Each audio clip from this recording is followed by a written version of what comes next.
Your family's dream.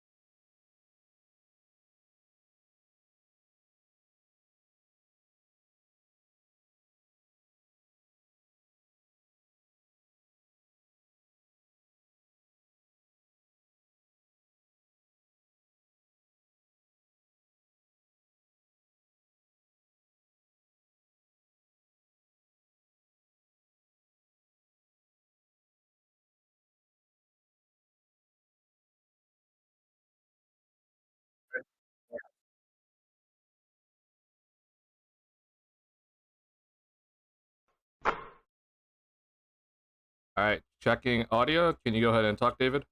Hello, hello, hello. All right, you are all good. Welcome in, everybody. Appreciate everyone being here.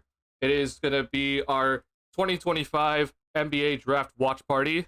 You guys know me. I am Duncan, and alongside me here today is David Bernauer. He is my great friend here, and he is an Orlando Magic fan. So he is not a Bulls fan, but he is an Orlando Magic fan, and we will be doing the draft watch party together, and we will be live reacting to all the picks and to all the trades that happen. And we already have a trade that we can talk about immediately. But first and foremost, I want to go ahead and give David a shout out for his social media and all of his work. So, which you want the professional account, right? Yeah, that'd be better. All right. How So many people follow my personal? I don't even follow you on your professional. I need to do that. Here's David's Twitter. So David at David _ Bernauer.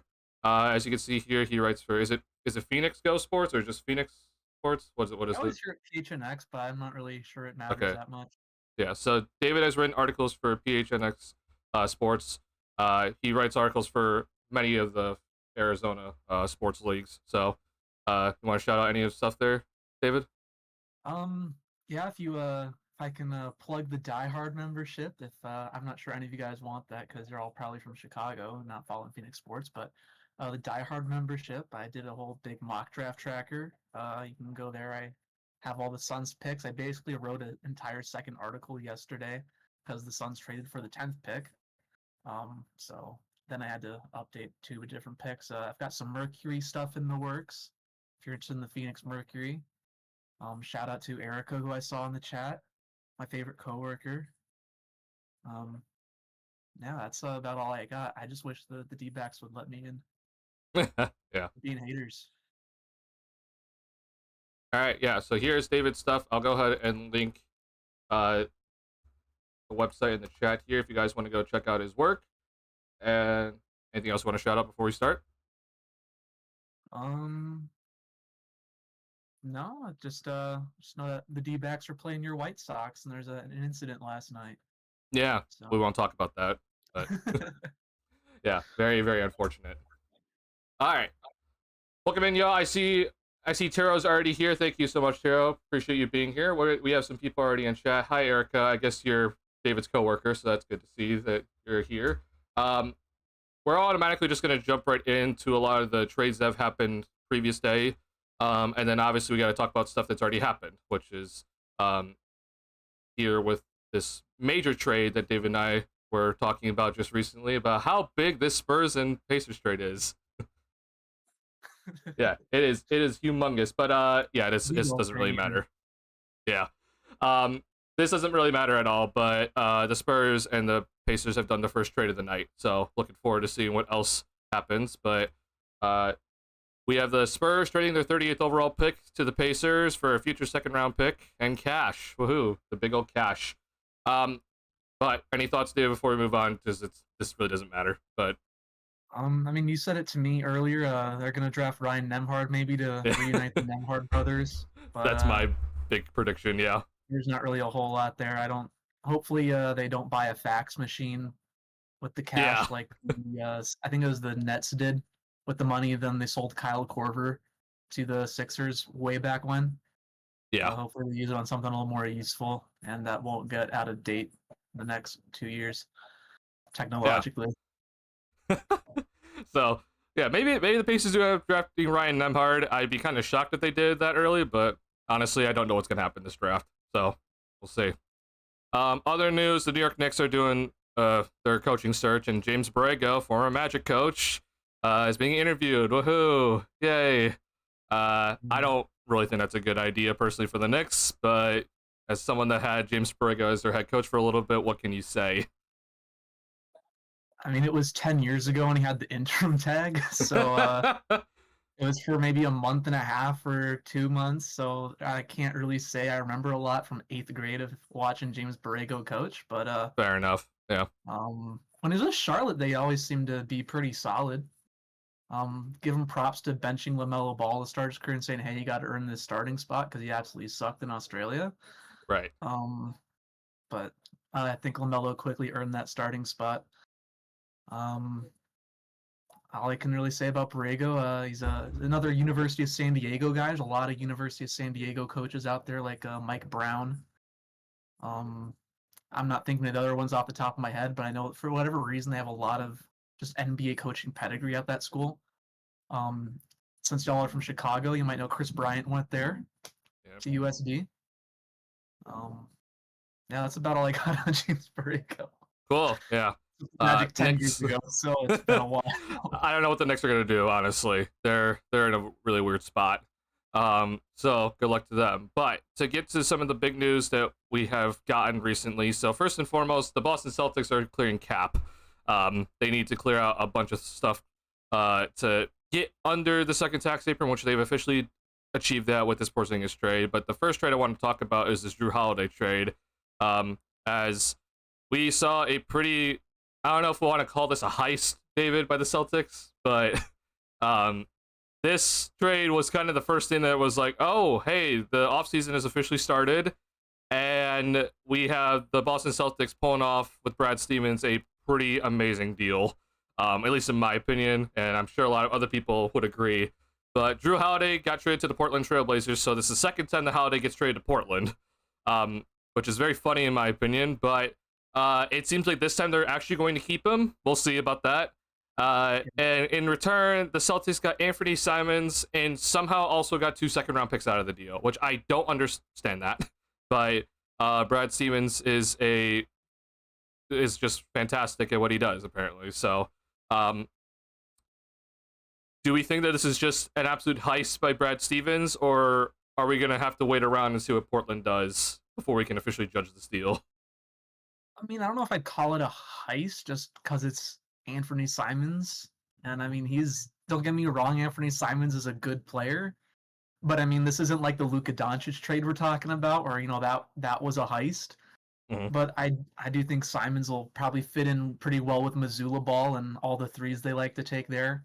And then Drew Holiday, I think he really fits what Portland's doing with their defense. I think they had a top 5, if not top 10 defense after the All-Star break with Tumani Kamara, Denny Avdia in there. They've got Donovan Clingan, who I assume is pretty good at defense from what I remember in the draft last year. I can't say I watched a lot of Portland ball this year.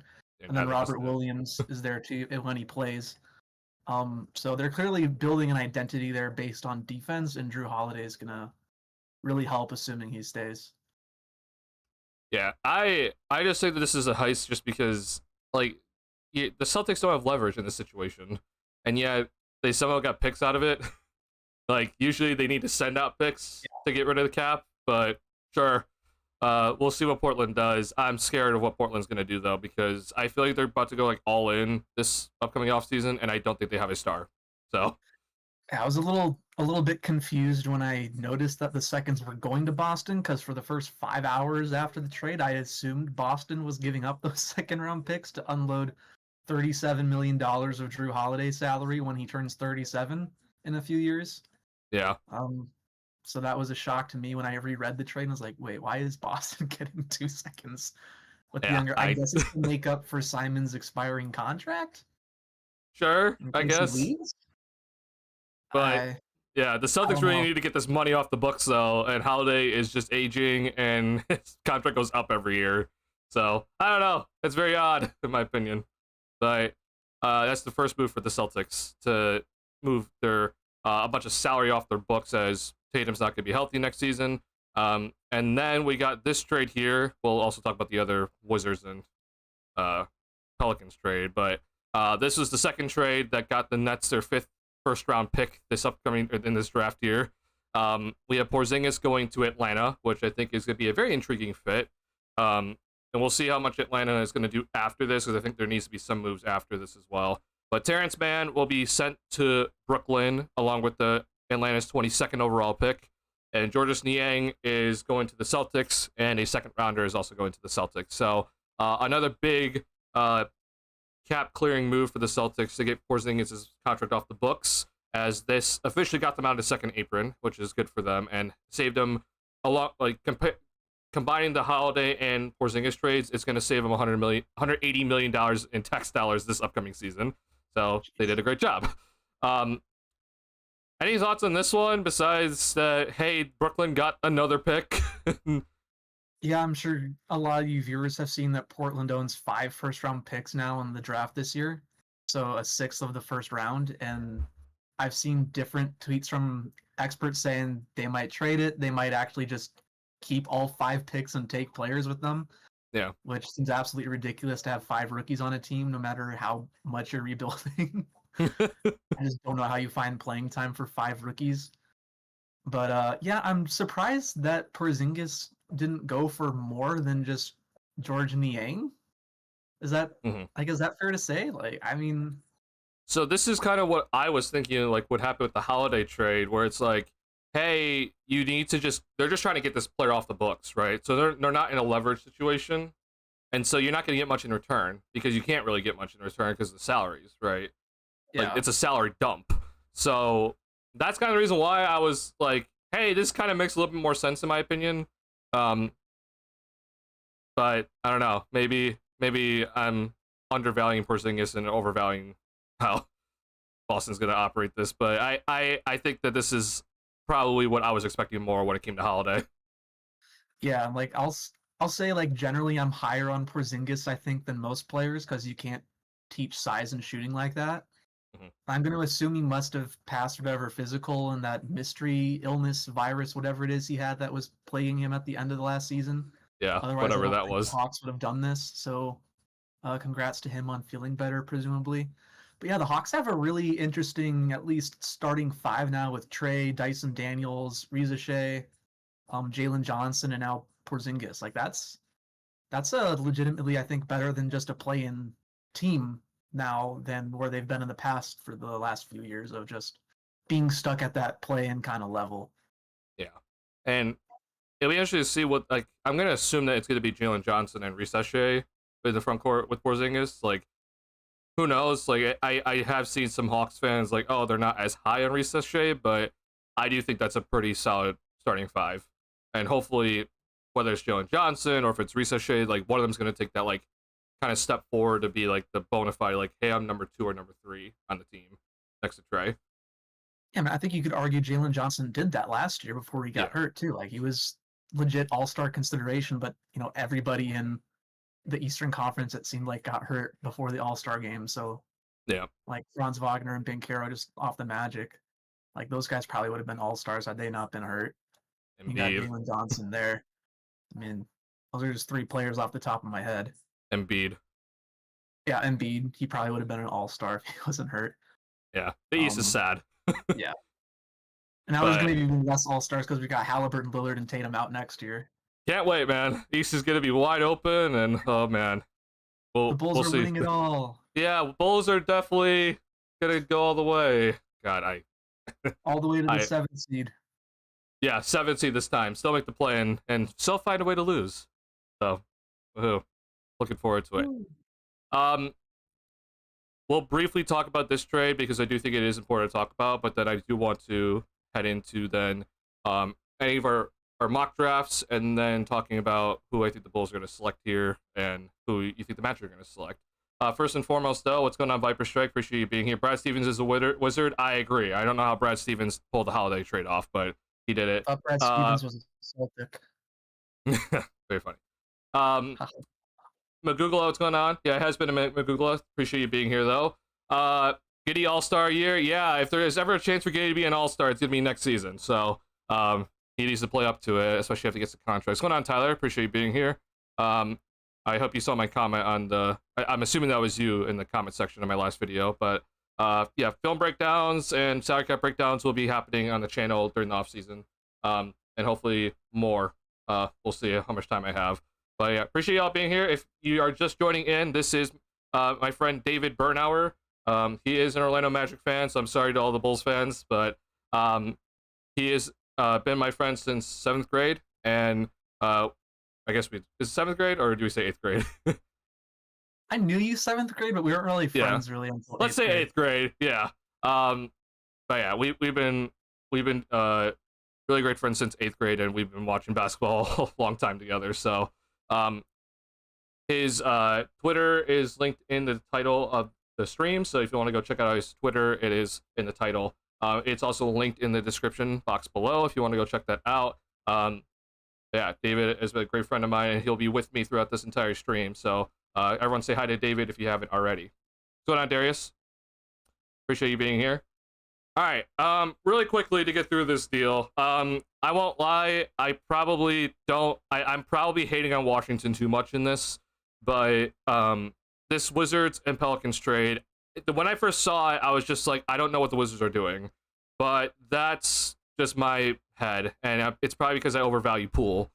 But for the Pelicans, I thought initially this was fantastic. I'm like, okay, well, McCollum is getting older, he's not expiring, and you trade him for a year extra of Jordan Poole, and also Saddiq Bey, Olynyk for Saddiq Bey.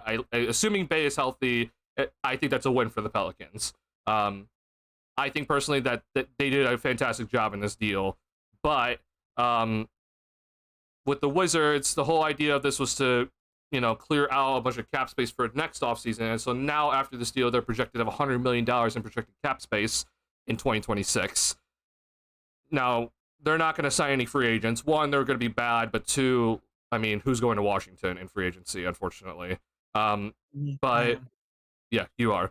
But I don't know, David. Like, am I just being too harsh on the Wizards for this deal? Because I think you could have gotten something better for Poole, and Saddiq Bey's only making like $5 million a season, and so I thought that if you're gonna end up trading him, which granted he is injured, I thought maybe you could maybe keep him for this year. Hopefully he's healthy, and then trade him when he show that he's back to form and got some value out of it. Yeah, I was a little surprised they gave up on Saddiq Bey before he actually even played a game for them, because he signed with them last offseason knowing that he had the torn ACL. But I don't actually hate it that much for the Wizards. I don't know, maybe I'm just Wizards pilled. They do kind of have a team that's the all in their prime in 2019 squad with, McCollum now, Brogdon, Marcus Smart, Chris Middleton. I guess you could throw Kelly Olynyk in there if you really want. But no, but I kind of like what they're doing. Like, they're bringing in veterans who will actually challenge their young guys for playing time.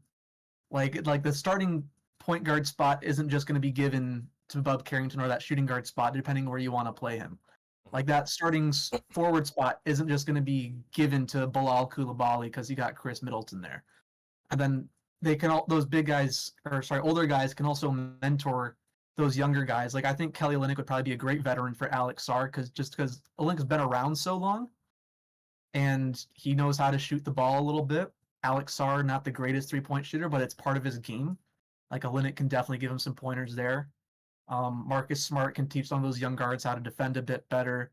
Middleton, same thing. As both Olynyk and Smart, they can shoot and defend, or at least used to be able to before his knees have kind of given out.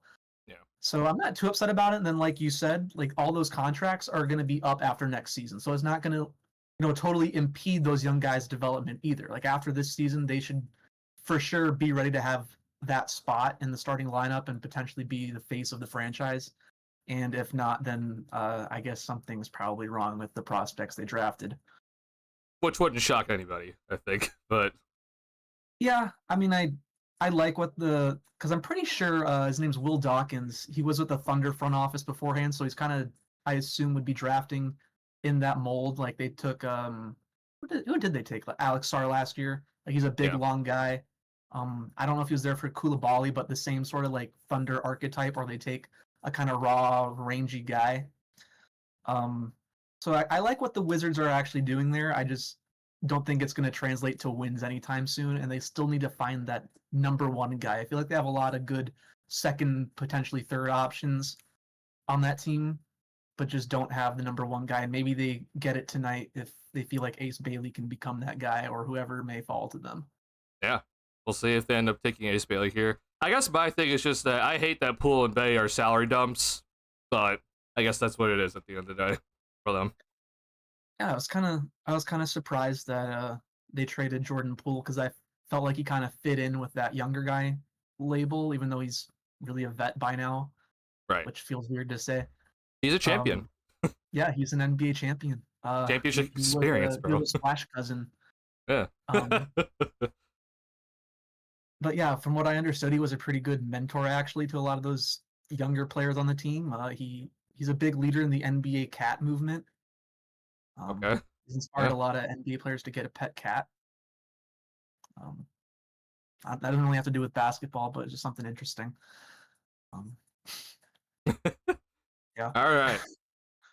I don't correct me if I'm wrong, but I don't think we had any other notifications here from Shams since we've talked.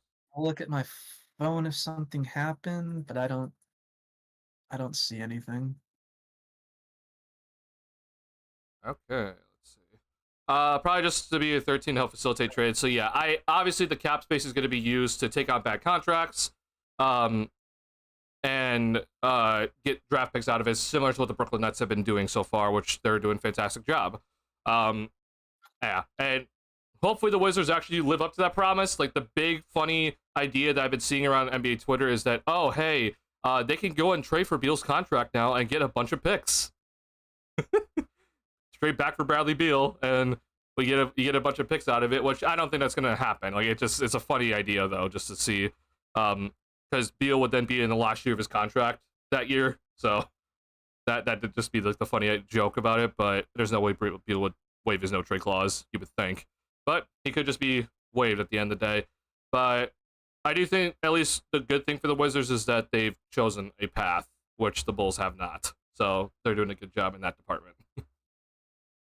Yeah, that would be interesting to see Bradley Beal go back there. I know there's a lot of Suns fans who want Bradley Beal off the team. They Yeah. call him Mr. PTO here in the Valley. Some of us, they're not big fans of him. I think it was this year someone heckled his family at a game and he got pretty mad about it, and Oh, rightfully so.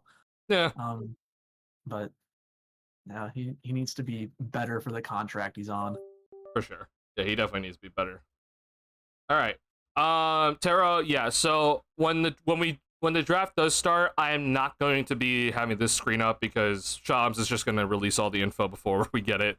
So yeah, I will not have this screen up when the draft does start. I'm just making sure that we're up to date with any of the trades before we head into the draft here. Any last minute trades potentially.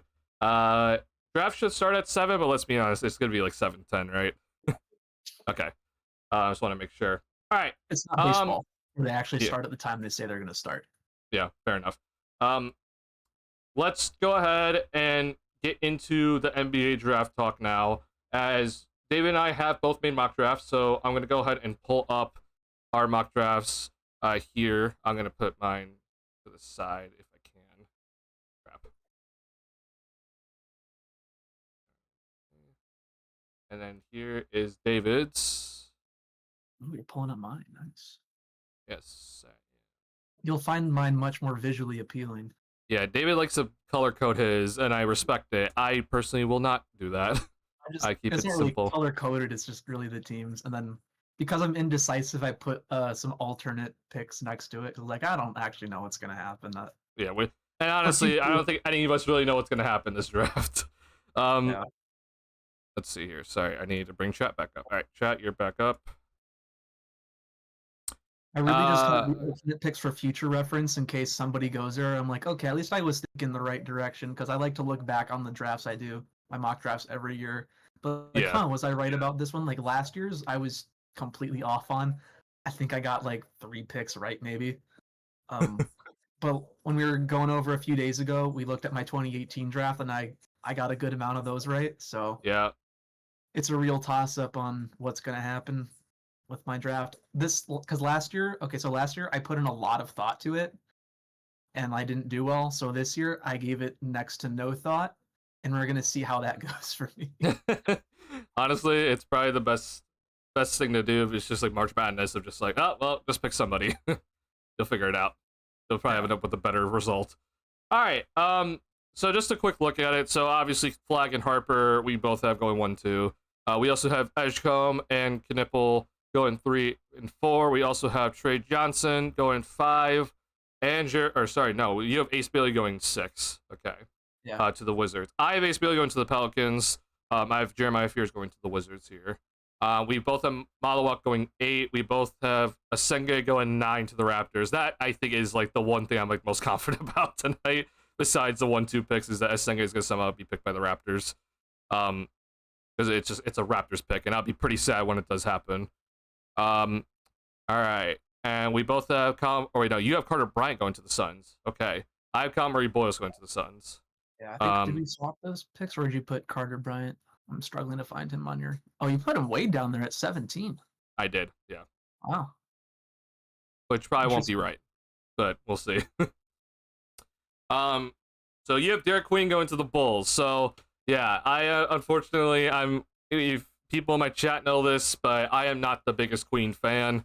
And honestly, it kind of seems like the Bulls really don't want him, at least for what we're hearing right now. So I mean, it could all just be a smokescreen. But again, what do we know at this point? I personally have Asa Newell going to the Bulls in my mock draft, but I right now, as I'm speaking, like, I don't feel confident about that all of a sudden.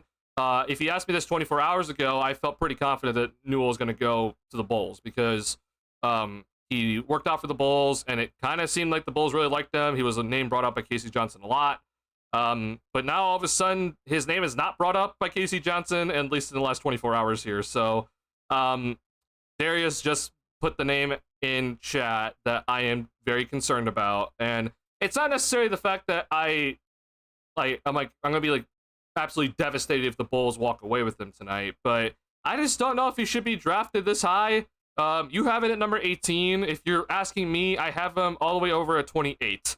So, I guess it's one of those drafts. But right now, what Casey Johnson has said, he's listed 3 names, and I think that the big name that is shocking everybody is Yohan Beranger for the Bulls.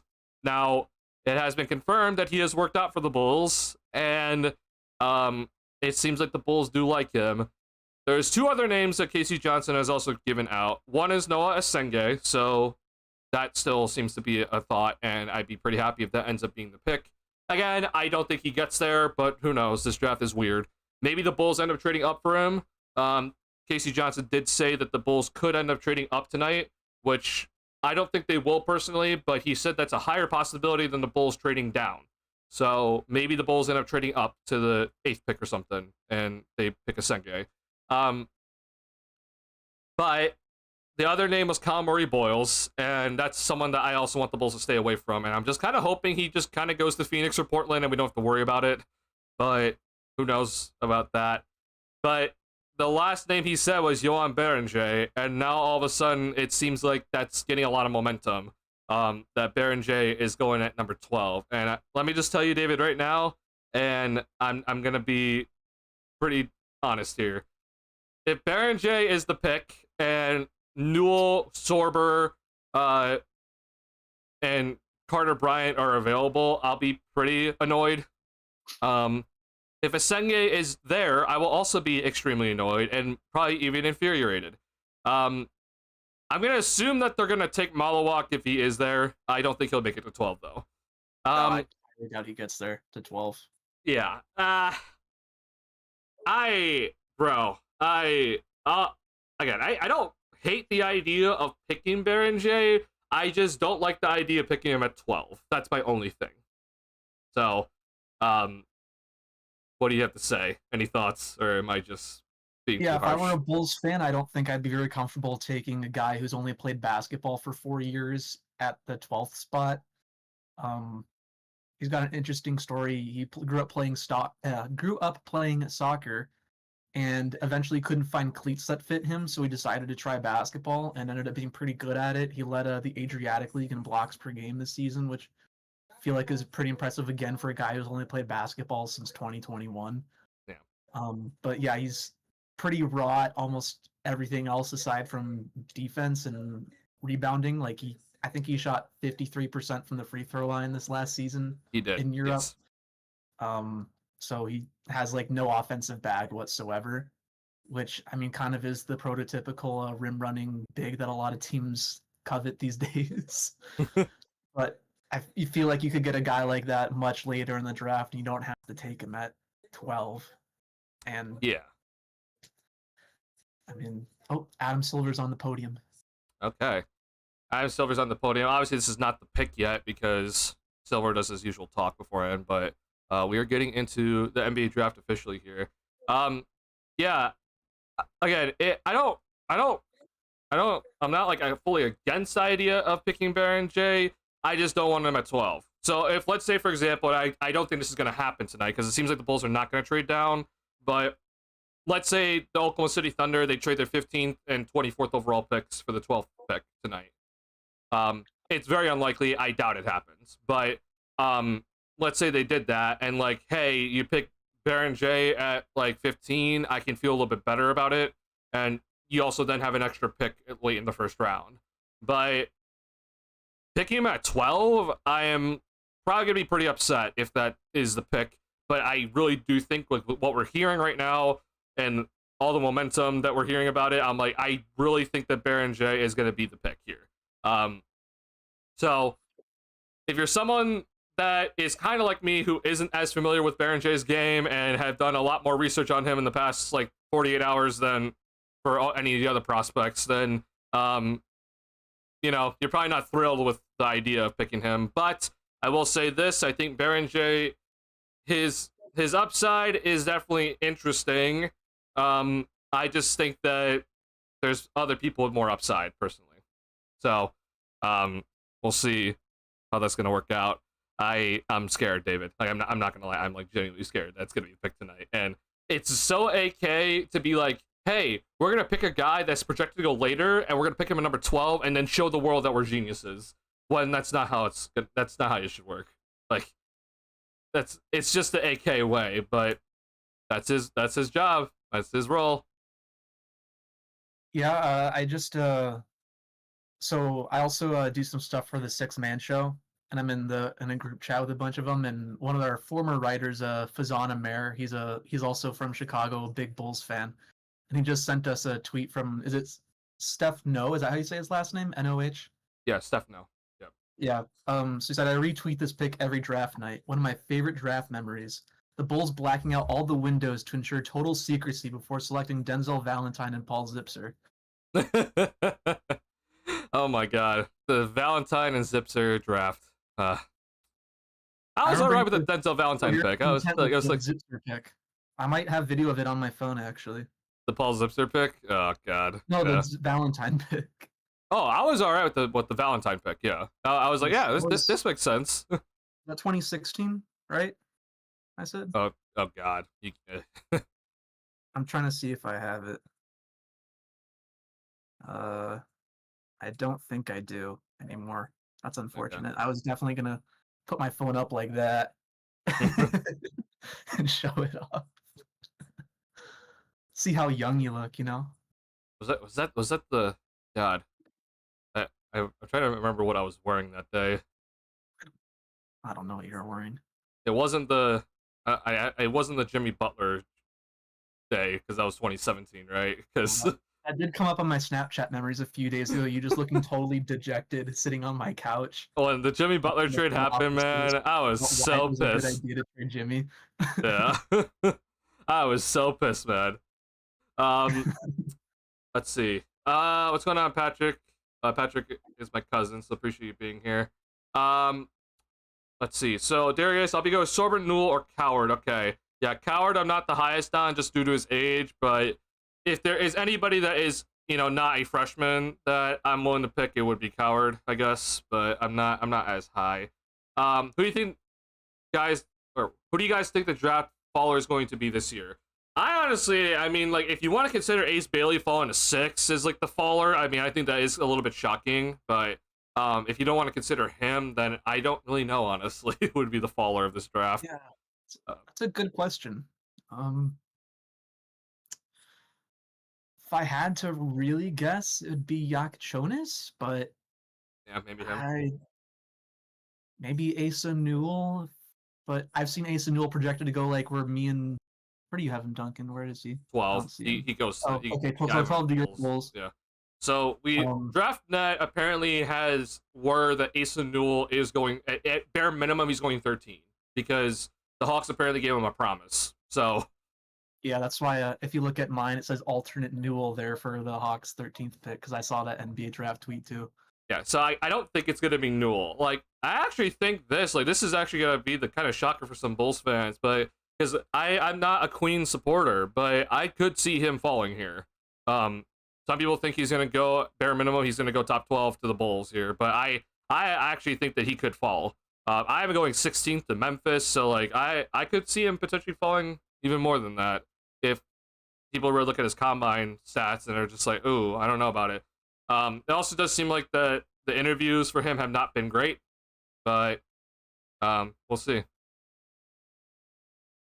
Did I spell Hugo Gonzalez's name wrong? I see you have it with an S at the end. I have a Z. I probably messed up. Yeah, you messed up, Duncan. It's a Z. It is a Z. Whoops. Silly goose. Oh yeah, I forgot about Drake Powell. I didn't include him in my first round, huh? It actually seems like he might be a second rounder, so you're fine. I miss on that, What's that? that's all I just said. Like, if I miss on that, I guess we know why, because I just kind of forgot about him. Yeah, he's pretty forgettable on the court, also, so it's all good. Um, yeah. So for your Magic though, we're not at the Cooper Flag pick, are we yet? It says the pick is in. They're just Oh, okay. talking about Never Cooper mind. Flag right now. We'll talk about Cooper This Flag, or is, sorry, we'll talk about the Magic after Cooper Flag is selected here. So yeah, looks like the NBA draft is officially underway. Sorry, now I need to actually bring up my YouTube TV. So give me a second. Not on stream, obviously, but under Bobby Marks' team needs for the Mavericks, it just says health. health. That is honestly a very good need for them. Any chance Malwalk falls? Would love them. I mean, there is a chance Malwalk falls. I guess I think personally there'd be a higher chance that the Bulls trade up for Malwalk, but I do think he's probably going top 10 no matter what. All right, Cooper Flag has officially been selected. It's official. I'm 1 for 1. We're 1 for 1. All right, we're 1 for 1 with our mock draft so far. Yeah, so congrats to Cooper Flag and to the Dallas Mavericks. I don't know how the basketball gods allow this to happen, but Cooper Flag is going to Dallas, and Nico Harrison somehow is bailed out of his horrible trade decision. Yeah. Is rewarded for incompetence. Yeah, not happy about this whatsoever, but this is what we have here. Bulls obviously were a coin flip away from Cooper Flag, so it really does suck that we're seeing Cooper Flag go into the Mavericks, and for multiple reasons, but also that the Bulls could have had him. But yeah, not too happy about that overall, but happy for Cooper Flag, and I don't know how to feel about for Mavericks fans. They've gone through an absolute roller coaster of a season, so Yeah. I honestly don't blame them if they don't want to ever be Mavericks fans ever again. But Flag is definitely intriguing. Other Mavericks news: Kyrie Irving got an extension done. So he declined his player option, signed a 3-year, $119 million contract. Irving is most likely to be out for all of next season. I guess there's a chance he comes back for the playoffs here, if they do make it. But that's a nice contract for a guy that is going to be rehabbing his ACL, and it does seem like Nico Harrison's all in on this core. He's lucky he got Flag, but Yeah. the core of Irving, Yeah. Thompson, Flag, and Davis, that's it. So, I don't know, man. I'm a little bit concerned about the Mavericks' chances of winning a championship in the next 3 years with that core, but maybe Flag is just going to be that special. Yeah, you kind of have to hope Flag is that special because the Warriors tried to do the same 2 timelines thing, and I mean they did end up winning a championship, but it wasn't because of the 2 timelines. It's because they have the greatest shooter on earth on their team. And James Wiseman was nothing for them. Yeah, So. James Wiseman was nothing. Kuminga and Moody didn't really contribute to it much their rookie years. You could argue they're still not contributing much. Yeah. um, but yeah, so hopefully for Mavericks fans, the two timelines things with Flag and Anthony Davis and Kyrie works out. But if there is a guy who it's going to work out with, it's going to be Cooper Flag. So Yep. We'll see. All right. Now that that pick is officially done, the Spurs are on the clock. We are all expecting Dylan Harper to be selected here. This should not be a shocker at all. Really quickly, just catching up on chat. What's going on, Zayover? Appreciate you being here. Coward has a nicely balanced floor and ceiling. I really warmed up to him the more film I've seen. Gotcha.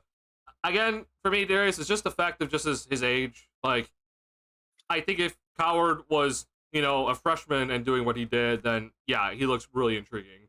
It's just the fact that he's basically already 24, or I think he is already 24. I don't know. I have to double check that. But he is one of the older players in the draft, and so I don't know really about his ceiling. In terms of coming in and being a effective player right away, I think he'll be pretty effective, but I don't know how much better he's gonna get, unfortunately. After he learned his lesson for people about Baron J, oh man, I'm hoping that he's learned his lesson, but we'll see.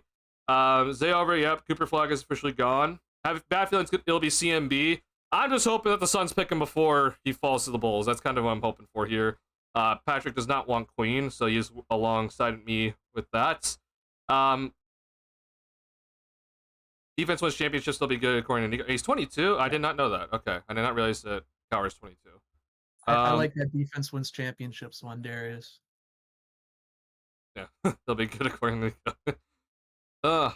I'm to be fun watching that Mavericks team either completely fall apart or somehow make it to the promised land, but I have less hope for them. I do think they need Irving, but time is running out.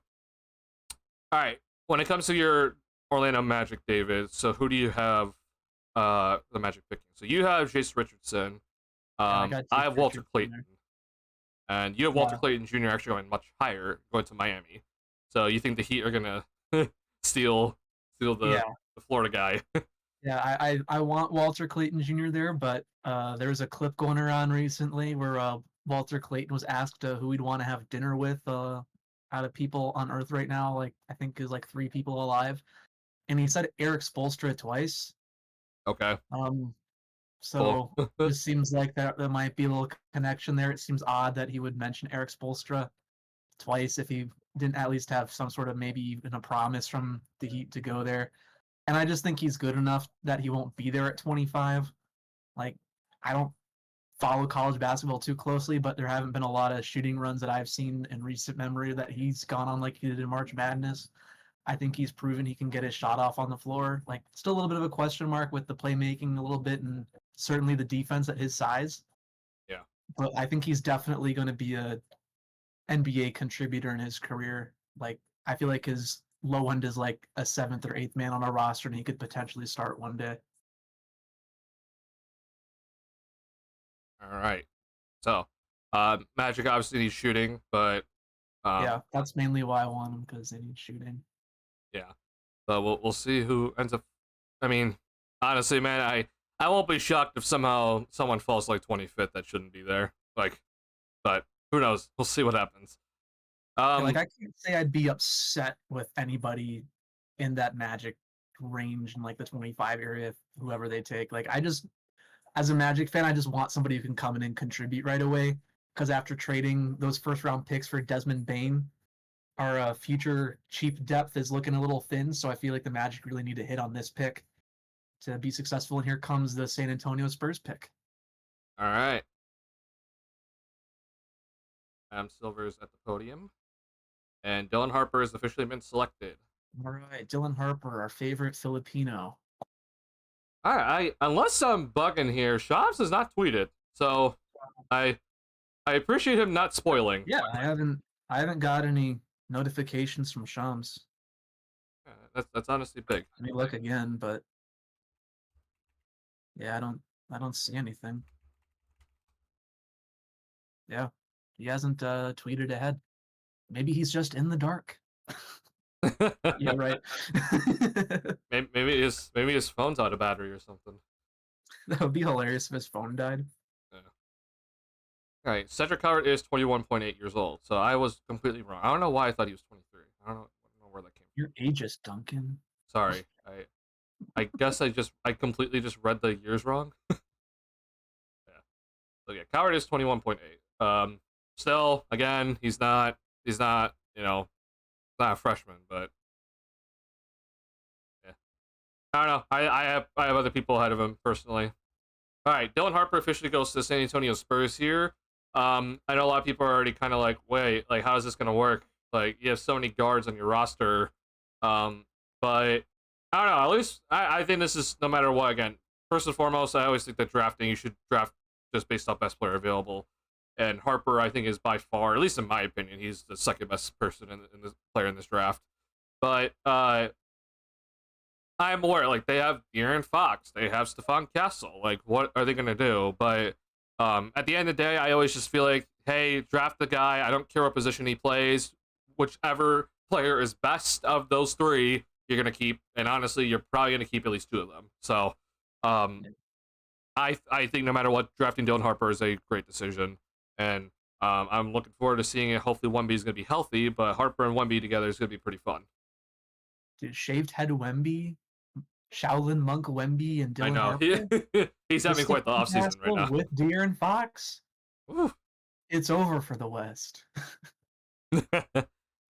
I mean, honestly, it's definitely not because the West is so stacked. But oof, Yeah. Good luck getting past the Thunder the next few years. they're set for such a long time.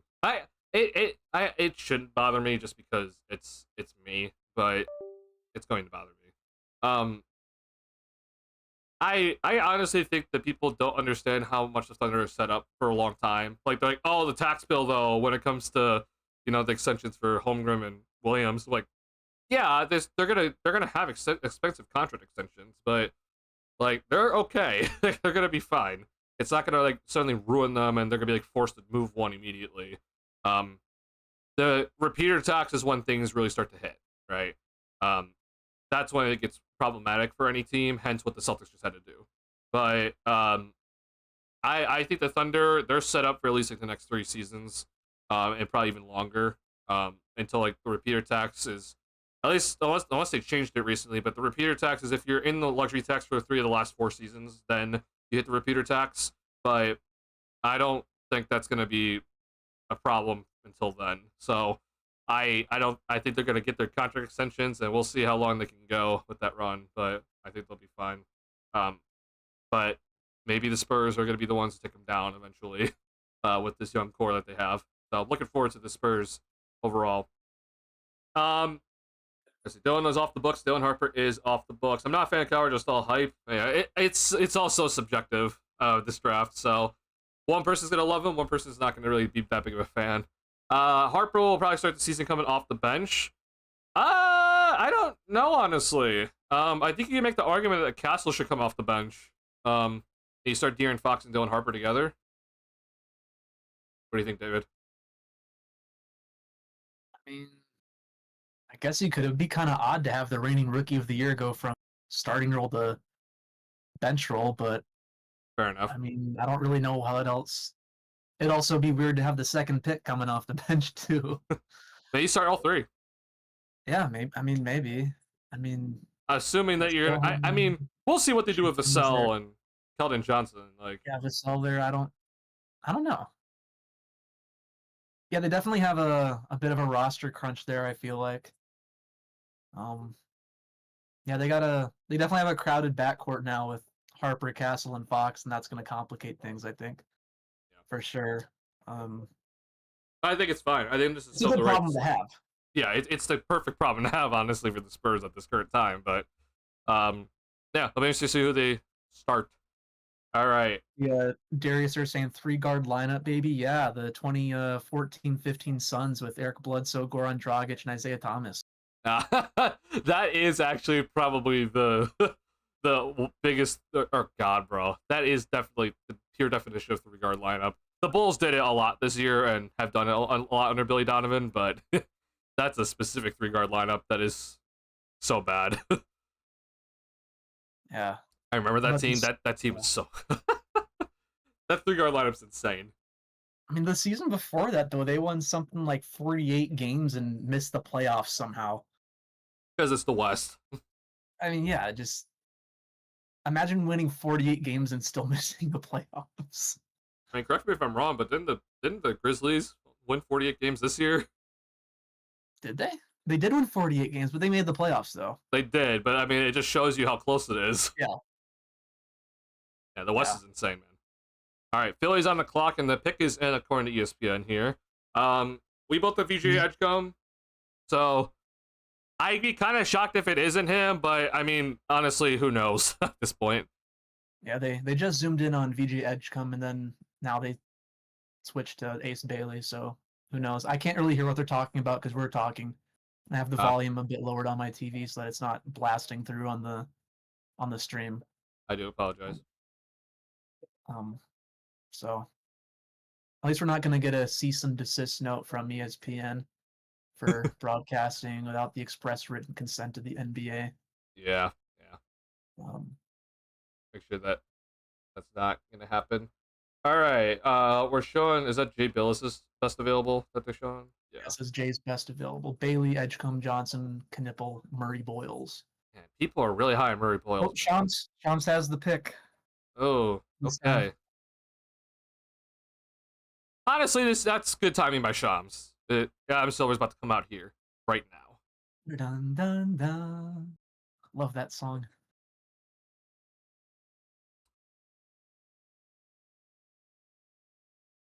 All right, it is in fact VJ Edgecombe going to Philly. All right. Yes, Valdez Edgecombe Jr.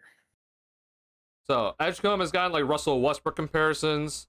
I am pretty high on him. I really like Edgecombe a lot. And so Edgecombe's gonna come in, and I mean, bro, the East is wide open, bro. So if there's ever a time for Philly, it's now. Yeah. Like if Embiid's ever gonna get to the conference finals, at bare minimum, it's now. He has to get there this year. Edgecombe's gonna come in and probably be the backcourt mate to Tyrese Maxey. I'm gonna probably assume that they're not going to trade Paul George at this point, for multiple reasons, but I think it's probably the smart move for them. And then you're just gonna hope that Embiid's healthy. So good luck to the 76ers with that. But I think Paul George is healthy with his injury history. Yeah, and also Paul George. That's also the big, and hopefully he comes back and is more Paul George than last year. Philly's gonna be an interesting spot. So they're also kind of doing like the Dallas Mavericks thing of like, hey, we have a bunch of vets, and we're also gonna try to win with a young guy that we just drafted. That's most likely gonna be in a starting lineup. So and Jared McCain too. He fits into both that. I hope he comes back healthy mold and young guy mold. I forgot about Jerry McCain, honestly. Yeah, so that they have a lot of people that need to come back and get healthy, not even just the vets. So, interested to see how Philly's lineup's going to look. But I do think Edgecombe is going to give them a little bit of something that they don't have. I think Maxey's great, but I do think having a guy like Edgecombe to like be the guy in transition is going to really be effective for them. And maybe it gives Maxey just a little bit more off ball to kind of help him conserve a little bit of energy. But yeah, I'm looking forward to seeing Philly this year and see if they can finally put it together in a year where not a lot of people or not a lot of teams in the East are going to be competing. They're going to have a rough time, or the other East teams are going to have a rough time trying to stay afloat this year, honestly. Or I guess they really shouldn't, but Jesus, man, there's so many people injured.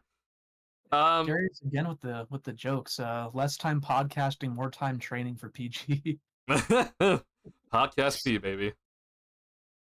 Watched Baylor a lot this year. He was great there, yeah.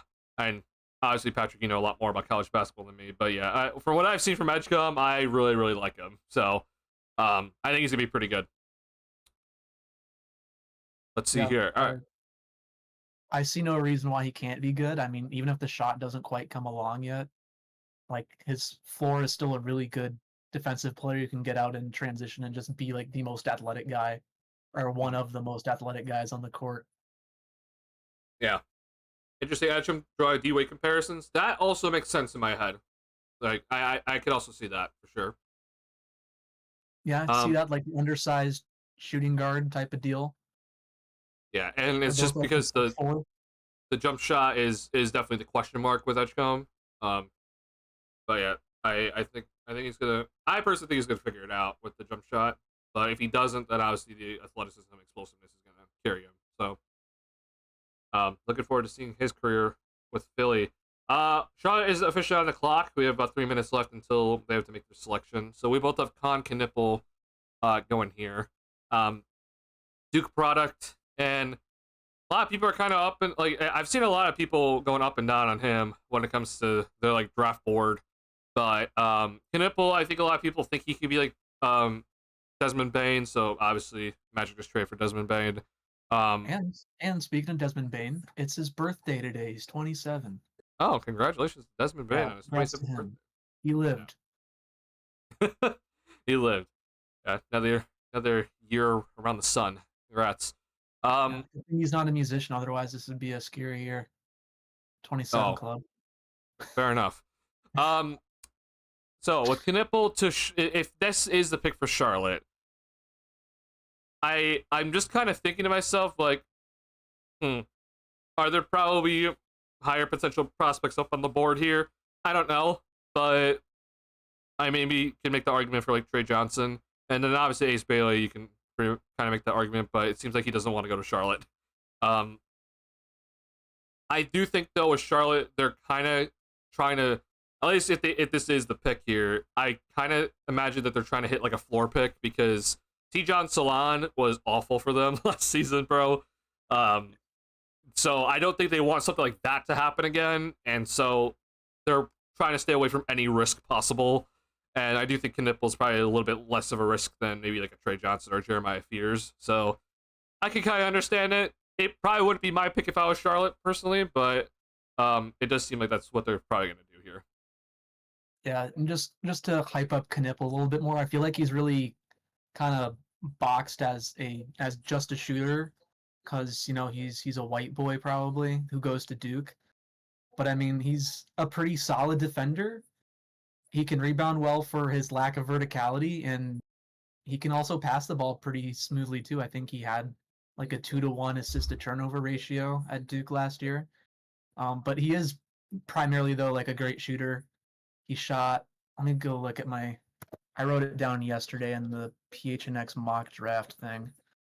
Let's see. He shot uh 40.6% from three as a whole and 49% on his spot up threes last year Yeah. at Duke. Like he is an elite shooter. So I mean there's a reason people are like, "Oh, he's just a shooter."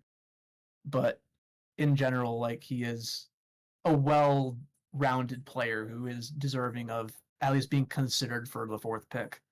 Mm, yeah. Um, his shot profile, it was 57.1% of his attempts were from 3 point range. So obviously he is heavy from 3 point range, but hey, if you're shooting that well from 3 point range, then you need to obviously shoot that. So I'm not upset if he's taking mostly threes at all. But for Charlotte, I mean, LaMelo and his health is always in question. Uh, Yeah. Brandon Miller, we'll see what he turns into. But he is at least intriguing for me. Um, but then the other pick, I mean, like T. Salon was not good. At least for now, we'll see what he eventually becomes. But last season was treacherous. So, I think adding in Knipple with LaMelo and Brandon Miller, I think that's a pretty nice idea overall. Yeah, and yeah, Miller was he scored a lot last year, but was really inefficient in doing so. Mhm. And then he missed a lot of time with injury last year as well. So they really just need somebody who can stay healthy. I know the Jay or Bobby Marks' team needs thing said for the Mavericks health. I think he needed to put that for the Hornets too, because their I star would agree. players just can't ever seem to stay healthy. Yeah, I would agree with that personally. I do. I'm okay with Miller like shooting a lot and having like the inefficient season, but at least he shot a Yeah, lot. Like I think that's yeah. Like I okay. think it's just growing pains and the lack of having a second option next to him with ball out. Yeah. Like I think he can be a really good NBA player. I don't know if he's going to be a star necessarily, but I don't think he's a bust at the second pick where he was taken. over Scoot Henderson, where a lot of people are like, why did they take that? Yeah. Oh boy, the pick is in. Adam Silver is there.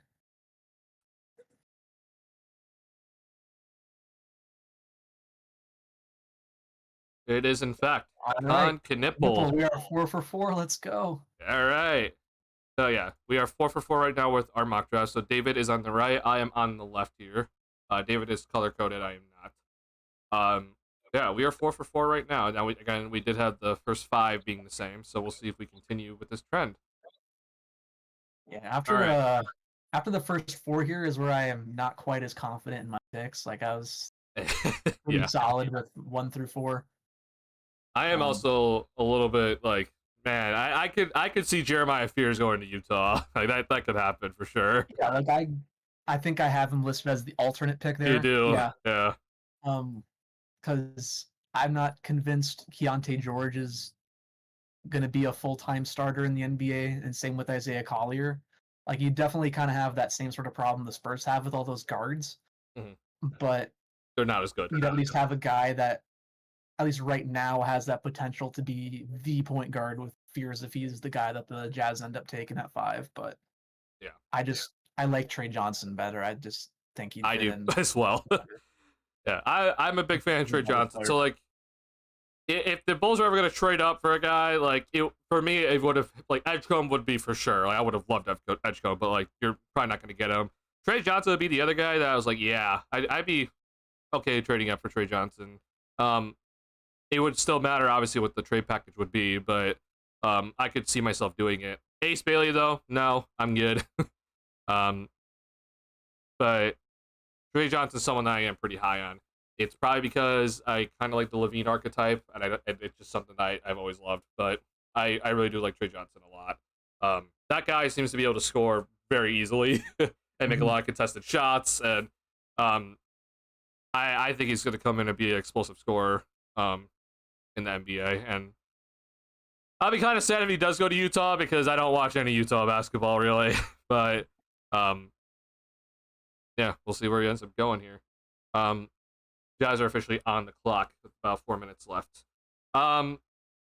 Westbrook Light. So that was the comparison for Edgecombe, and I can definitely see that. What's going on, Booba Baba? Appreciate you being here. Thank you for joining the Discord, by the way. A lot of brothers.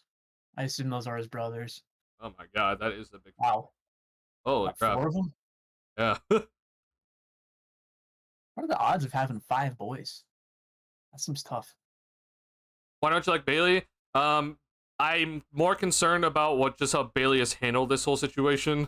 Obviously, I'm not able to have an interview with Ace Bailey, but if I was personally the general manager of any team, I think the interview would tell me a lot and would kind of steer me a lot with how I would do my picks. When it comes to Bailey and just how he's just like, hey, I want to go to a team that is going to give me a path to stardom. I'm like, what? Like, you're not the first overall pick, bro. Like, this is not how this works. So in terms of trading up for him, I'm not going to be trading up for Ace Bailey. What Patrick did say though is that, hey, if Bailey's there at 12, sure, I could be talked into taking Ace Bailey at 12. I don't think he's going to get there, but I can be talked into taking Ace Bailey at 12. I would not personally just trade up for him. I don't think that's worth trading up for a guy that right now seems to be like, I want to only go to a few certain teams and I want to have a stardom, like a star role immediately.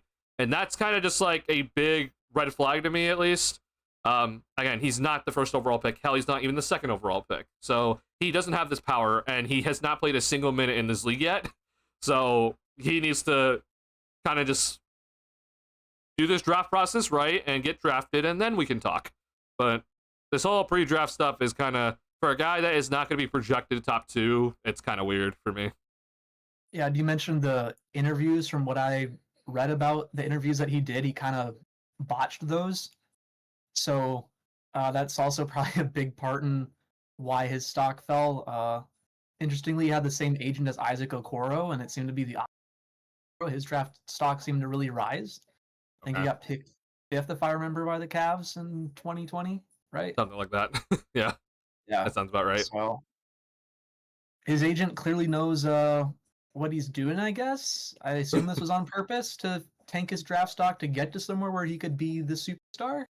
Yeah. like Utah, Washington, and I think he said he wants to play for New Orleans, though he wouldn't be the guy there behind a guy like Zion. And right now, Trey Murphy's a better player. They got Jordan Poole there now. Yeah.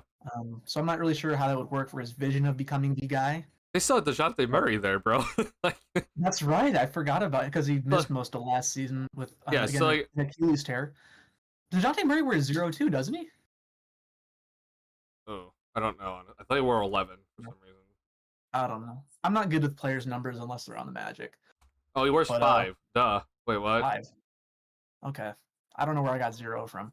Yeah, he wears 5. I should have known that. But yeah, I was going with the how Halliburton, Lillard, and Tatum all wore 0 and tore their Achilles. It was like, oh my god, is that another guy with the number 0 torn Achilles? Yeah, bro, that. Really not. But Yeah, they're yeah, showing Ace Bailey right now on the on they're zooming in on ESPN. him. So like, Yeah, so I wouldn't be surprised if he is the Utah pick here, but he said he doesn't want to go to Utah, but Danny and Austin Ainge seems like they might be calling his bluff here. And so yeah, like, hey, you're gonna have to come out here, man. yeah. I mean, So this will we'll be see. quite interesting for me if he does go. If he does go right now, that would be extremely interesting. Now they're showing Trey Johnson, so maybe it's Now just gonna be Trey Trey, Johnson. so Trey with a big sip of water there, or whatever he's got in his cup. Yep. Don't know Sham's tweet, so I sincerely appreciate Shams not tweeting out like early, because he knows, of course. Yeah. Maybe ESPN. Oh, Shams just tweeted. I'm not gonna look. I think Ace Bailey's looking at his phone too. Well, maybe they just got the Shams notification. Yeah. Oh, here comes Adam Silver. All right, here we go. Darren Williams there.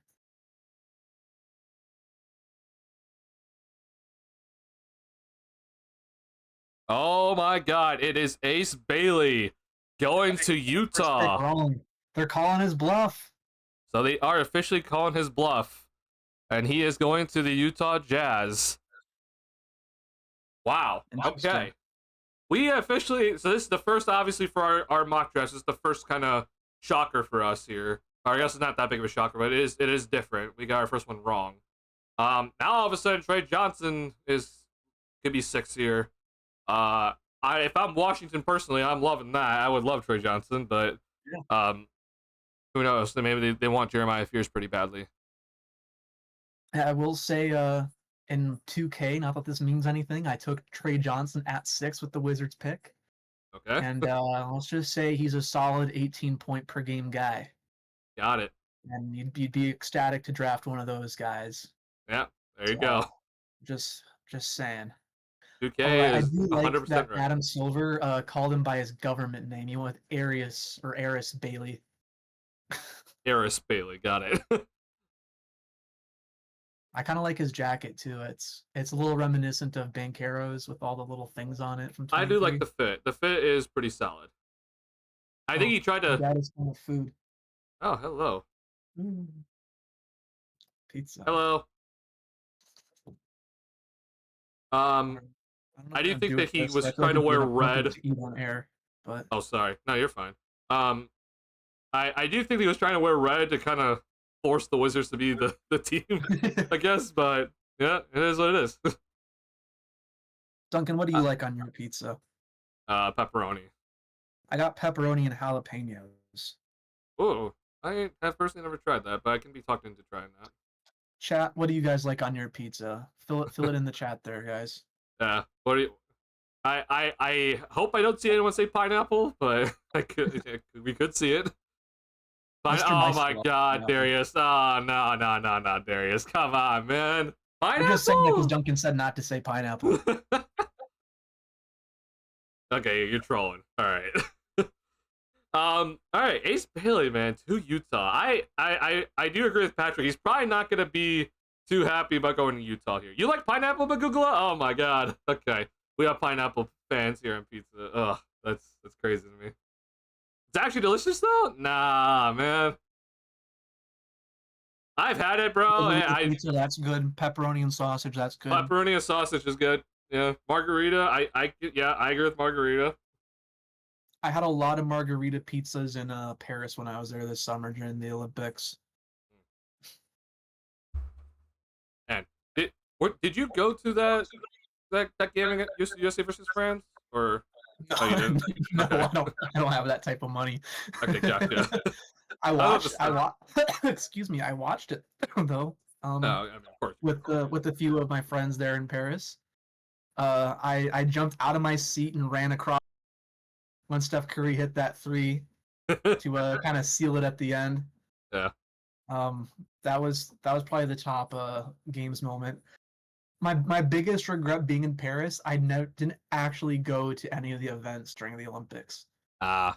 Like I didn't actually pay to go to an event. They had the street cycling event outside the hostel where we were all staying at, which was cool to see. And then I was also out that day by myself, which we weren't supposed to do, but what are they going to do about it now? Yeah. What? And I just happened to walk across the cycling event. I had no right there, police presence, as Charles Barkley would say. Police. I was like, "What's going on here?" And then a bunch of cyclists just went on by. I was like, "Oh, cool." You are cutting out a little bit. Aw, Just heads up. that's not good. Can you make sure your mic is just like open, like nothing's covering it? Yeah, I don't have anything covering it. I haven't touched the laptop since Alright. we started the stream. Alright, you should be fine.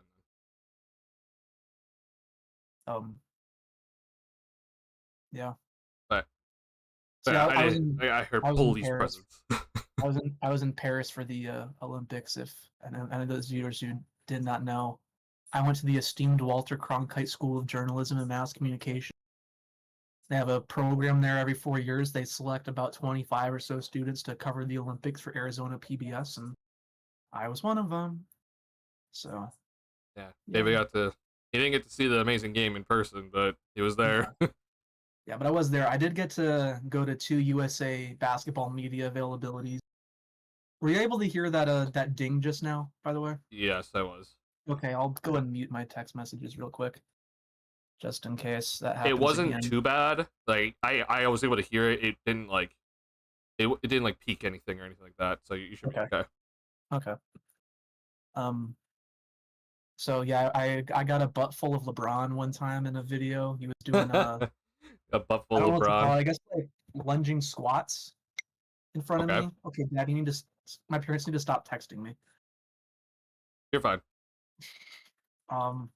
Yeah, I was there for the opening ceremonies in the pouring rain. If any of you guys remember that, my jacket was drenched for about 3 straight days after that. Yeah.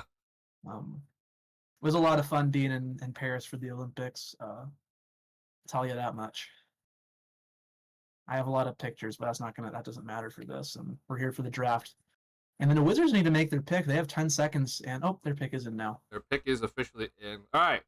So for this picks, I have Jeremiah Fears. You had Ace Bailey, and he's gone. So I mean, Malawatch though. I mean, that would be an interesting combo to see him and Alex Sarr together, but I don't think that happens now with Trey Johnson. Yeah, Alex Sarr and Malawak together is very intriguing, but I don't think that's the way that you should go. I mean, I think it's gonna be between Trey Johnson and Jeremiah Fears here for the Wizards.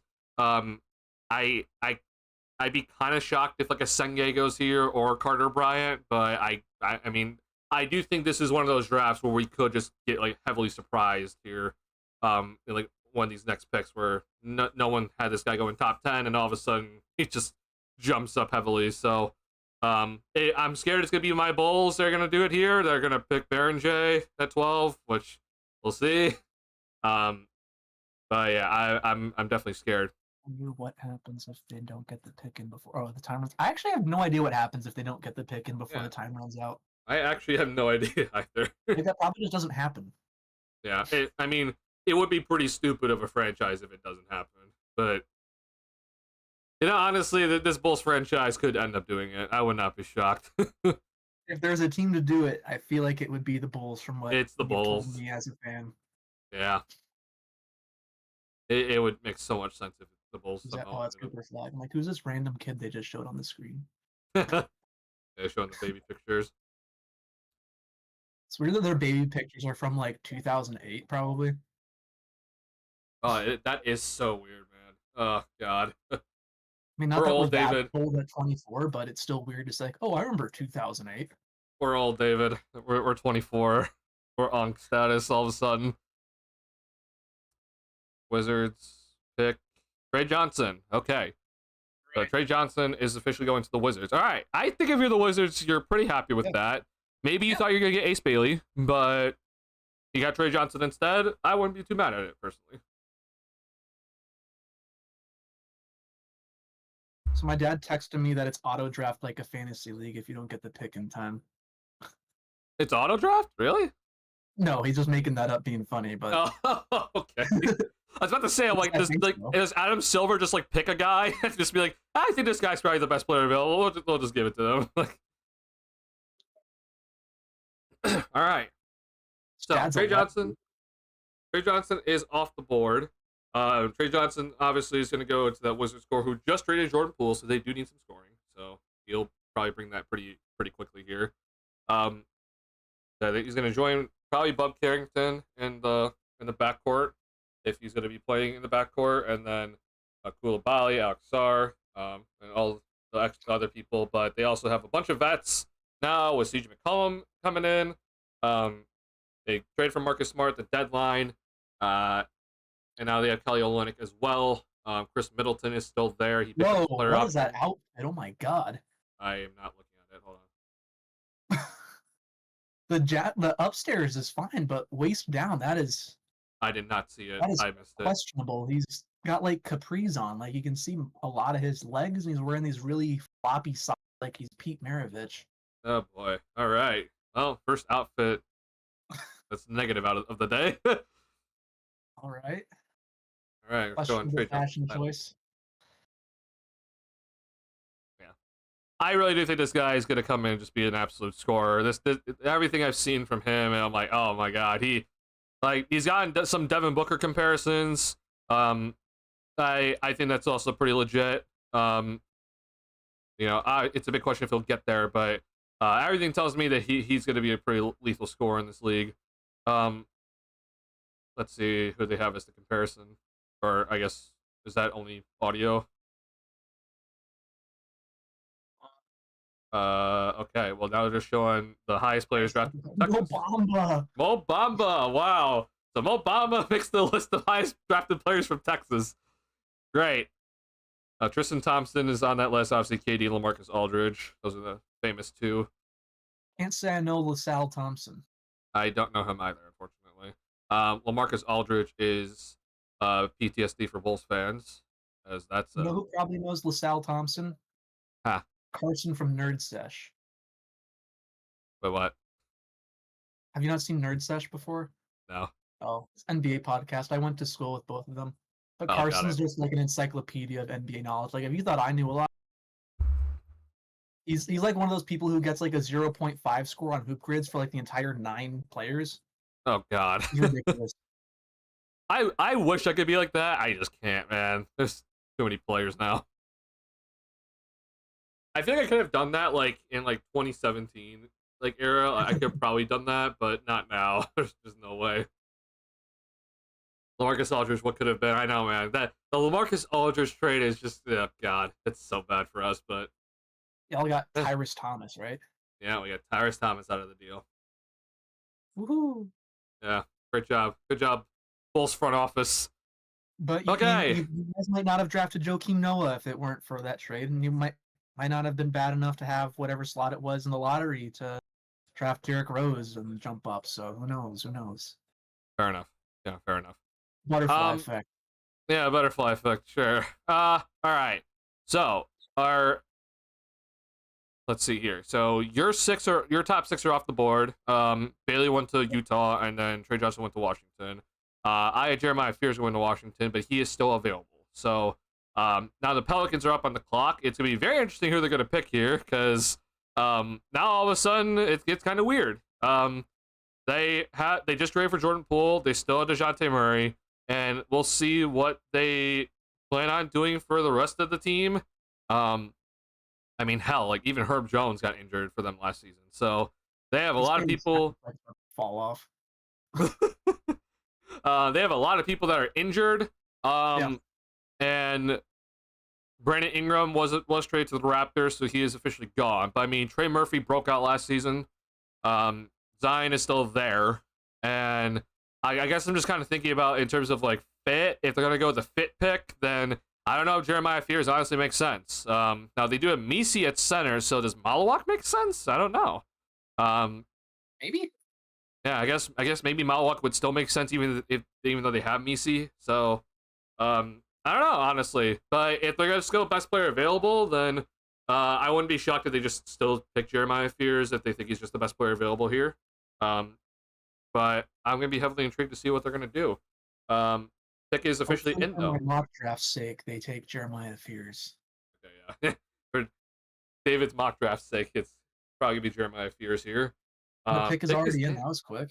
Yeah, so they clearly had a guy in mind already. So we'll hopefully get that quickly here as we are slowly approaching the Bulls pick here, and I'm very, very, very nervous. I have not really checked Twitter, guys, so anybody in the chat that if you have any sort of update, whether it's for Casey Johnson, Will Gottlieb, any of those people, the beat writers, not Joel Coley, don't listen to him.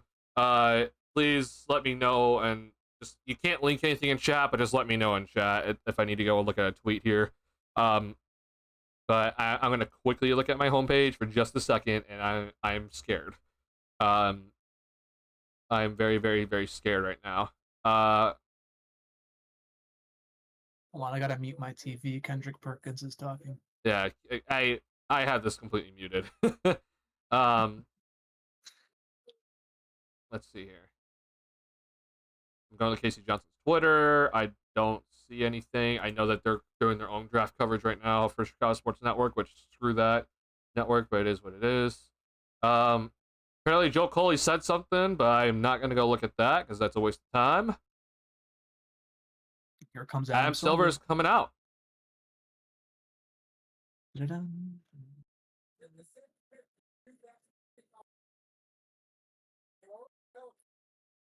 Jeremiah Fears is going to New Orleans. All right, so David got another one. I missed the last three because they all went different teams somehow.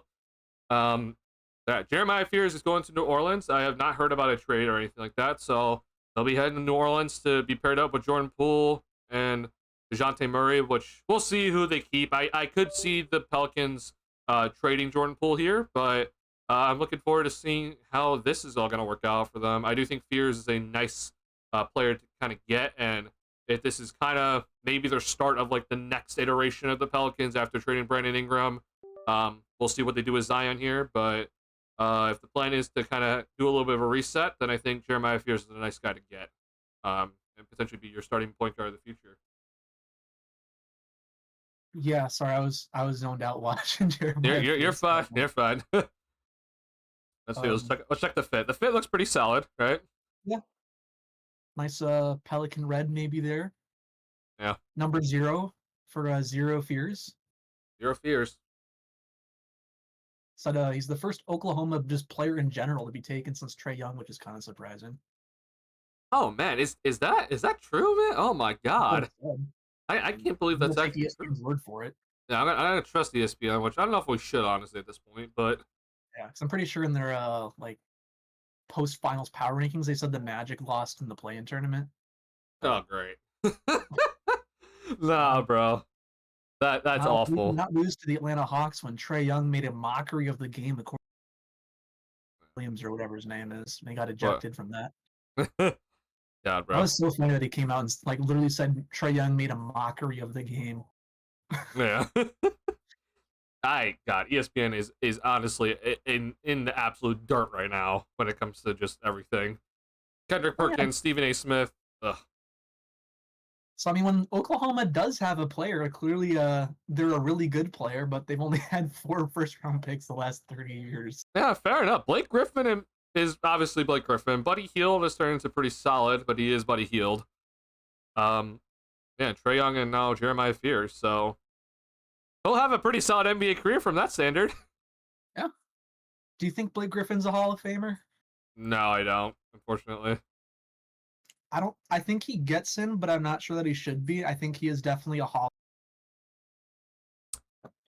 To me, I don't think he's like where is he on the all-time scoring list?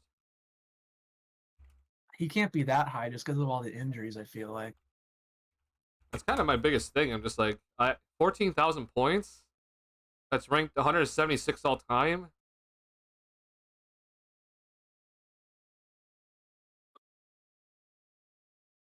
Nineteen 8-4 in his career, as his career averages. So what is accolades? He had Rookie of the Year. He's a 5-time All NBA, 6-time All Star, and an All Rookie team, All Rookie first team, obviously. That actually might be enough to get him into the Hall of Fame. I mean, it's actually better than I thought it was. Yeah. I thought he didn't make that many All NBA teams. He has like I think a third place MVP vote finish, doesn't he? He does in the 2013-14 season. He was a third in MVP voting. I think I hear another guest at my door. It's Paulo P. The Oh, best it's his kitty. cat. Let's see here. So, God, man, I always forget the Detroit year where he had such a great year when he got there. Dude, 2018-19 Blake Griffin. Yeah, 2018-19 Blake Griffin, 24.5 points per game. Like that. That was the best Blake Griffin has ever been. I mean, it is crazy that is his career high in a season. He single-handedly carried the Pistons to the 8th seed that year, and it ended his career. Yeah, yeah. Unfortunately, he very quickly fell off a cliff after that. It's really unfortunate, but that was like the resurgence year for him. What do you want, man? Okay. That might actually be enough to get him to the Hall of Fame, which is kind of crazy, but I actually might be enough. What do you want, Paulo? I named my cat after Paolo Banchero. For those who don't know, his name is Paulo because he's got paws. Bancatro. Yeah. There's David lore for you. If you'd let me pick him up, I would show him to you guys, but I don't would want have to loved Fierce of the Bulls. Yeah, I mean, I think anybody of these top 7, I think we would have been pretty happy for the Bulls, but obviously we didn't tank. So here we are, number 12, without any lottery luck. Pick is in, and the ESPN graphic doesn't say so, but they've got the whole front office. There it goes. Clapping and high-fiving, so. All right, yeah. So next pick is Brooklyn. So David and I both have Malawak going here to Brooklyn. Now, this is one of 5 picks for the Brooklyn Nets here. So this is going to be one of many selections that they're going to probably do tonight. Maybe they don't keep all 5, but they're definitely going to be making a lot of selections tonight here. I would be kind of shocked if they don't take Malawak here, because we've kind of heard that Malawak there's a good chance he goes to Brooklyn. I mean, maybe we're in for a first surprise. He's definitely going to Toronto. Yeah, that would make the most sense. Yeah. Because Jakob Pearl, I think, is on an expiring contract, so it would make sense to get his replacement. Pierce is my number 3 in the draft after Harper and Flag. Hey, I mean, it is pretty subjective. I would have personally had Edgecombe, but yeah, I can maybe see it. All right, come on, ESPN. The pick is in. Let's move on. I don't need to see Kendrick Perkins on the screen. Like we don't need that guy talking. Run it back. Watch them shock the world and Colin Murray Boyles goes here. Like, just watch it happen. Hey, Shaq jersey in the crowd. Ooh, Shaq jersey. All right, so Jay Billis clearly likes Newell. Like, he's pretty high on him. Newell was, I'm pretty sure, high school teammates with Cooper Flag and McLean. He was, yes. And the 4th player I'm forgetting. I don't know the 4th player, but I do know about those 2. It's interesting. He has Demon head. Okay, interesting. Let's go, ESPN. Come on. Yeah, I know. This is taking too long. All right, Adam Silver's officially walking to the podium. Learning how to pronounce the dude's name. Yeah, he's learning how to say Malawak.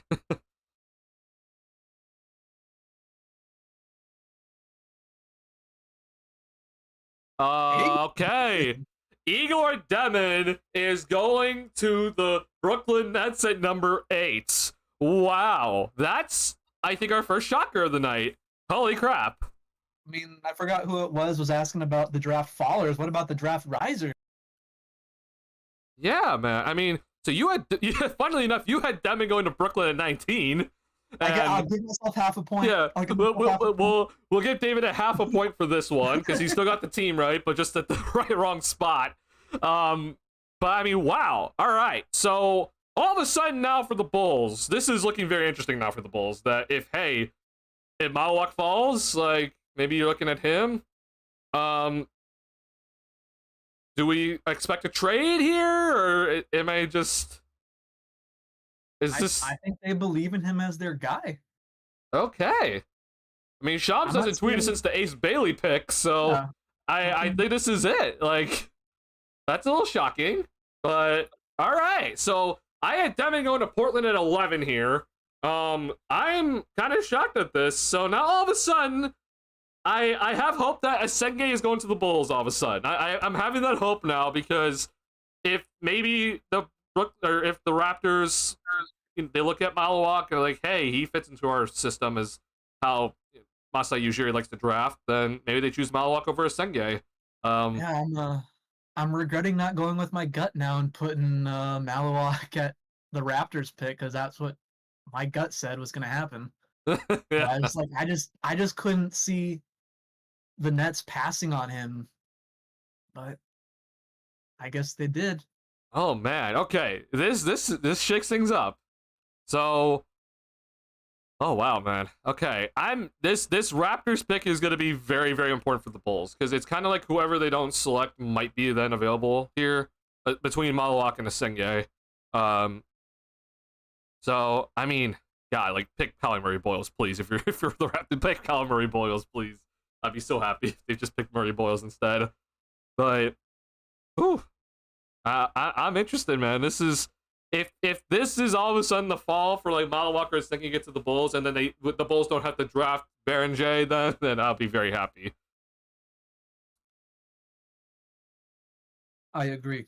Let's see. I kind of expected a swing pick. Interesting, Noah. Okay, yeah, I did not expect this from Brooklyn. Honestly, I thought Brooklyn was just gonna go safe here, and then they'll figure it out later. Oh, I I'm wasn't reading the watching. Brooklyn fans' lips. He just said, "Who is that?" All right, Porzingis 2.0. Here we go. All right. Wow, God. man. Igor Demon went eighth, bro. Igor Demon went eighth. I Or guess as it's I not like to call him, Eager Demon. Eager Demon.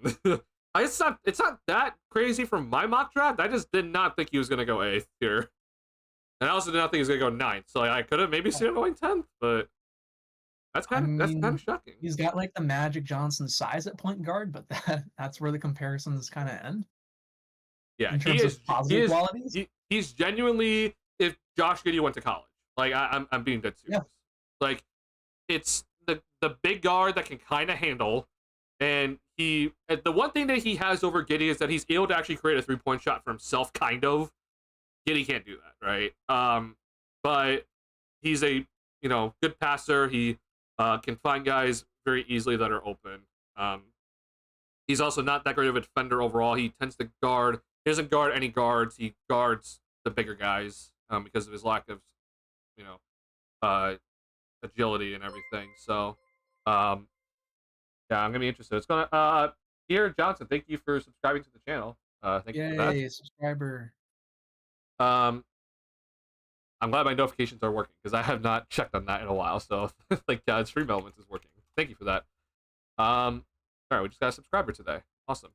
Um, let's see here. Please Malawak. I mean, yeah, Patrick, you clearly want Malawak. I'd be cool with Malawak if somehow the Bulls get Malawak. I'd be pretty cool with him. Yeah. I kind of just in my head I thought he wasn't going to be available, so and he might still not be available for the Bulls, but we'll see. Um, yeah, we're praying that somehow the Toronto Raptors do not select the Senge. I'd be hyped if the Raptors do not select them because, I mean, I guess maybe Phoenix would select them, but I don't know. I could see Phoenix taking him, but I this is kind a of new think they front want to win office, and we now. know absolutely nothing about them. Yeah, I Like Brian Gregory has literally never been a GM before. right. I just think that they're So going to try to do like the win now pick instead. So yeah, I think so. I feel like Senge is not that for sure, but who knows? Um, We do not want Malawak or Yakuchonis. I'm definitely not as high on Yakuchonis, Razi, but I would be pretty okay with Malawak personally. Brooklyn announces when Igor is having a great game. It's demon or it's demon time. Demon time. That'd be pretty funny. Who? It's Iron Eagle, right? For Brooklyn. Yeah. Yeah, that'd be pretty cool. Oh my goodness, demon time. Demon time.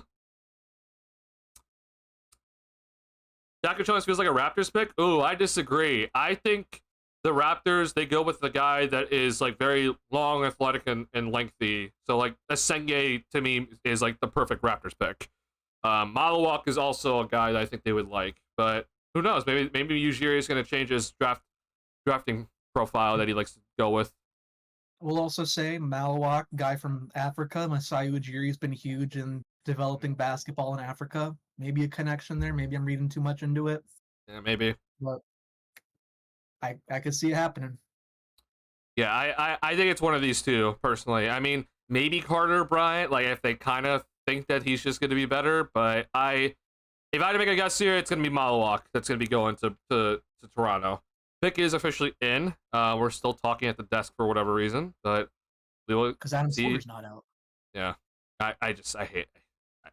I just don't want to hear Kendrick Perkins at all. Or just look at him. So please, if anything, we can get past Kendrick Perkins. That'd be fantastic. They're showing Colin Murray Boyles currently on the screen, so that's interesting. Where did I have? I had Murray Boyles going 11th. Okay. Yeah, I'm going 10th. I wouldn't be surprised to see him get taken here. I'd be a little surprised if he gets taken here. Now they're showing Malawak. Okay. Now they're keeping us on our toes, especially without the Shams pre-selection tweets. I'm interested, man. This is really gonna affect the Bulls here. So hopefully, I'm gonna pray it's not Malawak or Senge, but I'm gonna guess it's Malawak here. What's the pulse on Bulls fandom right now? I guess you're not on Twitter. You're talking to me. I'm really not on Twitter right now, and I'm kind of happy that I'm not. Adam Silver's coming out, so we'll put that on hold.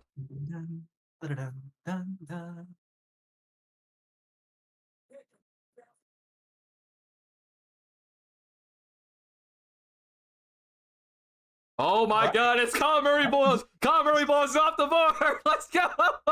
Yes. Looked like he that was probably a good looked like he dropped the F-bomb, but I think he was saying that happily, like finally. Yeah. He let out a smile afterwards. I was thinking, oh no, he's upset like Let's go. All right. This about Colin Murray Boyles. I think it's him. He has a brother who plays professionally in Kazakhstan. Oh, okay. Wow. Yeah. All right. So look, to all the Colin Murray Boyles fans, I'm sorry, but this is a guy I did not want the Bulls to select. He reminds me of Draymond Green, but Draymond Green is like, you don't have Draymond Green in a Steph Curry system then. So I think Colin Murray Boyles, he's going to come in and be an incredible defender right off the bat. He can probably guard multiple positions immediately. The only thing is for him is just that I don't know what he is. Is he a 4? He can't really shoot the 3 ball. At least he didn't take a lot. And so it's like, oh, he's a small ball center, but he's 6'8".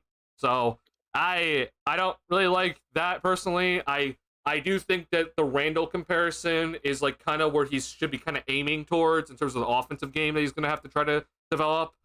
But I just don't really see the upside with Murray Boyles. Like, hey, if you need a forward defender to come in immediately and help, then yeah, he's your guy.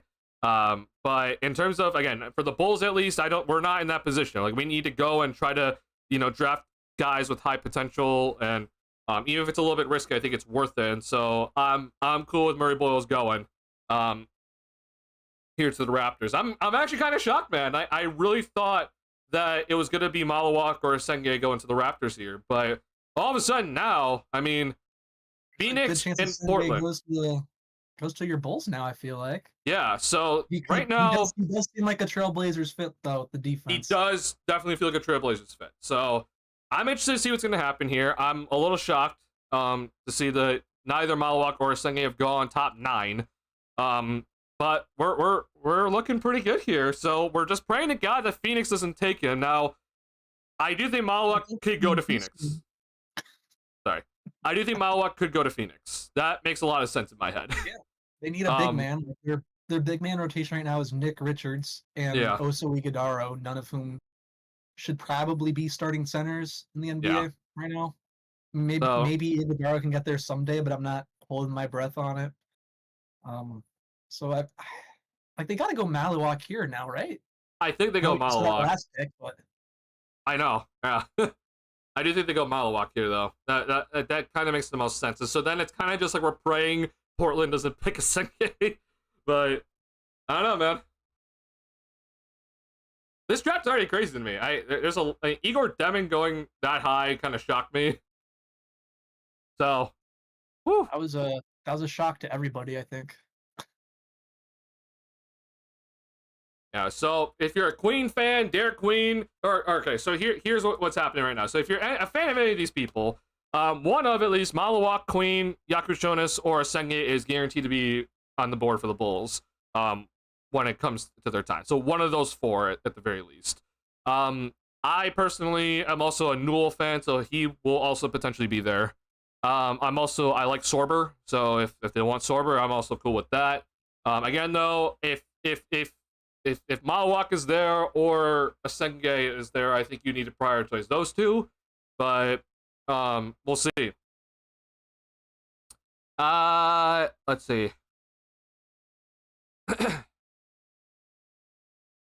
Malawak, Corbett Fleming too. Okay, I'm not the biggest fan of Rasheer Fleming, but I understand why people like him. I won't lie. Trevor Booker 2.0. Trevor Booker 2.0. That'd be hilarious if he ends up being Trevor Booker 2.0. I hope he doesn't become that, but I guess there's a chance. I do think Malawak does go here. Player, I guess he spent like a good amount of time in the NBA. He did, yeah. He's got the best circus shot in NBA history. Woohoo! Behind that. Was that actually 0.1 seconds or was it 0.2? I don't remember. 0.1, I'm pretty sure. It was 0.1? Yeah, that's fantastic. All right, so it is technically Houston is the pick, but obviously this is part of the Kevin Durant trade. So this pick is going to Phoenix.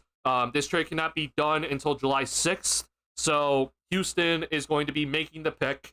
They are making the pick for the Phoenix Suns, though. So the Suns are just going to tell them who to pick, and whoever they do pick will be sent to Phoenix on July 6th. So it's going to be a little bit before that is official, but we will get there eventually. Let's see here. Wait, what do you mean why not, Tyler? Are you asking about why it can't be done until July 6th, the trade? It's pretty complicated if you're wondering why it can't be done. There's a lot of kind of moving pieces that have to be put into play. There's a poison pill clause in Jalen Green's contract. You also the Phoenix Suns, because they're over the second tax apron, they can't take back more money than they send out. And so the trade itself doesn't work under this past season. So they could have done it technically, like if the contracts worked, they could have done it when the finals were still going on, but they didn't. So they have to wait until July 6th now. Because Jalen Green's poison pill clause in the contract, and then there's a bunch of stuff in Jalen Green's contract where like he gets all these incentives. Sorry to interrupt you, Duncan. We got to trade. Okay. The Charlotte Hornets are trading Mark Williams to the Phoenix Suns for the 29th pick and a 2029 first-round pick. Okay. Wait a minute now. Wait. So Mark Williams goes to Phoenix now. Yeah. So, I mean, do they just not select Malawak? I guess not. Probably not. Oh my! Watch them still take Malawak here. Mark Williams is worth 2 first-round picks that the Suns don't have. Oh my God! It was 2 first-round picks. Yeah, so Phoenix is all in. They're trading all their picks to try to win now. After they just traded Kevin Durant. Okay, interesting. If I weren't doing this with you, I would be tuning into the PHNX Suns live show. Yeah, sorry to keep you. Oh my God, What man. are my boys Eric Ruby and Gerald Bourguet talking about? All right, pick us in. Stephen Pridgeon Gardner too. All right, let's see who Houston takes.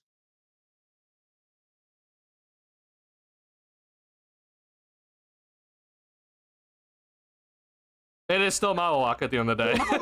Okay. I don't understand. But okay, whatever. So they just traded for Mark Williams, and they're just like, we're still picking Malawak. Don't worry, guys. Yeah, that sure. All right. I guess we're gonna be seeing Malawak and Mark Williams play together. Interesting. Yeah, interesting decisions. I don't fully understand that, but sure. Yeah, Twin Towers. So Tyler, so the reason why I don't like Fleming is just that he's one of the older people. He's a junior. I feel like his touch around the basket isn't that great.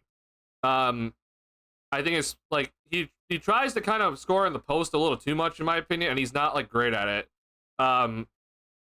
Like his jump shot is definitely a work in progress. So I just think there's just better big men available personally.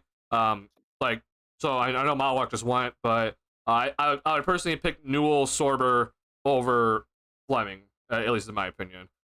You could convince me Fleming over Behringer, or Behringer, I guess, but I don't really love either. But yeah, we'll see. That's the reason I just don't like Fleming that much. Again, it's just a reminder to everybody, all my draft analysis is very subjective, right? This is not like all these people that I think the Bulls should pick, they could all end up being busts. So I don't think that you should always be like, oh, I'm like the end all be all, or if you do think that, I think that you guys probably know a lot more than me, but I always still give my opinion at the end of the day. I always like to give my opinion and like, hey, here's what I think of this player. And yeah, Fleming, unfortunately, I have him going pretty low, if you're wondering. Fleming going 27th. Yeah, I'm going 23rd. So that's personally my idea of Fleming. I know a lot of Bulls fans that like Fleming, so I wouldn't be shocked if a lot of Bulls fans are like, oh, well, we hope we get Fleming here. But with the way that the board is playing out right now, at bare minimum, one of Carter Bryant or Noah Esenge will be available for the Bulls here. And I'm fine with Carter Bryant as well. I know I have him listed 17th here, but he was one of the 5 people I said in my preview video that'd be fine the Bulls taking. And it seems like a lot of people are higher on Carter Bryant than in the mock draft than I am. So I'm fine with that. Again, I'm also okay with Newell, but it seems like he has a promise at number 13, so I don't think we're going to be choosing Newell today. I'm good with Sorber. I think Sorber's fine. I'm not a fan of Queen though. So I'm not really a fan of Derek Queen. That's like the one guy that I'm just kind of like, let's just avoid him, please. Igor Demon's already off the board, so we don't have to worry about that. And so I guess it's going to come down to, maybe Yakuchonis is the guy. Wouldn't be thrilled with it, but it is what it is. But then I want to just reiterate that we have been hearing a lot about Behringer from Casey Johnson heading up into the draft today. Casey Johnson was heavily talking about Johan Behringer, that the Bulls really liked him. The Bulls have been confirmed to have worked him out, and I don't know what they thought of it, but it seems like they really liked him. So would not be shocked if somehow AK shocks the world and picks Behringer in the lottery. I would not really approve of that, but it is AK at the end of the day. I don't approve of a lot of things. All right, so I'll just read out the Shams tweet about the first round pick. So the 2029 first rounder is the least favorable of Cleveland, Utah, and Minnesota's top 5 protected. And then he says, size was a problem for the Suns last season, and they addressed it in a big way with Williams and Common Malawak. Hornets net 2 first rounders.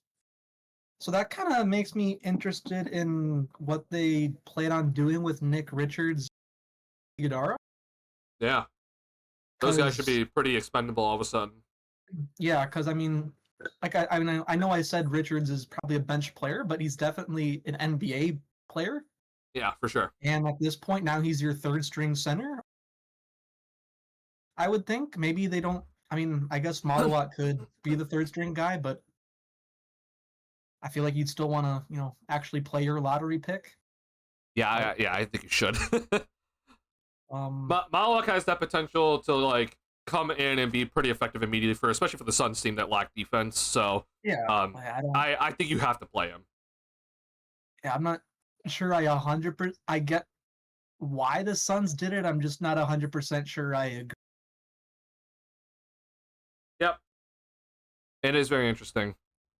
So yeah, maybe Nick Richards is available. Not saying the Bulls should go after him or anything, but just it is interesting. Yeah, please don't draft Derek Queen. I'm with you. Please give me Sorber. I'll be cool with Sorber. Let me on renewal. I'm not a fan. Okay. Do you like guys who are upside or no floor, or are going to mix of both? So I personally lead more upside. Like, I do think you need to have a bit of a floor, but I am a person that leads a lot more upside. That's just always been my takes of things. Of like, I've always looked at it that way. Upside over floor, but you need to like have like a little bit of a floor. Like you know, the Bruno Caboclos, which I know that some people think Asenge's could be like Bruno Caboclo, but I don't personally think that way. I think Bruno Caboclo was very different. But yeah, like you don't want a guy like Bruno Caboclo, the 2 years away from me, 2 years away, and has like no floor. But I do, if I had to choose between like, okay, this guy is like a pretty solid floor, but not like the highest upside, but then there's a guy that has like kind of mid to not so great floor. I think Shams just announced another trade. I think he just said this is Memphis's pick now instead of Portland's. Oh.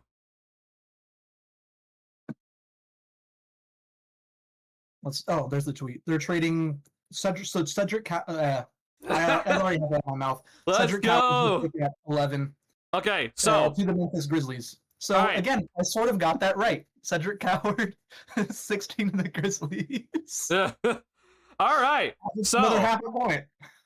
Yeah, you got Cedric Coward actually, but you know, it's not the correct pick. Half a point for David. Okay, if you did not understand what we just said, all right, I am about to give you a spoiler.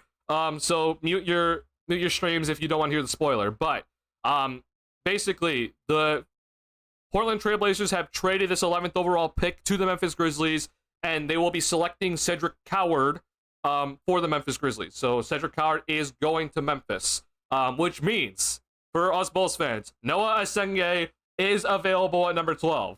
So I am hoping to God that they will be picking this man because he is my number one on my draft board for the Bulls. But Noah Asenge is officially on his way to being available for the Chicago Bulls at number 12. So I'm hoping that that is going to be the selection. I'm hoping. But we'll see. I would not be shocked if Baron J all of a sudden is selected. I'm gonna be very sad by this front office yet again. But Cedric Coward is the 11th overall pick. A little higher than I thought personally. I was not expecting him to go this high.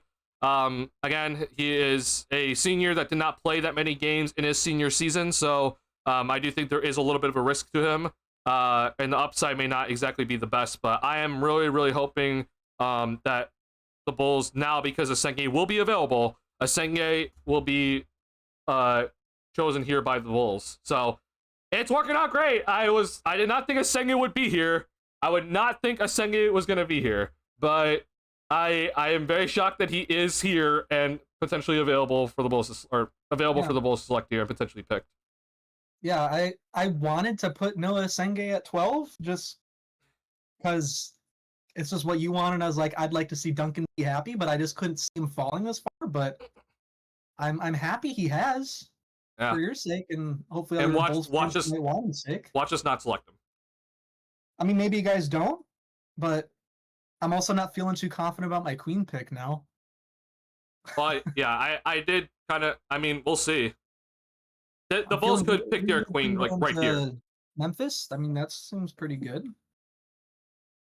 So the Grizzlies are sending the 16th pick, a 2028 first round via Orlando, and Cedric. You cut out. Can you say it again? So the Grizzlies are sending the 16th pick, Orlando's 2028 pick, and 2 second-round picks to Portland for Cedric Coward. Okay, so that's the move from 16 to 11 in this draft. So they sent one of the Magic picks that they just received from the Desmond Bane trade, and then 2 second-round picks to move up to number 11 to pick Cedric Coward. Very interesting. Interesting move by Memphis. But we'll gladly take it. Hopefully Asenge ends up being Giannis. So, like, yeah, I'm not expecting Asenge to become Giannis, right? But I do think that the upside for Asenge is, like, potentially Giannis, but, like, more so of a, like, really good 3-and-D type wing that has really good finishing around the basket. Because I think that Asenge is going to come in and be a very explosive finisher around the rim right off the bat. Even though he's one of the youngest players in this draft, and you're looking at a guy that doesn't have much ability to create on ball currently. His explosiveness immediately, even in traffic, is pretty shocking. Like, it's eye popping to me. And so I do think that he'll come in and be an effective finisher at the rim immediately, and I think he's going to come in and be an effective defender immediately. At least help defender immediately, I should say. But we'll see what the pick is. If it isn't Asenge, I'll be a little disappointed. If it's not Asenge, then I'm hoping it's like Sorber or Newell then. But I'm ready to be disappointed, basically.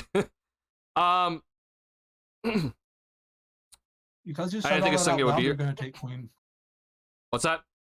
Oh, because you said all that out loud, they're going to take Queen. Yeah, and I'll be pretty sad when that happens. I want Sorber, but we have no problem at all with Asenge. I mean, yeah, if it's not Asenge, then I want it to be like Sorber or Newell. That's okay. I'll live with it. I'd rather have Yohan over Queen. I also think I would rather have Yohan over Queen. Yeah, I'd rather choose Yohan over Queen personally. So wait, did the Rockets trade Malawak for Mark Williams? So the Suns traded for Mark Williams. That it did not. All right, Bulls pick is in here, so we'll see who it is. We're in commercial break though. So yeah, the Suns traded for Mark Williams. They did not use the pick that was used for Malawak.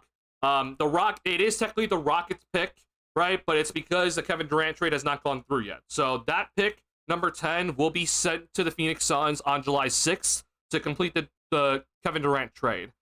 So the Houston Rockets, basically, they're picking for the Phoenix Suns with that pick. So who are the Phoenix Suns wanted? They get the pick, and they very clearly chose Malawak. So Malawak will be heading to the Phoenix Suns, and then the Phoenix Suns made a separate trade, not involving that pick, to trade for Mark Williams. They traded their 29th overall pick of this draft and a future 2029 first-round pick to the Charlotte Hornets to get Mark Williams. So they all of a sudden now have two centers on their team when you'd argue that they had one last season, and you could argue that Mick Richards was more of a bench player. So yeah, a single starting caliber center last year.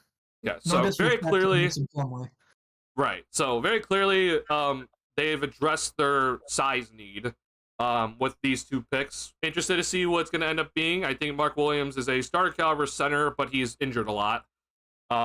Malawak, we've talked about his potential on this channel before, potentially like Rudy Gobert-esque, but he might need some time. So we'll see how it's going to work out for Phoenix. But hey, if you need to address your center needs, you did it pretty quickly. If you're Phoenix, you did it in a matter of like 30 seconds. So pretty much.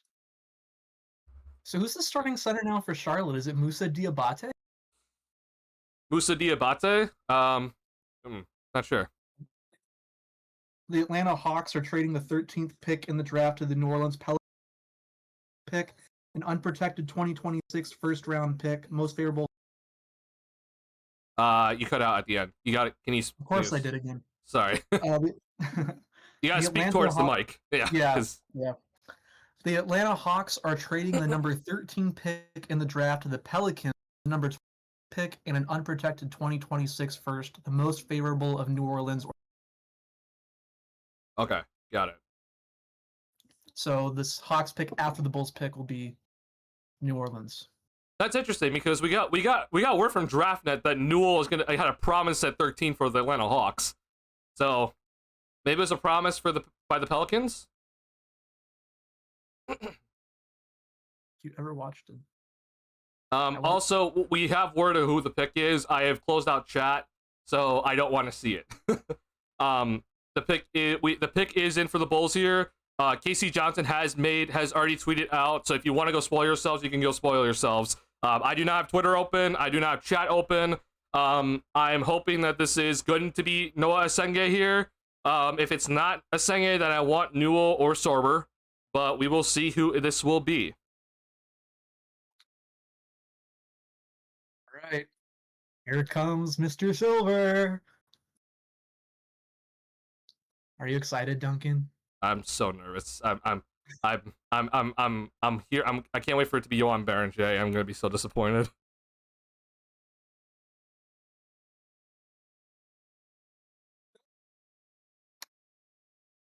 Let's go! Let's go! All right.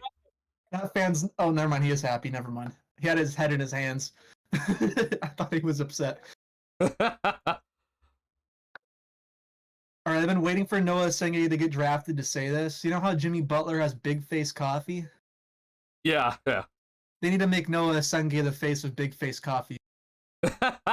He's got a huge face. He does have a big face. Yeah, that'd be pretty big to put on a nice logo for Big Face Coffee. Hey, all right. Look who I had as alternate there. Asenge. All right. So my number one guy somehow fell to the Bulls, and I'm very happy that he is here. So I'm happy the Bulls didn't go differently and think about picking someone else that's much later, that projected to go later in the draft. I am very, very hyped about this. This is the guy that I look at. You just look at the highlights now. Explosive athlete that immediately you can just see him when he gets to the rim. It just pops out to you. This guy is able to get to the rim and finish over defenders, and it's like, wow, like that's incredibly shocking how he was able to finish that. He's very, very good in transition. So if the Bulls want to continue this sort of transition level play, he's going to thrive. So I'm hoping that the Bulls continue playing fast and up tempo. He's absolutely going to thrive in that sort of style with the Bulls. I do think that with the Asenge, he is defensively, he's going to come in and probably be a pretty good shot blocker already. So kind of similar to how Buzelis kind of came in, and I said he's going to be a pretty good shot blocker right off the bat. Asenge maybe a little bit less than Buzelis, but he's still going to come in and probably be pretty effective rim protector. Very, very lengthy. As 6'10". I don't remember his exact measurements that we got, but it's very, very impressive measurements. Let's see here. So 6'11" wingspan, a 9'3" standing reach. At least that's what we get from Wikipedia. So, all right, sorry, Jonathan Givoni did actually tweet it out. Let me look at this. Yeah. I saw I'm not going to spoil it, but the 13th pick is in. Okay. So yeah, 6'10" with shoes, 6'11" wingspan, 9'3" standing reach, 198 pounds. So he is definitely very raw, but Asenge is one of the youngest players in the draft. If I'm not mistaken, he's the second youngest player behind Cooper Flagg in this draft. 99% sure that's right. Yeah, so he's gonna be a little bit of a project, but when it comes to Asenge, he has this potential to be a very, very good two-way player for this Bulls team. Obviously, the idea would be like, oh, he's gonna be the next Giannis. He probably won't become that, but I do think he'll get this jump shot to become at least a decent level 3-point shooter. That's gonna be a big test for him. But automatically, he's gonna come in and be a good defender, good finisher around the rim, guard multiple positions on the perimeter and in the interior. And I do think that you'll see him be used as a pick and roll threat more as he comes into the league. I do think that he's going to have to expand his game to be a pick and pop threat as he gets older and get that 3-point shot to come along for him. But I am really happy that the Bulls did this selection because this is the way I think the Bulls should be looking at their draft. They should be looking at not necessarily fit, not what they need, but looking at potential. And I think this guy has the potential to be really good for this Bulls team moving forward. So I'm really happy that he fell all the way to 12. I did not think he was going to fall to 12. And I'm really looking forward to this, man. This is going to be a very, very fun offseason for me just because of the fact that we got Asenge. I am very hyped about the fact that we got him. You're going to see 100% a film breakdown for Asenge coming up here. And obviously we'll be covering Summer League when he does play. So I'm hyped, man. Buzelis and Asenge together, I am really hoping that is the front court of the future at the 3 and 4 spots. I know there's gonna be some question marks about like, oh, like who's 4, who's 3. At least in my opinion, the way I kind of look at it is not necessarily like, oh, who's 4, who's 3. It's just that I do think that Buzelis will be a little bit more on ball, and Asenge is gonna be a little bit more off ball in the offense. But defensively, they're both gonna be insane, and I think that they'll be able to guard multiple positions defensively and guard all the forwards in the league. So I'm hyped, man. This is fantastic, and I think it's a good move for the future here. Did the picket call for New Orleans or? No, they're doing something involving NBA Pioneers. Oh, Pioneers. Okay. Got it. I don't know. I haven't been listening. I've been listening to you. All right, yeah. So obviously, if you're here, you see that I'm a big Asenge fan, so I'm really happy. Hamatis in the front court could be scary defensively. That's the potential.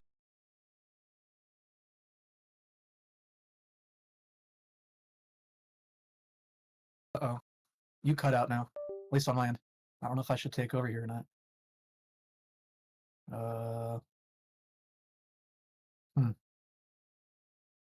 Interesting. Am I back? Okay, sorry. My mic disconnected. I should be back now. I hear your voice. I don't know if David can hear me, so give me 1 second. 1 sec, David. 1 sec.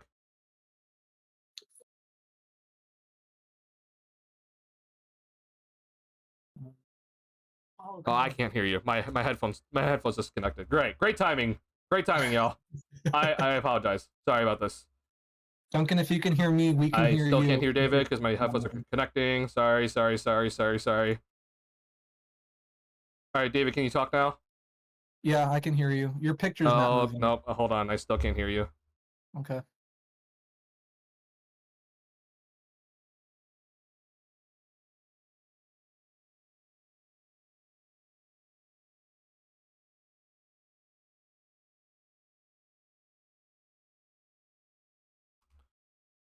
And now my stream deck isn't working. Love this.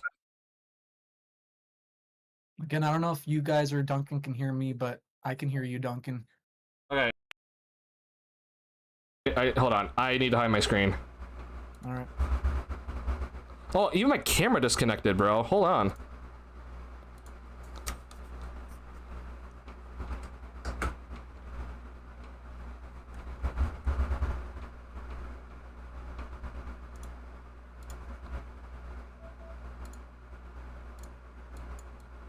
Talk now, David. Hello. Okay, I can hear you now. All right. Cool. Okay, my camera should come back on now. Liam McNeely was the other guy that we went to college with. I could remember.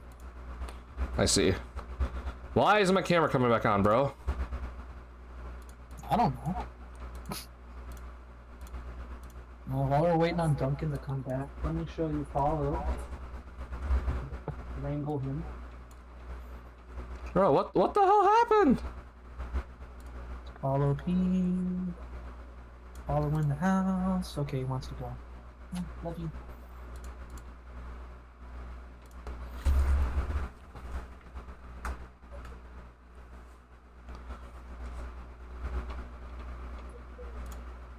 Sorry, y'all. This is really annoying. Oh, sorry. Just turned up my mic really loud. There you are. Oh, we're back, finally. Yay. What? Sorry. Now, hold on. I don't know what happened, but now everything's all messed up now because now my filters for my microphone is all off. Like, they're not working. I mean, if it means anything, on my end, you sound exactly the same. You're right, but it should be the same. Like, the stream quality should be different. And right now my noise gate isn't working. Like, you can, if I just stay quiet for a second on stream, like, it's still showing my mic levels going up, even though I should have a noise gate working, and I don't know why it's doing that. Bro, this timing could not be any worse. I'm so annoyed. It's it's the price you have to pay for getting the guy you want. Fair enough. I'll go through this. If that means we get a Senge, that's all that matters. Real quick, we missed it. The New Orleans Pelicans took Derek Queen with the Hawks. Oh, they actually took Derek Queen. Okay, that's a little shocking to me. So I was only one off on that. Just... Hey, Viper Strike. I'm gonna stay silent for a second, but can you tell me if like you can hear like a bunch of noise in the background when I stay silent from my mic?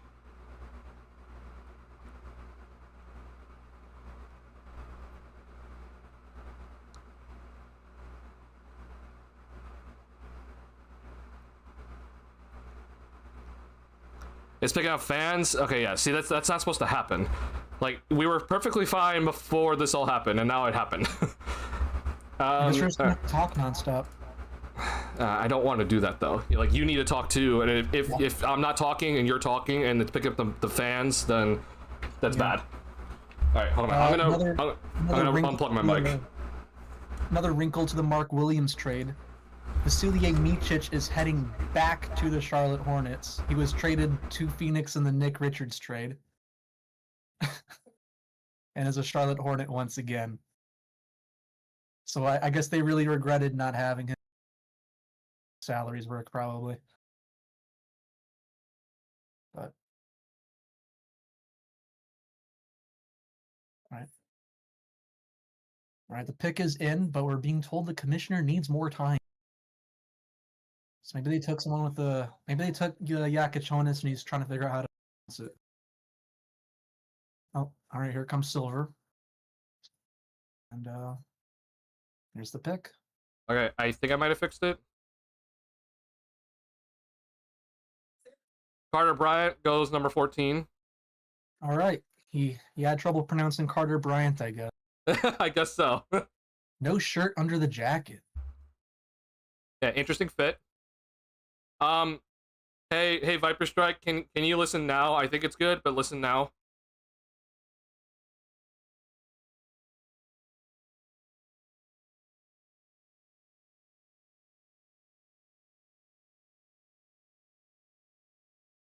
You fix it? All right, cool. Thank you. Appreciate that. All right, cool. We're back in business. Holy crap, the technical difficulties really sucked there. Thank you for your patience. All right, so yeah, while this was happening, we missed. So Derek Queen, he is going to New Orleans. He was selected 13th overall by New Orleans. By Atlanta, but traded to New Orleans. And then Carter Bryant is going to the Spurs here. So congrats to them. Okay, sorry. Let me catch up on chat here. Not familiar with him at all. What's Sky Report on him? Okay, so I gave you some Sky Report, Patrick. We'll talk also like offline and everything, Patrick. But go look at some highlights. Like if you are kind of like looking at like, oh, what is the Senge? Like just go look at some highlights and just look at his athleticism. You can see why I'm kind of high on him and his potential. That's kind of all I'm just gonna say. Again, though, I think he's pretty good defensively already, especially in terms of blocking shots. I do think that the biggest thing for him is like, can he create on ball at all on offensive end? That's going to be a big question mark. But if he can't, then at least he's going to be hopefully, in my opinion, a efficient scorer around the rim, and hopefully he gets that 3-point shot. But either way, though, you're looking at a guy that can finish around the rim pretty effectively already. He has some pretty explosive dunks. And I do think that he's already like a pretty impactful defender, even at 18 years old. He comes in and can guard multiple positions with his length. And he is phenomenal in transition. This guy can get up and down the court really quickly.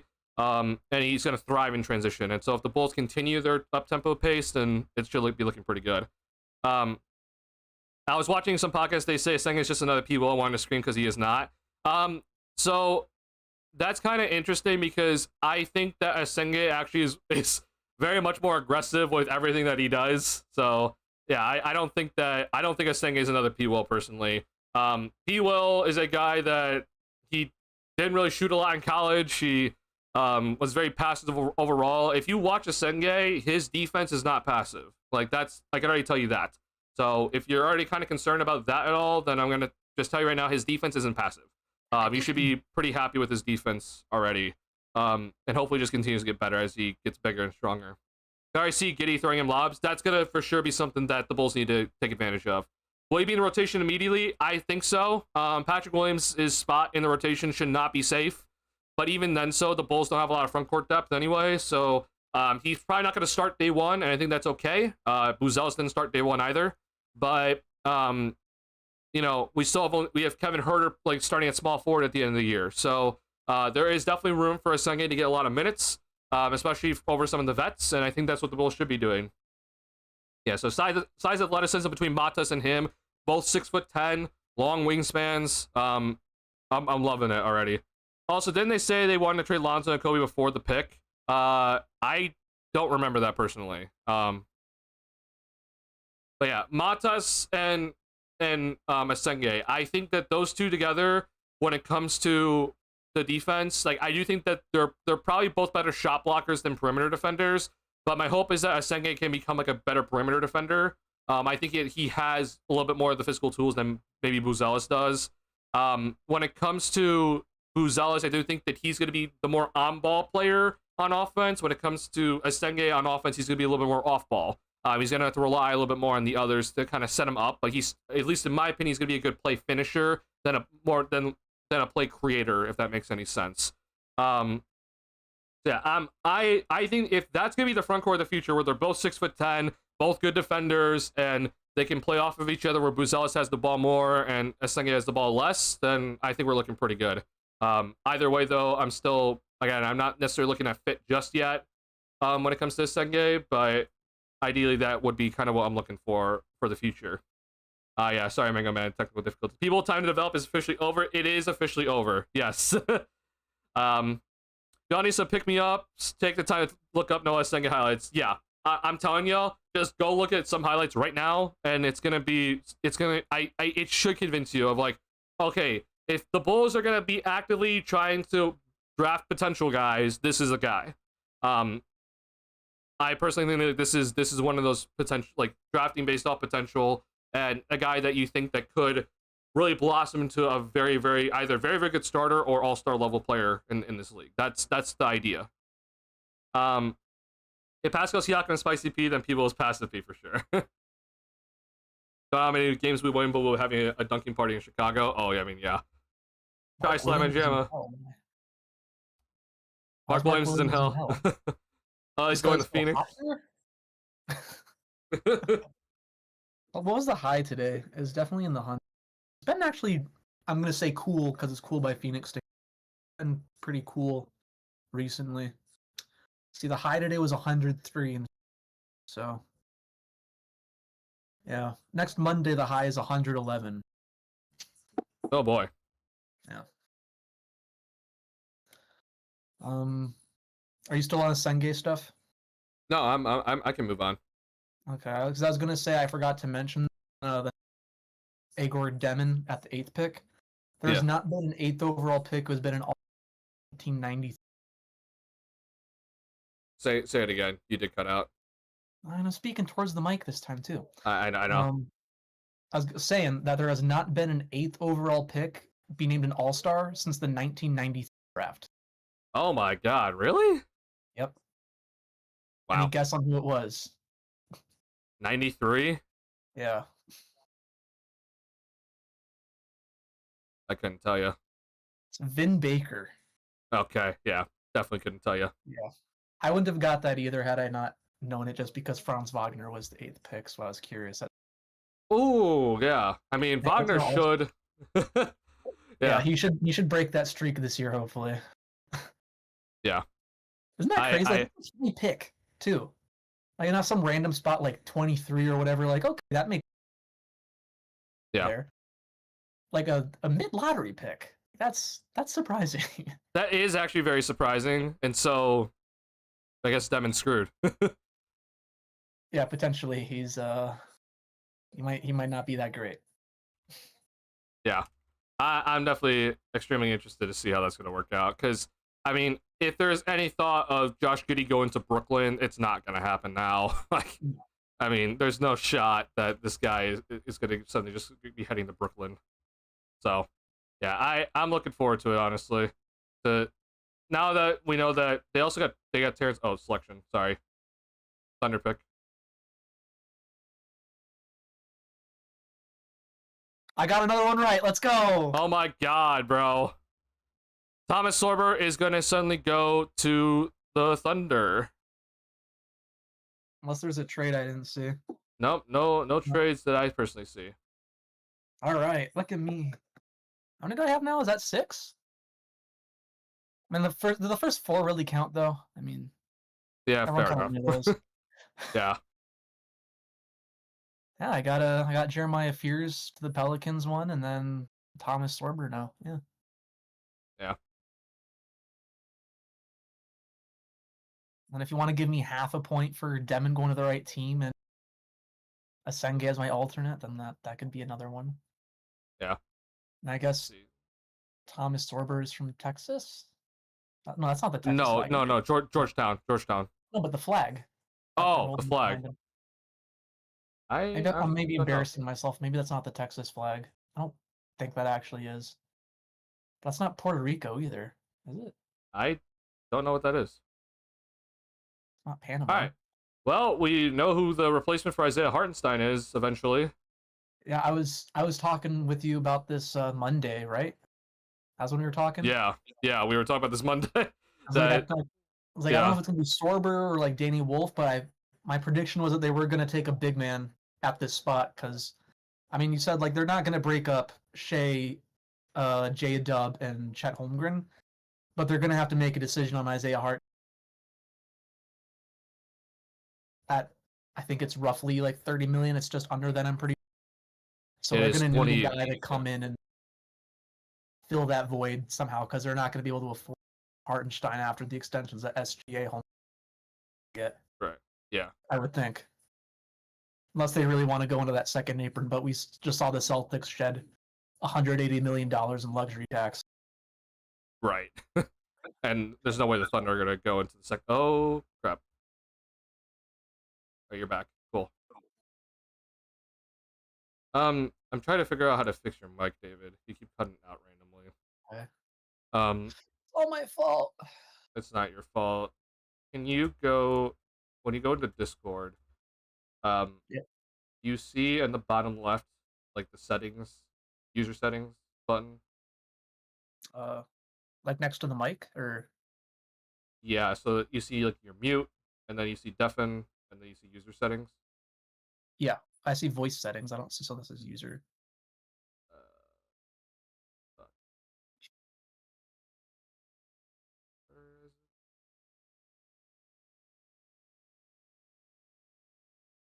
Click that, I guess. Do you then see in Discord, you see something called input mode? Yes, voice activity and push to talk. Okay, and then after that, do you see something called input sensitivity? Yes, I do. Okay. Can you, is it on or off right now? It's got a blue check by it. It's on. Okay. Can you turn that off? Okay. Okay. That should just kind of pick up anything, and it's not gonna like, oh, you didn't reach a certain level with your voice, so that it's not gonna, like, if you don't reach a certain threshold, it's not gonna let the audio through. Okay. So now you should be good now. You sound good. Okay. All right. Cool. Thank you. Hopefully that stops now. I hope so. I don't know. All right. Let me get the chat here. Again. Sengo's averaging half a block in German League, mid-tier league generally, another half a block in Euro Cup. Kind of like the G League of Europe. Somehow transforms to a tremendous shot blocker in NBA. I'd be surprised. Did he really only average half a shot block? I feel like I don't know. Is that actually right? And he wouldn't make that up. I just can't believe that because like when I was heavily looking into his I was looking at some box score numbers, and then I was also looking at his highlights, and I'm like, man, this guy has some crazy shot blocks, and I'm just like, wow, that's crazy. Oh, I guess that is right. Yeah. Well, wait, that's 2014-15. That's not this. Wait, is that this year? That is. No, sorry, 2024-25. No, that's one game. Wait, what? No, I'm looking at the wrong thing. Oh, it is half a shot block. Wow. All right, that actually does shock me. I'm a little bit shocked at that. So I mean, maybe he is just going to be more like perimeter defensive oriented than I thought he would. So I this get. pick right I, here, for those who do not remember, it says the Grizzlies pick, but it was involved in the Cedric Coward trade. So this is a pick going to Portland. they're going to Portland. Okay, got it.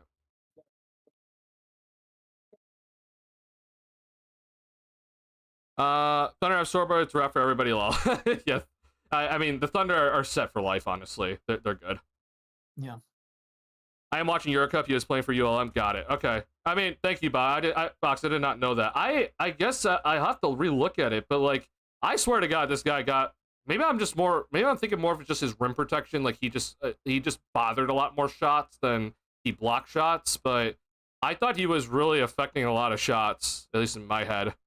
But I guess I'm wrong. So I guess he is maybe a little bit more on the perimeter. That which, hey, if that is the case, then where he's more perimeter oriented defensively, then I think that's okay.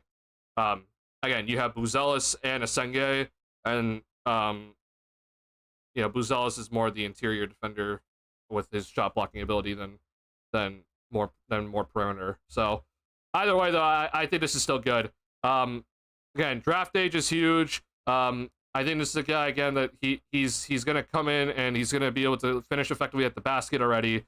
And I'm looking forward to seeing how this is gonna be developed with him. Now I know a lot of Bulls fans are like, oh, development problems with the Bulls. If you go look at the last draft picks for the Bulls, okay, Kobe White, Iota Sumu, Dalen Terry, Patrick Williams, Julian Phillips, okay, and then obviously Buzelis. Yes, I agree that that Dalen Terry, Patrick Williams, like these guys have not done anything. I would argue though that Kobe White has far exceeded any expectations. Iota Sumu has been great, and I think obviously Buzelis is gonna be something that we're looking at. Is gonna be special. So I think that the Bulls' track record of like lack of development or whatever, I think it's honestly it's less bad than what people probably overall think. But I am aware that Patrick Williams is a problem. Like I'm very much aware of that. So yeah, this is definitely going to be a project with him. I'm not here to say that this is going to like be like, oh, he's going to come in and average 20 immediately. No, I'm not saying that. But this is at least what I think the Bulls should be doing. You're supposed to be drafting guys that are young and drafting guys that you think have the potential to be like a very, very effective player, especially two-way. And this is the type of guy. Okay, we just got I'm not going to spoil it. We just got a huge surprise at pick 16 I saw from Shams. Okay. You are not going to guess who this is. Don't even bother. All right, I can't wait. I promise you, do not even bother. This is technically Portland's pick, not the Grizzlies' pick, again. He's extremely raw, moving based on instinct on both sides of the floor. He got tons of times when he was defending, he had trouble and switches help the defense generally. Really, Box? I've watched like at least 2 hours of this guy. Wait, what? Yeah. Hansen went 16th? What? I had him as like a second-round pick for the Magic, like mid-second. Yeah, this guy is projected to go second round all the time. Like, what? Is this Papagiannis all over again? What?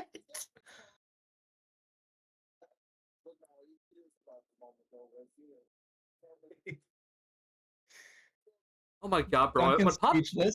When Papi, I just remember when Papagiannis was selected, and we're just like, what? Like, what?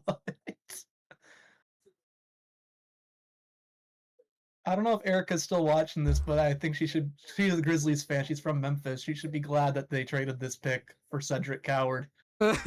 Blazers fans, I don't know what.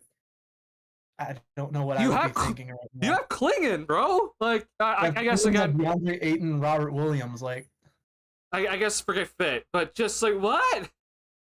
Really? This is the pick?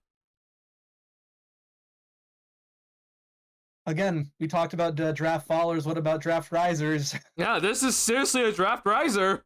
Emin and I guess because you say the last name first in China, Yang Hansen. Yeah, Yang Hansen. Yeah, they just compared him to Greg Monroe. I mean, I guess that's not terrible, but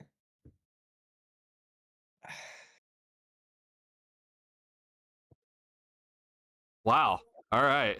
I'm utterly shocked at this. I cannot believe that. All right, Portland. Good luck, man. Good Hope this luck. works out. Who did I have there? I had Cedric Coward with that pick, I guess. Yeah. So Uh, you got the half a point. yeah. It's the third highest selected Chinese-born player.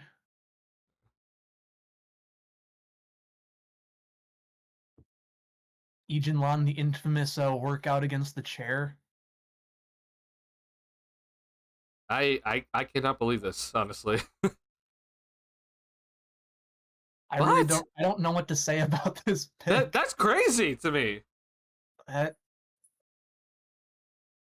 this You know, is I did say that this is going to be a surprising draft, and it's living up to its name. yeah. This is. I don't even know what to tell like any Portland fans that on the off chance there's one watching this. Like I don't. I need to see Portland Twitter right now. I'm gonna ask my Magic fan friends what they think of this. So Hanson Yang for Desmond Bain, basically. Yeah, I guess so. I guess that's the plan.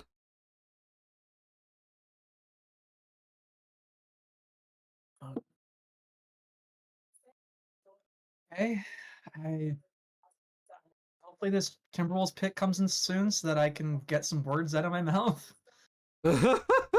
I cannot believe that, bro. I'm speechless and not in the good way. Again, a guy that is projected heavily in many mock drafts to go second round. I'm not sure I ever saw him once in like the top or the bottom half of a first round. And I Nah. mean, 16th is technically the bottom half of the first round, but that's as I high mean, as you can get, still being I mean, bottom half. NBA Draft Net has him 34th. Yeah, let me go look at like the Athletic and like ESPN where they had him. That's crazy. So Athletic had him 36th, and so did ESPN. All right, Timberwolves pick. Biranji, that's not how you say it, is it? No, it should be Biranji. Baron. Okay, so Berenje. It should be Baron J. All right, so he goes to Right. Minnesota. Where'd you have him? Like Uh, 22nd? I had him 28th. I was one pick off with him. I feel good about that. Yeah, you're getting these. I mean, obviously, forget Hansen for a second here, but Yeah. you're doing pretty good. No one saw that coming. I cannot believe that. Still, what? Yeah. Well, let's move on to what I know about Yuan Berenger. We talked about him, I think, before the draft actually started. So for those of you who were not there, a little bit on Berenger. He only started playing basketball in 2021 because he wanted to play soccer but couldn't find cleats big enough to fit his feet anymore. Everyone's like, "Well, you're tall. You should play basketball." So he's like, "Okay, I'll play basketball." And then 4 years later, he was a mid first round pick and led the Adriatic League in blocks per game at 1.4 there. And I think they said Adriatic League champion. Yeah. So he's pretty raw at everything that isn't defense around the rim and rebounding. Yeah. Otherwise, I think he's a 53% free throw shooter. He is. Yes. So So very, very raw. yeah, he's definitely a development project. I guess he's got the French connection with Rudy Gobert in Minnesota. Yeah, I guess that's the plan. He's the Gobert replacement. So maybe I don't know how much he knows about American culture, how he's going to fit in, but having Rudy there should definitely help the transition to living in America. And then obviously they're showing it here. He's part of the French invasion in the NBA too. Yeah, they're showing all the different French players that have been drafted the last few years. I do not remember Pacome Dadier being a first-round pick last year, but all right. And then Noah Senge, the other French guy. Yeah. All right. Another thing about Senge, though, actually, he left his team in the middle of their He final did. series. Yeah. I'd be a little concerned character-wise there, but I would be. I think that it is definitely weird, but at the same time, like I don't really know what if he had to like go and talk to some people or do any sort of workout. So who knows? Maybe his agent told him like, "Hey, your draft stock's falling. You need to come over." maybe I don't know. Yeah, Just seems odd to leave your team in the middle of the final to come to the draft. I would agree with that. Yeah, for sure. Especially the series But are up 2-1 in.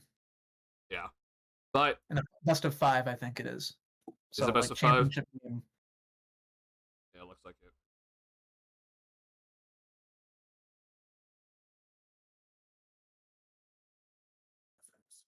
Ooh, so some of my Magic fans who like Danny Wolf, they're like, oh, is he gonna slide to 25 right now?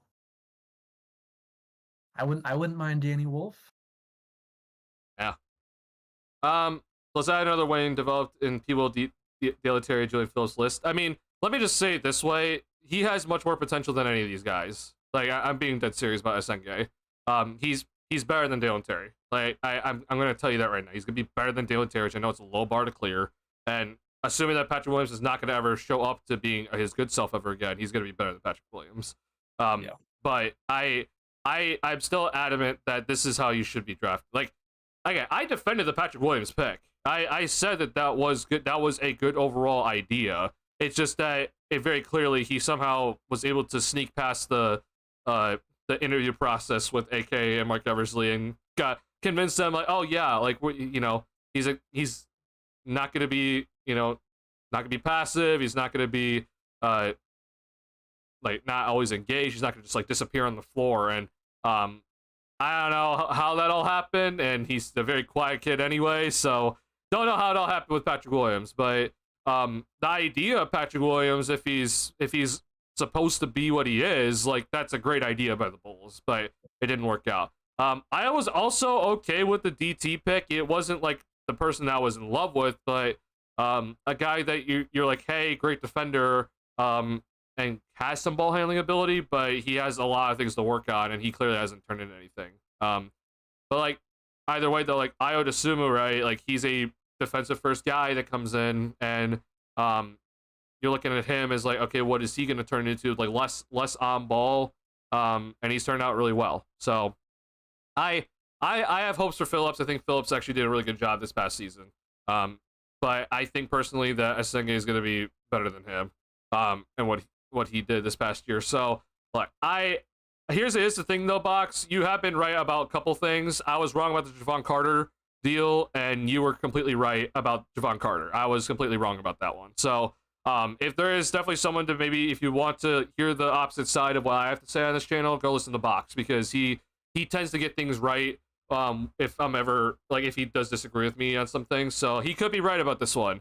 I guess I am wrong about what I saw from Asenge and his overall his blocking ability. Like I thought I mean I remember watching so many videos of him, and it wasn't the same vid of just like I thought he was like just heavily blocking shots and really affecting shots at the basket, but I guess I'm wrong. Seems to be more of a steals guy instead than maybe a block shot guy, so maybe that's what I'm thinking about. But either way, though, I think that still this is the guy that I wanted really badly, and I stand by it. I'm looking forward to watching him, and hopefully he develops well. So, yeah. At the end of the day, it is all subjective. I could 100% be wrong, and that is okay. And I'll admit that, hey, I was absolutely fucking wrong with the Patrick Williams pick. I was flat out wrong with it. Yeah. I cannot believe how bad it's turned out. I didn't think it was ever gonna be this bad, but here we are. So. If you don't want to trust me, then there's your reasons to not trust me at the end of the day. Is the pick in for Washington? It looks like it is. You went on a expletive-laced tyrant, or expletive-laced... I can't talk. Expletive-laced rant about Patrick Williams, I remember, that year. Well, yeah. I was really annoyed with how so many people were like, oh, like what are we doing? We're not drafting right. And I'm like, no, like this is the idea of itself is right. You're drafting a guy that is like 6'7", NBA ready, but is young, and has multiple tools to be good. He All just right. very clearly was not good. So Shams just announced a trade. This pick is going to Utah. Okay. And I know who the pick is, but I'm not gonna tell you who in I case somebody also wants know it who first. I also know who the pick is. Whoops. All right. Doesn't say for what though yet. So we just know this is going to Utah. Correct. Yes, we do not know for what exactly.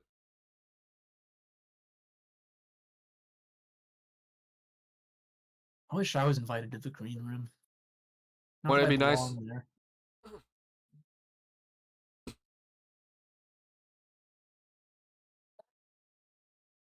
Let's just say I like what Utah is doing here with Ace Bailey and this next guy.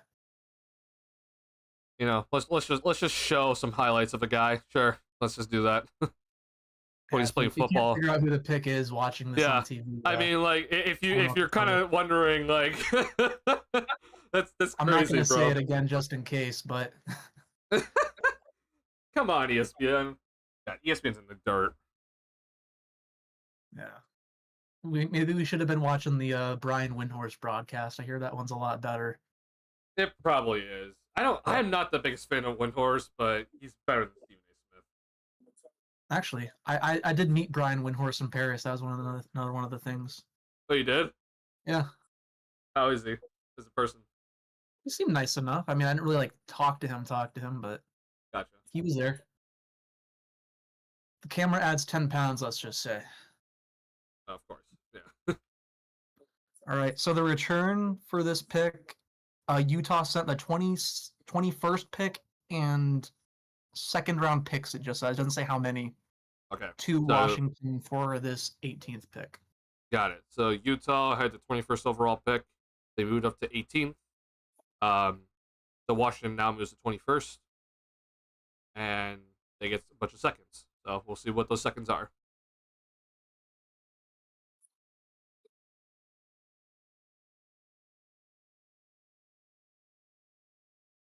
All right, let's send it to our boy.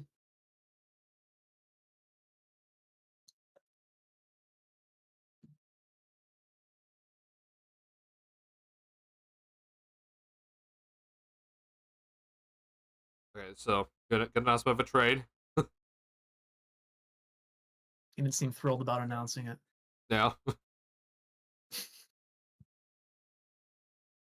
All right. Walter Clayton Jr. is heading to Utah. So selected by Washington, traded to Utah. That's going to be a shock going from living in Florida to Salt Lake City. Yeah. Good luck, man. I don't know where Iona College is. I think that's where he went before he went to the University of Florida, and I think he's from Central Florida too. I don't know if it's Central Florida. I know he's from Florida though.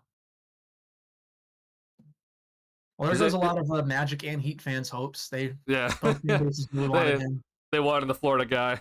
Yeah, Is it Givoni or Givoni? I never know how to say I don't it. know.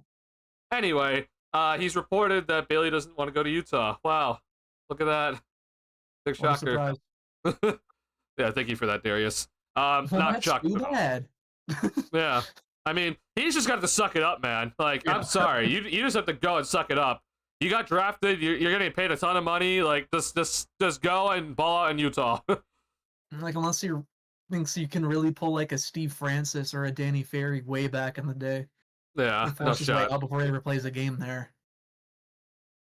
Yeah, But you the way don't with have that. Tim Tebow draft stock, I'm not sure they'd be able to get what they really want back in return. And I don't see Ace Bailey holding out into the season, Yeah. delaying his pro career like that. So What if he refuses to report? Well, if he refuses to report, he doesn't get his money. So yeah, yes. Well, not only does he not get his money, he has to pay a fine. yeah, He's literally losing money if he doesn't yeah. report. I mean, for a guy that has not been paid millions of dollars yet, I would think that you would want to report to camp. Because Ben Simmons lost something like $30 million in fines when he didn't report to the Sixers, right? Something like that. So, yeah, it's not looking not looking advantageous for Ace Bailey and his. He doesn't have the leverage. Yeah, he does not have the leverage just to not show up.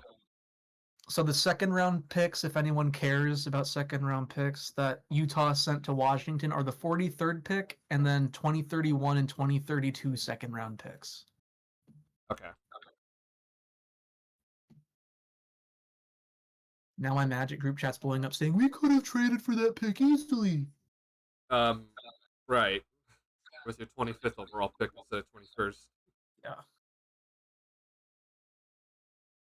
We got to keep these second round picks now. The Magic don't have their first anymore. Yeah, I think you're not gonna be able to trade up for that. No. I mean, okay. I'm happy that they're hopeful about it, but. All right. So is this? I'm forgetting now. Is this still Brooklyn? Next, number 19. I'm 99% sure it's still Brooklyn. I kind of lost track of some of these trades. Yeah, all these trades are messing me up. This should still be Brooklyn. So this is where I had Igor Demon going. So. Yeah. So David had Deming going to Brooklyn now, but he went 8th. So we'll see who they go with this time. So watch it be Will Riley this time. Yeah.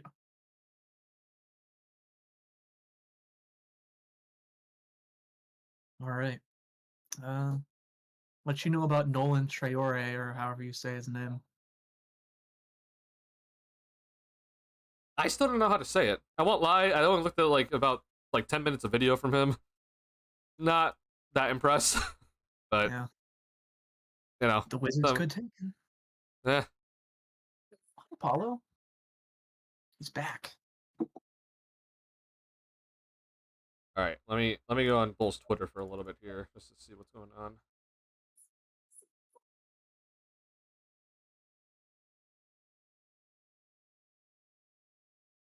I'm thinking Chaz Lanier could be a Magic at 25.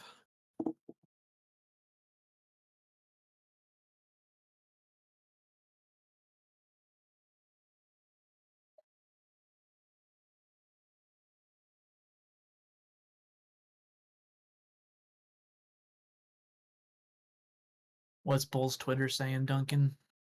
Well, looks like a lot of people are actually pretty happy with it overall.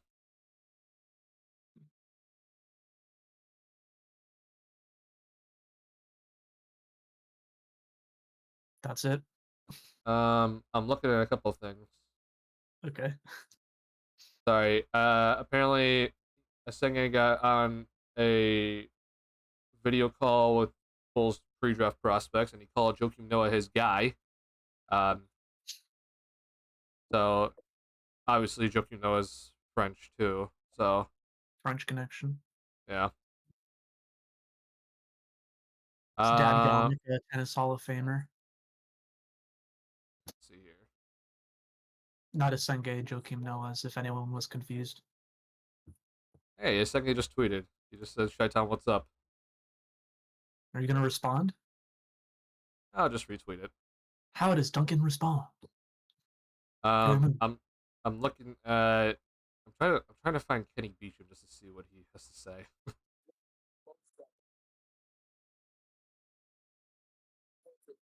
I did see a Kenny tweet from earlier today saying that he didn't want somebody, but I don't remember who.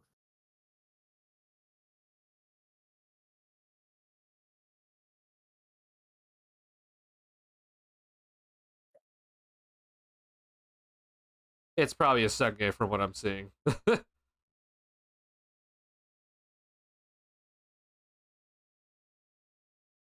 Oh, the pick is in.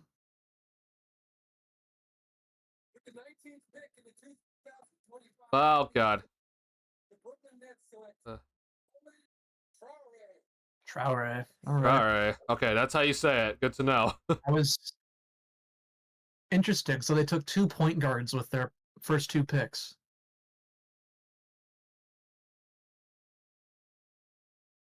Okay, this guy said, or Malik Andrews said Traore, so I don't know. At least he got a smooch from his girlfriend or fiance, wife, whoever she is to him.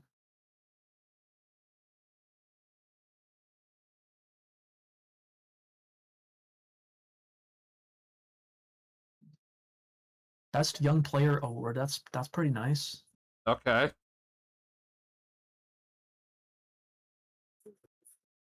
That's Okay, why so his name sounded familiar. It said his older brother played 9 games for the Lakers.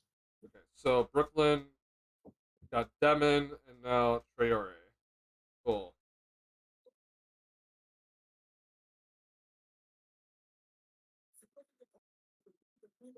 All right. We're kind of getting to a point in the draft where we don't quite know as much about these guys, and we have these awkward silences, I think. Oh, I know. I'm also scrolling Twitter. Yeah. Yeah, I can't say I know a whole lot about Traore other than he's French, and I understand he had a really good last 12 games in the Pro League in France he plays in, which significantly boosted his draft stock. Yes. So He's not like the most athletic guy, so it's kind of like it's a little bit scary for me. He's also not the tallest, so you know, good playmaker. That's kind of it. hat just barely fits over his hair. Yeah. What pick are we at now? So the Brooklyn Nets just made their 19th overall pick. It was Nolan Traore. We are now officially at the Miami Heat at number 20. So we will see what that's going to be about. Yeah, I don't know who they're because the guy I had them taking, Walter Clayton's already off the board. Yeah. I personally had Nick Clifford. I could see that one. They seem to like their older draft prospects. They took Jaime Jaquez.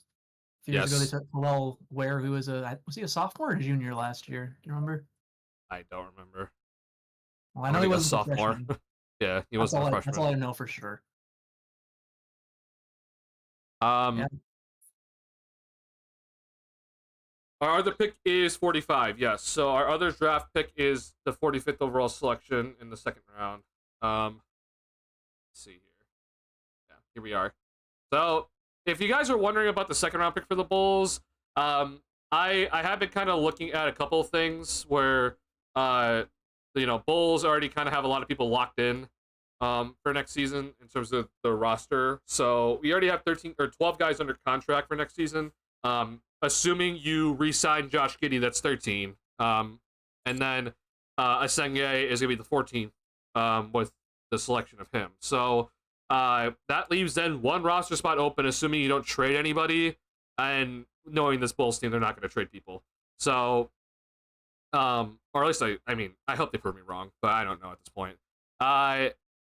So you're looking at one roster spot, and that's without re-signing Trey Jones. That's not using your mid-level exception yet. So that's just kind of like the only thing that's a little bit like with the 45th overall pick. Like, do you do a draft and stash just because you don't have the roster spots for them? You could draft a guy and sign him to a two-way contract. You do have like the mid, like literally the mid pick in the second round. So if you want to go ahead and do that, that is a possibility. But I would kind of think that the person you draft at 45 is going to want an NBA contract. But maybe I'm wrong. So a lot of people have been talking about like Roka Sikorsky from Australia, and he's 18 years old, and so you draft him now, and you just have him go and stay in, maybe it's not Australia, but just do like a year somewhere else. That's, I think, perfectly fine. So draft and stashing, I think, is a solid idea, but when it comes to the pick, the last thing I want this Bulls team to do with the pick is sell it, because that's what we've seen before. Jordan Bell, famously, his pick was sold for $3.5 million to the Warriors, and he was picked.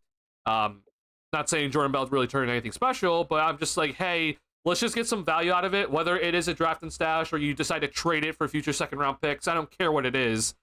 Or you just use the selection. Just don't trade it for cash. I just hate that. I hate the fact that we've seen many teams do that before, but also the Bulls have done it. So that's all I just ask for. Don't sell the pick, please. That's all I'm asking for. I honestly don't know who is the best selection in the second round. That's kind of up for grabs. The second round is going to be very weird for me because I really don't know. I really don't know anything about the second round. It's kind of tough. Pick is in for Miami here, so we should get in a second. What happened to Javi Jaquez? I mean, apparently there's a lot of weird stuff between him and Eric Spoelstra's wife off court. So, um, Excellent. yeah, I don't know what exactly happened to him, but he did not have that good of a season, and Eric Spoelstra wasn't really playing him for a reason. So, yeah, um, it's very odd. Let's just say that. Um, Yeah, I'm not. He was one of the older people though in the draft, so I'm not that shocked that like, oh, he didn't have like a great second year, but he could have a better third year. Checking back in, I'm pleasantly surprised we picked the Senge. Really thought this front office would have gone Queen people on his way out. I mean, I think unfortunately we're stuck with Patrick Williams, but I do think that the idea of like, oh, people has to be part of the core moving forward is gone, which I think is good. I don't want Patrick Williams part of this core moving forward. So, do we think Yakachonis finally gets picked here, or Yakuchonis would make sense. 'cause that's our I draft caller so I far? think I think Nick Clifford also would make sense. Well, let's see who it is. Adam Silver is up. I think it's Yakuchonis. It is Yakuchonis. Okay. All right, one of my new least favorite players. Yeah, David, as a Magic fan, hates the Heat, as he should. So yeah, Yakuchonis has fallen. He's fallen to 20th. So, I don't know if people kind of thought what I was also thinking about him, and just not good defensively, and heavy turnover prone. But he does have the ability to play make well, and have the ability to shoot off the dribble, create his own shot. There is that potential there. I was personally just, when I look at him, not that athletic, and he scares me with the amount of turnovers he commits, and he is just a cone defensively overall. But he needs to find a way to really boost up his offensive arsenal to kind of even out his lack of defense. So, interested how it's going to work out. Illinois product, so I know a lot of people wanted him for the Bulls. Yeah, and the Lithuanian connection there with Buzelis. Yeah, Lithuanian connection, woohoo. Yeah, he has definitely been the faller so far. A lot of people had him going lottery. He's fallen to 20th. I am going 15th. So, yeah, he has fallen quite a bit. Yeah, 13th to the Hawks. So fallen quite a bit. The other person right now is definitely Newell has fallen heavily. He's fallen a lot here. he was a guy. If I had to have picked somebody for my mock draft that was going to fall, I would have picked Newell. Yeah. I'm Yeah, a little Lithuanian upset connection with myself now for AK2. putting him up so high because I wasn't really a believer in him until the last like day or two. Because of me. Yeah. Yeah, kinda. It's definitely because of me. I mean, not to throw you under the bus, but yeah. Sorry, wrecked another mock draft for you. Fine, it's fine. I forgive you. This doesn't count for anything. I don't win anything for getting picks right or close to right. So I was just going to grab personal blood. Rocco. Dude has good screens. He developed to Steven Adams if we were lucky. That'd be great, obviously. Yeah. So, I mean, obviously we'll find out tomorrow if the Bulls decide to sell the pick. I hope they don't, but I'm looking forward to it. It's weird how you went from being one of the all-rookie teams to not playing. What do you think they're going to do / should do with Kobe, Lonzo, Io, Jones, Terry, Phillips? So, in terms of Jones, I don't think he's coming back, and I'm not happy about that because he's like, at least in my opinion, the like big part of the Levine trade, and he's not going to come back. It looks like. So I'm a little bit annoyed by that. With Terry, he's probably the first guy out of all those people that could be on his way out in terms of just like, hey, he's just not good enough. But we'll see. Phillips, I think, stays. I think he had a pretty okay season last season. And towards the end was getting better. So I think Phillips is going to stay. He's also really cheap on his contract, so I think he's here.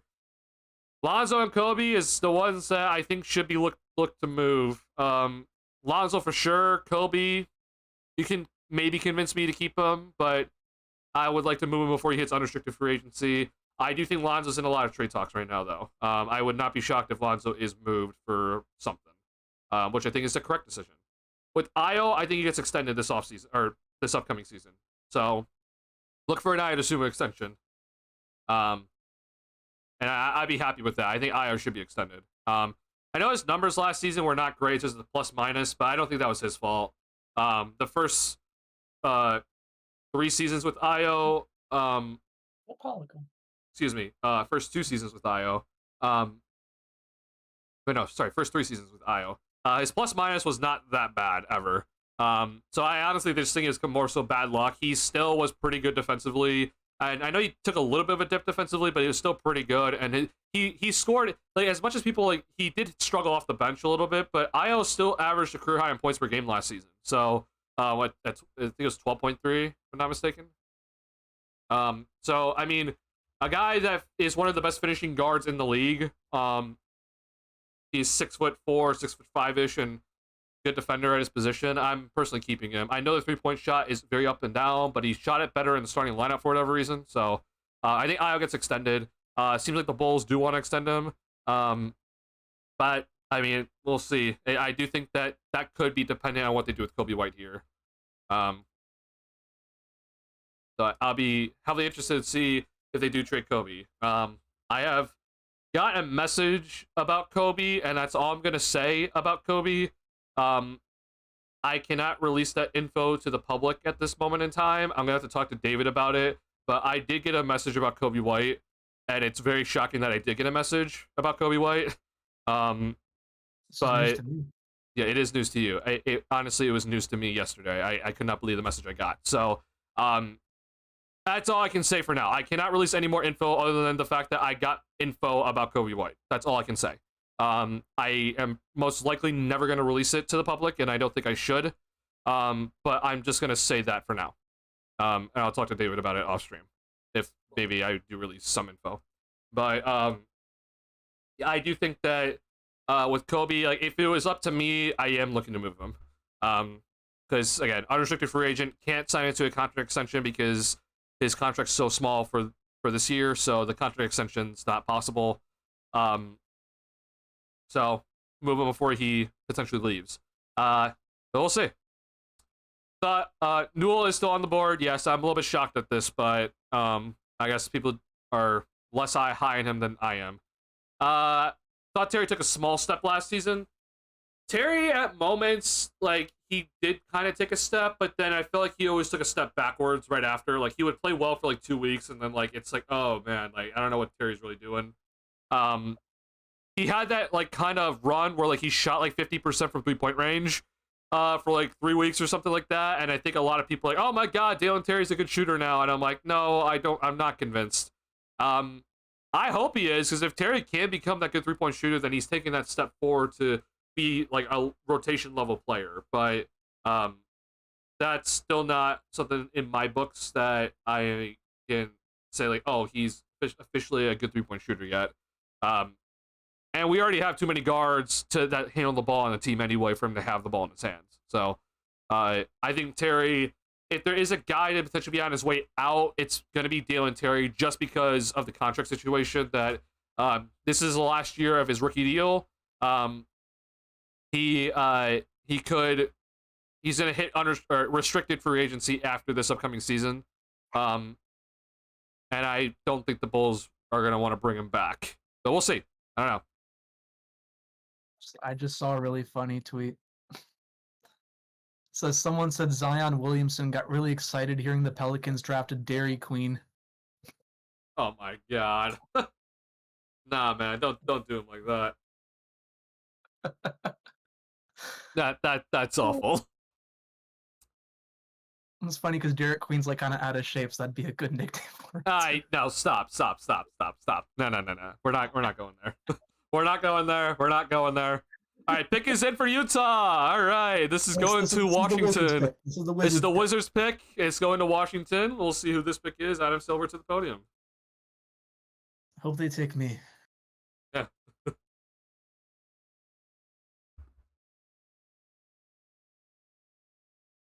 Will Riley. Okay. You were one off, David.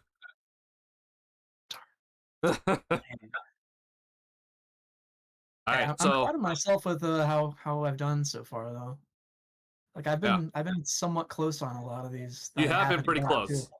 Yeah. So it seems like the strategy is to just not read into anything too much and just make my best guess. Yeah, just like March Madness. Last year I really read into it and did not do well. All right. So yeah, this pick is selected by Utah, but going to Washington. As Utah moved up to 18, and they sent this pick in return. So Will Riley is going to be going to Washington here and joining Trey Jensen, right? Yep. Okay. Said he grew from 5'9" to 6'6" during the pandemic, That's pretty impressive. I won't lie. and I guess gained 20 pounds at Illinois. I assume in muscle. I hope that's Is that muscle. like the? Oh, I can't think if it was it LeBron who had like the way oversized suit jacket, or is that just like a general early 2000s thing that everyone did? LeBron definitely Because had he's an oversized suit he's jacket. got a huge jacket on. It looks like, or maybe it's just not buttoned up high. I don't know. Yeah, I'm not I don't know sure. anything about fashion. I should be the last one talking about this. I mean, you're talking to two guys that don't really care about fashion, so we should not be saying anything about fashion whatsoever. I'm a little surprised Danny Wolf has fallen this far. Maybe just because Danny I'm Wolf, yeah. higher on him than most, but I mean, I also had Nick legs on Clifford that jump around shot. I here. mean, I haven't really. Oh, admittedly, I haven't really watched a lot of these prospects play. I just know their names and their stats. Yeah. So seeing his legs fling out on the jump shot was kind of weird. Huh. Um, let's see. Liam McNeely, I had him going 15th. He is not gone. 28th, Yeah. 28th of the Celtics. So you're gonna get that one closer, or maybe potentially right. I mean, the Celtics love their white boys that can Yeah. shoot. Sam I Hauser mean, McNeely didn't replacement. really shoot that well last year, but he has the pedigree. All right, so yeah, Illinois draft picks, Yakuchonis and Will Riley. They went 20 and 21st, so nice. Big day in Illinois. Erica asked who's getting Caleb Love. I don't know. You texted me that. I don't know. Is All Caleb right. Love even getting drafted? I don't. Yeah, I I mean, mean, second round if he is. potentially second round, two-way player after the draft, two ways signing. Have the Who's still on the board? I mean, Asa Newell's still on the board. I know Rasheer Fleming's still on the board. We just talked about Liam McNeely. Jace Richardson's still here. Nick Clifford's still here. So we got a lot of people still kind of waiting around. Drake Powell, for all the people that I think he's Patrick Williams 2.0, but Drake Powell's still available. Yeah, so we have a lot of people still available for the first round. I know a lot of people are high on Rasheer Fleming, so he's still here. We just talked about Danny Wolf. Forgot about to mention him. So yeah, he's still available. I mean, we're coming up on my Orlando Magic's pick here. Unless they Yeah. take Liam McNeely, who I don't really believe in, but if they do take him, I'll convince myself he's something. Or like a Hanson Yang type of pick here. I don't really envision myself being upset about who the Magic take right now. Okay. But because I said that, Yeah. They'll pick somebody. I don't know, they'll find a way. But honestly, I can't. It's been a really good 3 weeks as a Magic fan so far. So if they mess this up, I mean, they're bound to do something that I don't like. I can't. There's no way I can agree with everything they do. Right. I love what the Jazz have done tonight. I mean, Yeah. let's see. Yeah, so they got Miss Bailey. Ace Bailey and Walter Clayton Jr. Pretty damn good. I completely agree with you there, Patrick. Is it Adu? Is that how you say it? I think it's Adu Thero. Adu Thero? Okay, yeah. He is still available, Noel. Yes, he is still available. He has not been selected yet. All right. So this pick, it says Atlanta. This is going to Brooklyn. In the Porzingis trade. So Brooklyn took on Terrence Mann's contract and got a first round pick out of it, the 22nd overall pick. So this is going to Brooklyn. It says Atlanta. It is going to Brooklyn here. So this is the third selection for Brooklyn already tonight. Good job, Brooklyn, getting all those first round picks. I'm not gonna lie. I'm starting to get a little nervous, Duncan. All right, yeah. Now it's starting to set in. My hands are sweating. I'm interested in what Brooklyn does here now, because you technically drafted two guards already, and I mean, what now? Jace Richardson now? I hope not. I'm kind of looking forward to him potentially being a Magic if he's there. Yeah. We'd also have the connection his dad played for the Magic, Jason Richardson. Yeah, I was a big fan of him when I was 10, 11 years old. that'd be He cool. was part of the Hito Turkoglu Vince Carter trade from the Suns. Oh my god. I think Magic got Earl Clark in that deal as well. Earl Clark. My god. Yeah, Earl Clark. All He right. was not good. Yeah, I think Earl no. Clark was a lottery pick by Steve Kerr in Phoenix. Oh, let's see. Yeah. That actually adds up. I think Earl Clark went 13th overall in like Oh, 2008 or 9. 14th overall, That was 2009 cool. draft. Yeah. Yep, selected by Phoenix. You were right. Yeah. He's a really good immaculate grid pick for Magic, Suns, Lakers, Cavs, and I think Lakers. Nets are the other team he played for. Holy crap, bro! You got almost every single team. You're missing one team that he played 9 games on. That I would not be shocked if you don't remember this. Was it not the Nets or didn't? No, you already mentioned Brooklyn. He Okay. played 10 games for Brooklyn. He played 9 games for this other team. Sixers? Nope. Pelicans. Go back to the Northeast. Uh, Northeast. The Sixers? No, I Yeah, just said that, dummy. yeah. The Knicks. It is the Knicks. He played 9 games for the New York Knicks in the 2013-14 season. Why did I guess Sixers twice in a row? It's stupid. It's all good. All right, well, enough Earl Clark talk. The pick is in for the Nets. All right. Love that song.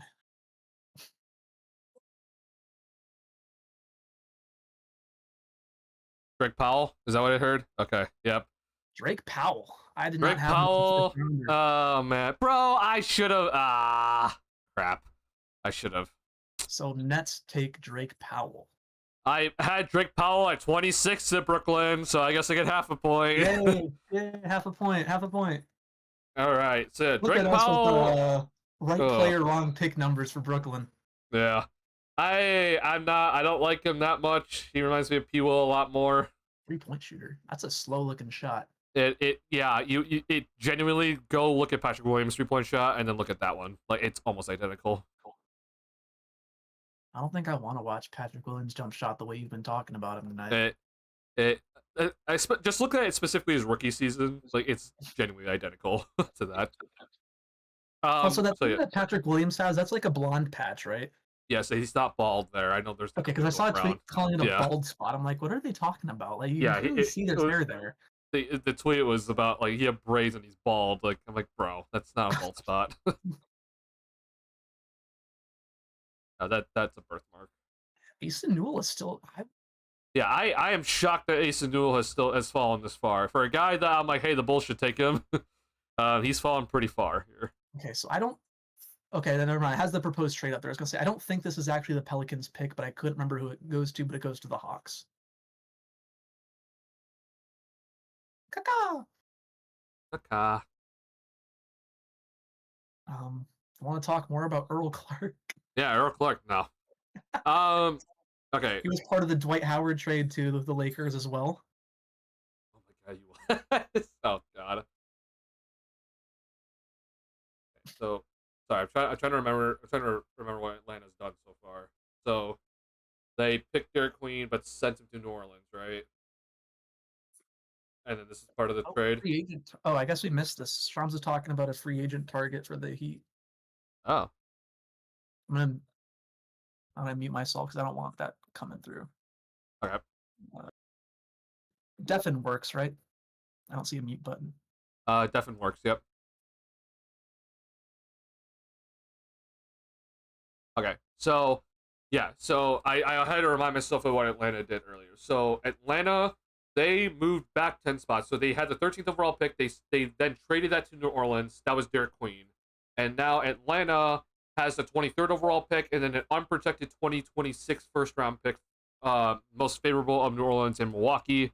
So that definitely could be a good pick here for Atlanta. So this is the 23rd pick here. which I know it says Pelicans, but it's Atlanta's, and then the 2026 most favorable first round pick of New Orleans and Milwaukee.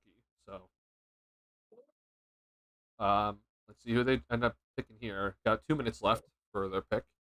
So for anyone curious that was listening to us and not Shams a few minutes ago, the potential free agent target the Heat are looking at is Jonathan Kuminga.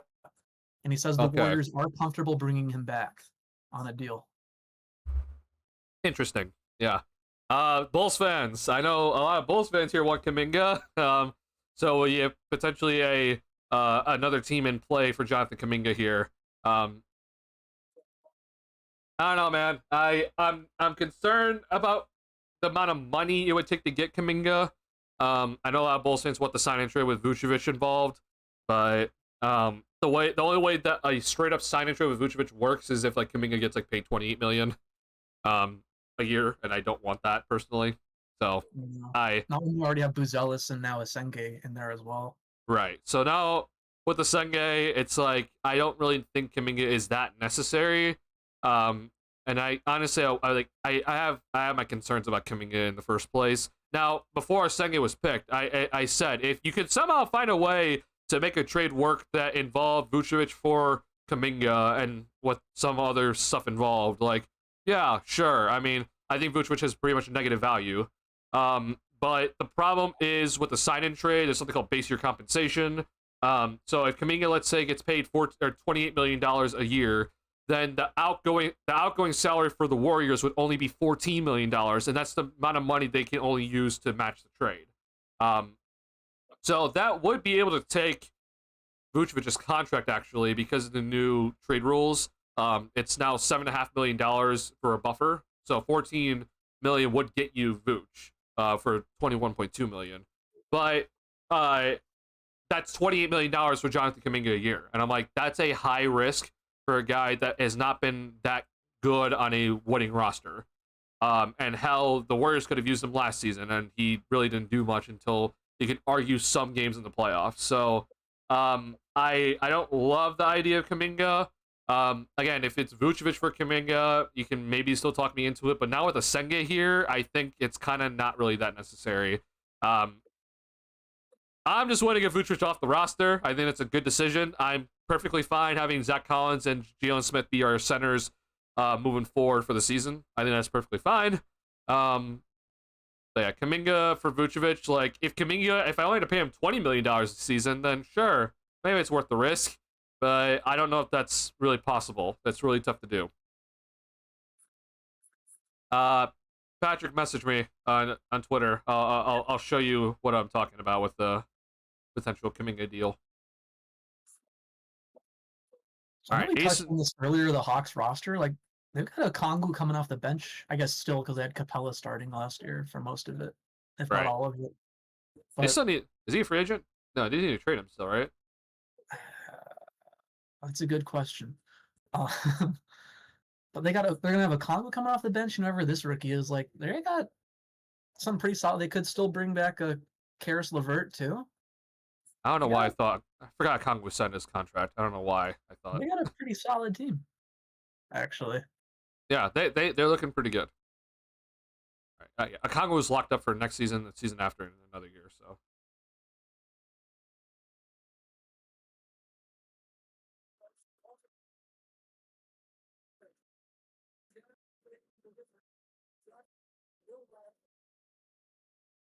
The announcing the trade.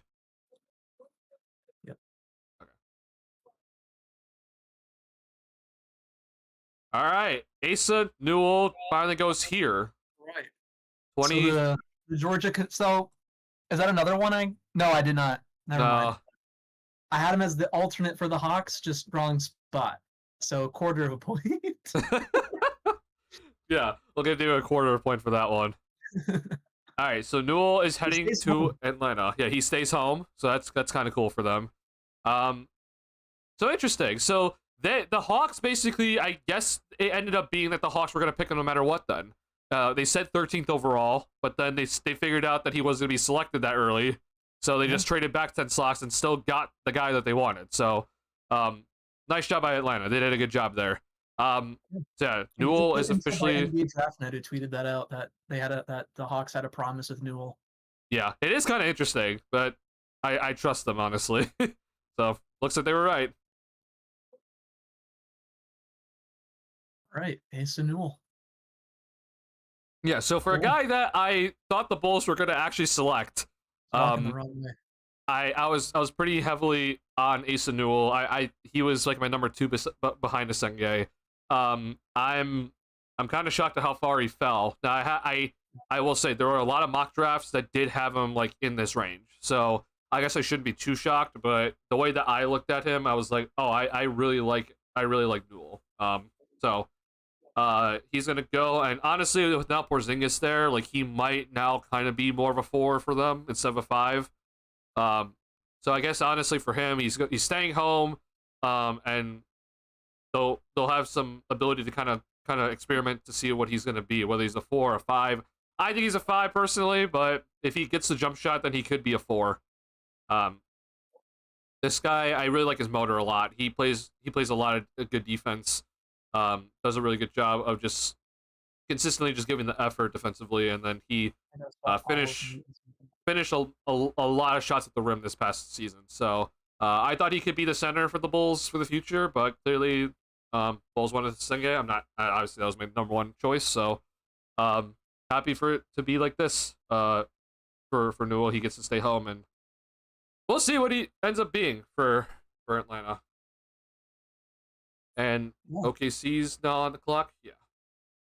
I'm not feeling so good about Hugo Gonzalez now. I thought like all these other names that I thought were better were going to be off the board and that they could draft and stash him.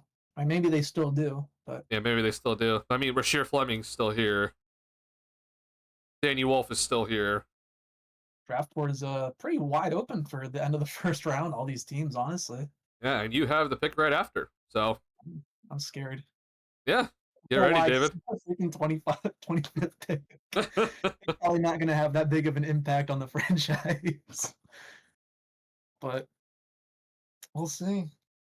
I know a lot of Magic fans also wanted Nick Clifford, so if he's not picked here, he's still an option. I don't know.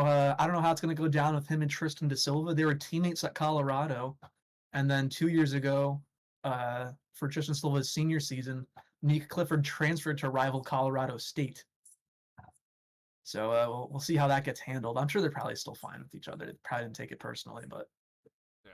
I could see them picking Nick Clifford not just based off of his attributes, but already having a connection with someone on the Magic there. All right. Sacramento Kings are trading for the 24th pick and Okay. taking the player I will not name. Got it. I won't look at that. All right. So Sacramento is trading into the first round. They do not have a pick. Their pick went to Atlanta. And so now they're trading into the first round for the 24th overall pick from OKC. So interesting for them. You could argue they need a point guard now. Very funnily, after they traded both their point guards away. Um, interested to see what they do. I know they just recently drafted Devin Carter, and Devin Carter could become something good for them, but I think he's more of a bench player. Levine, when he got there, played a lot of point, and that's just not playing Zach Levine right. They ran a lot of point with Zach Levine when he got there because hey, he traded De'Aaron Fox away. Who the hell's going to handle the ball? So, it was a lot of Levine at point, DeRozan ISO, and bad offense for the Kings when Levine got there.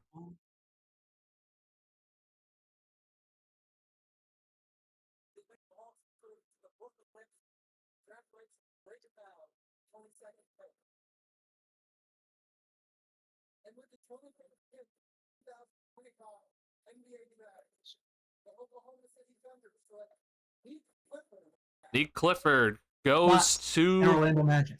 All right. David's pretty happy. I mean, I don't really care. Oh, I thought you didn't really like him that much, but I mean, he's not my favorite one just because he's going to be 24, I think, when the season starts. yeah. But he did have a really impressive season last year at Colorado State. He averaged, I think, like 18 or 19, 5 and 5, about in 2025, like when the calendar flipped. So So just a quote from a Senge about leaving his team. Um, because he's been doing interviews with the Bulls press. He said that he talked to the staff a lot. He said if I get the green room, I'm leaving. And then the day he learned he got the green room, the coach told him just go there and live your dream. So it wasn't just like he got up and just left. I guess he had to talk about it. So there's that for Bulls fans. If we're just like, oh, that's weird, and I do think it was kind of weird that he did leave, but um, you only get drafted once, right? So Mhm. pretty cool by Oh, the never coach. mind. It was 9.6 rebounds. I wasn't even close at the 5 and 5. Never mind. Oh wow. He's doing Okay, better yeah. than I thought. All right, so Nick Clifford goes to Sacramento here. Don't really know what Sacramento's doing, honestly. They are basically the Bulls of the West. Like genuinely. They They got lost Levine. they lost their GM to the Clippers too, Monty Yeah, McNair. I yeah. think it was the Clippers. So I honestly don't know what the plan is for them. They probably need to trade DeRozan or Sabonis. They will then try to get out of the Levine contract soon. But I don't know, man. They're all over the place. I don't feel good about them at all. So, Nick Clifford is not a guy that I think has like the high upside at all. But could definitely come in and contribute pretty much immediately. So I'm a little bit thinking like, oh wow, they're still trying to win. I don't love that for Sacramento, but uh, sure, versatile player to come in and play a forward position maybe. Look at that beautiful new Magic logo. Ooh. All right, so David's Orlando Magic are up and on the clock. How you feeling?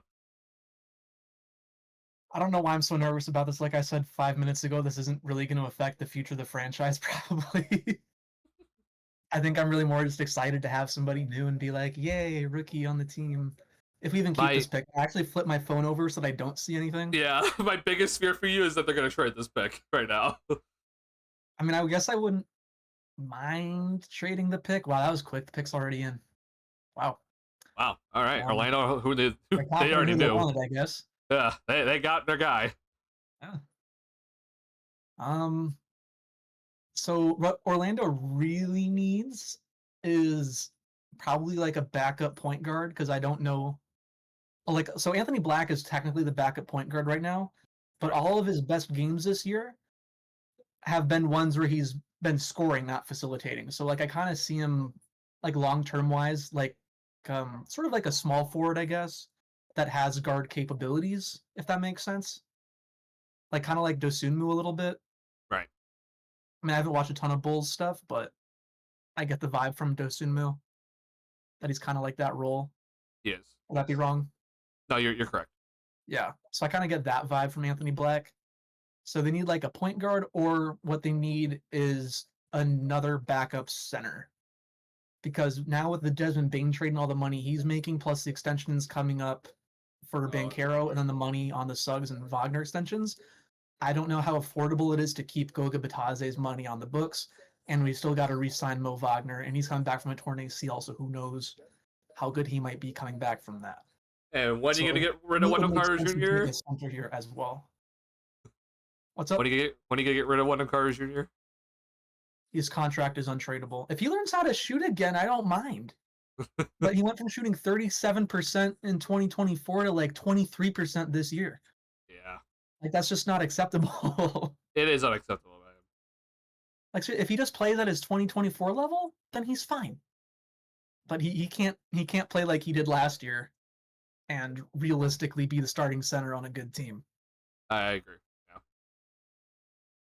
He genuinely did like basically nothing in some games in the playoffs, and I was just like, oh god, like it's not Wendell the Celtics Ford. are humongous. Like I know Porzingis is there, but like he was not playing fully. Like it's just I'm like, I don't know if it's just because like I mean, you Bulls fans know it too. He's just perpetually injured too. yeah. He missed a good amount of time this last season with I think like plantar fascia in his foot. So maybe that was affecting him as well. Because I mean, I sprained my ankle yesterday playing basketball, and it still hurts really bad. It hurts to walk. That was Silver's just a up. little ankle sprain. Silver's up. Oh, I'm scared. David's pick. Here we go. I got it right! Hey! Yes! I got the pick! Let's go! Jace Richardson is heading to Orlando. David got it right with his mock draft, and we just talked about it earlier, but why it would be cool to see Jace Richardson in an Orlando Magic uniform, and he is on his way. All right. He's a little small for the Magic, but I'll take it. I won't lie, it is kind of crazy to think about how small he is compared to everyone else in the roster. Yeah, he's like a 6'1", basically shooting guard. Yeah. So kind of like, I mean, I'm not comparing him to Allen Iverson, but just physically a 6'6" shooting guard. That's Allen Iverson, just for reference. Yeah. I honestly can't say I know a whole ton about Jace Richardson because I wasn't paying that close attention to the draft because I knew the Magic weren't having a high pick. But I do like this pick, not just because I had him going to the Magic, but because I do think he is a legitimately good player. The Magic needed shooting, obviously. They get that in Jace Richardson. I don't think he averaged that many assists, so I don't see him being that backup point guard I was talking about, but I think he had a pretty solid like assist-to-turnover ratio. So it's potentially there for him. I know he came off the bench to start the season at Michigan State, and then he really turned things on once they put him in the starting lineup, and that's what's made him a first-round pick was his performance as a starter. And it's also just cool to have another former Orlando Magic father-son duo on the team. Juwan Howard was a Magic for a little bit, and they got Jet Howard. Now we got Jason Richardson, who was a Magic for like 2 seasons when I was in elementary school. And now we got his son, who I assume Jace is short for Jason, so I assume he's Jason Jr. Yeah, I don't know, honestly. And then again earlier I was talking about Earl Clark in the Dwight Howard trade. Jason Richardson was also part of the Dwight Howard trade. He got sent to Philadelphia. All right. Not that again that doesn't mean anything. But it's just crazy though. Just to think back, you're like, oh my god, wow. At the time, that Dwight Howard trade was the largest trade in NBA history. Yeah, and look what happened to it. He goes to Houston. And it didn't benefit anybody in that trade. Yeah. No, that shit was so Lakers, awful. Magic, Sixers, and Nuggets, and somehow it benefited nobody. The amazing lose trade. Like the Nuggets, I guess were good. They were really good when they had Iguodala that one season, and they won like 55 games or something like that. But they lost in the first round to Golden State. Got it. Yeah. And then Andrew Bynum never played a game for Philly. I don't think. Yeah. And then Dwight Howard obviously didn't pan out with the Lakers his first stint there. No. I guess the Magic got Vooch in the deal, and I think he's like he might be our top rebounder all time. He's number 1 in he field got goal you rate. Franz Wagner, so it worked out well for you guys. It ended up to get us Franz, so I guess if you want to look at it that way, the Magic won, but that's a completely separate deal 9 years later. So, all right, I'm gonna see if there's anything good in the Magic group chat. I'll tell you if there's anything interesting. The way that I kind of looked at Jace Richardson a little bit, so he's not like this comparison is a little bit awkward, but it's more so how Trey Jones played on the Bulls compared to how he played for the Spurs. But Trey Jones is like an undersized guard, right? He is a pretty solid defender for him being undersized, but he's small, right? Trey Jones also like he does attack the rim pretty well. He's not necessarily a shooter. I think Richardson's gonna be a better shooter than Trey Jones will ever be. And Trey Jones can handle the ball and like not turn it over. But it's kind of just like that sort of reminder of just like an undersized guard that at least with the Bulls, Trey Jones was a little bit more off ball than on ball. So maybe he can turn into something like that. And Trey Jones was pretty good with the Bulls for the little stint that he had. So hopefully it'll be something like that. All right, we've got this pick means something to me, man, in the chat, in the Magic group chat.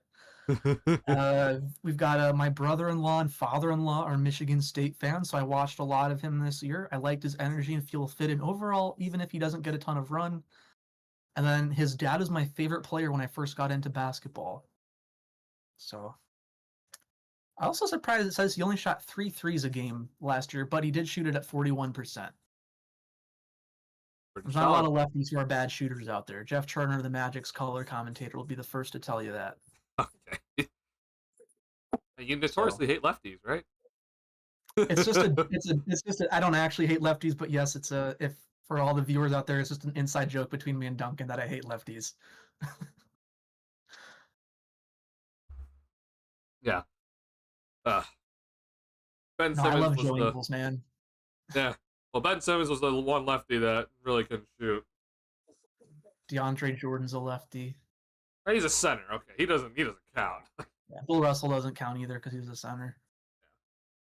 Um, Mason Plumlee, lefty free throw shooter. Oh, He's that's much better right.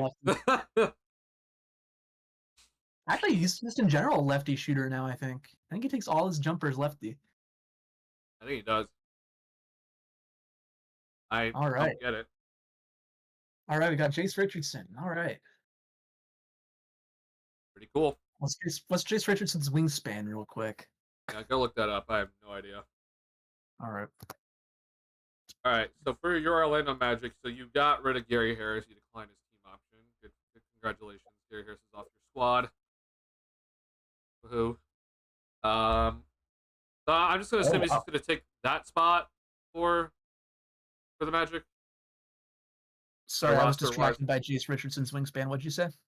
I'm just saying like Jace Richardson's gonna take like his roster spot, like Gary Harris's roster spot from Um, yeah, like him, Gary Harris, and Cole Anthony's spot probably. Alkaline, I think too. Like I said, I'm not an expert on Jace Richardson, but I understand he's kind of like a tweener point guard, shooting guard. Yeah. He's about the same size as Cole Anthony. I know Cole Anthony's listed as 6'3". There's no way he's 6'3". There's no way. Yeah. Um, but Jace Richardson's wingspan is 6'6". Oh, honestly, a lot better than I thought. It's longer than Desmond Bain. It's He's longer than technically Desmond shorter than Bain.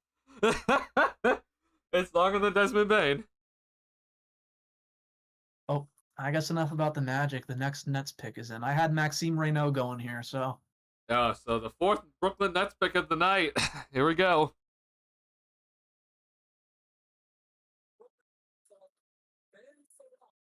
That's how you say it, Seraph. I thought it was Seraph. All right, Oh, so Ben Seraph is a teammates in Europe with Noah Senge, and he chose not to come to the draft. I see.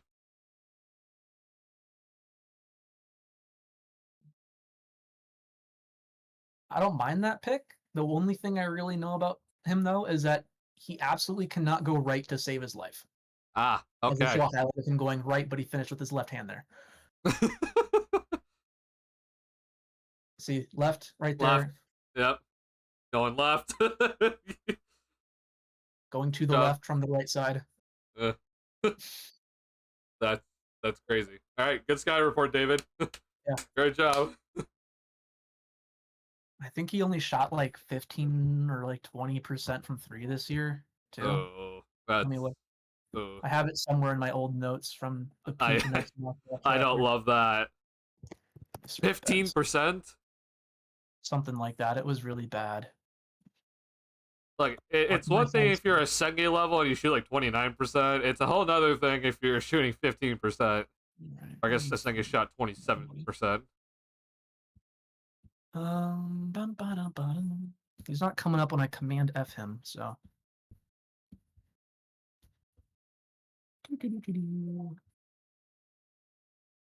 Okay, it was 15.6% of his threes off the dribble. Okay, I see. That's still really bad. That is still pretty awful. Because as a ball dominant guard, you're not taking a lot of your threes off the catch and shoot. Correct. But he's a good playmaker, though. So Good job. I'm surprised the Nets took 3-point guards. That And is crazy, Demon- honestly. Demon Traore and Saraf, I guess is how you say it. Saraf. And it looks like maybe they're taking another Israeli guy, Danny Wolf here, maybe. They're zooming in on him for the Nets' next pick. All right, so the fifth and final pick of the Brooklyn Nets is now happening, and it looks like they've made the pick. Yeah, pick is in. If it's not Danny Wolf, I'm going to be very confused. Yeah, I'm a little bit shocked that they're just. If it's not Danny Wolf and they're just panning on him, it's kind of crazy. Can't believe the first round of the draft is almost over. Feels like we just started. I know, man. I missed the full second round and everything. I honestly, I have to kind of think about it, but I'll have to see how I feel about the second round now. But it might be better this way. It is draft night's a long night with the second round. That's what I like about draft night is that it's a long night. I mean, I understand why it's 2 days for the teams, but I personally enjoy staying up until midnight to see the second round. Now they're showing Liam McNeely, so who knows? Yeah, I'm hoping Liam McNeely goes to this next pick for Boston. Uh-oh. Still good? Okay, yeah, we're still good. Jace Richardson's gonna look good in those new Magic threads. He will. All right, Rasheer Fleming's still available. Hugo Gonzalez still available. Still McNeely. Still Danny Wolf. Who else am I forgetting here? Oh, Reynaud, Kalkbrenner, your guy. Oh yeah, my guy. My dad sat next to him on the plane. Yeah. Yeah. Oh, interesting. They have Not like Tyrese next to him, but Proctor. same row. I have no idea how I, Kalkbrenner fits on an airplane. I I wonder what these people are kind of thinking though, like, because we're getting to the point now where it's like you kind of don't want to be picked in the late first round. Like you'd rather go second round. Oh boy. Oh, we already knew this. Announcing a trade.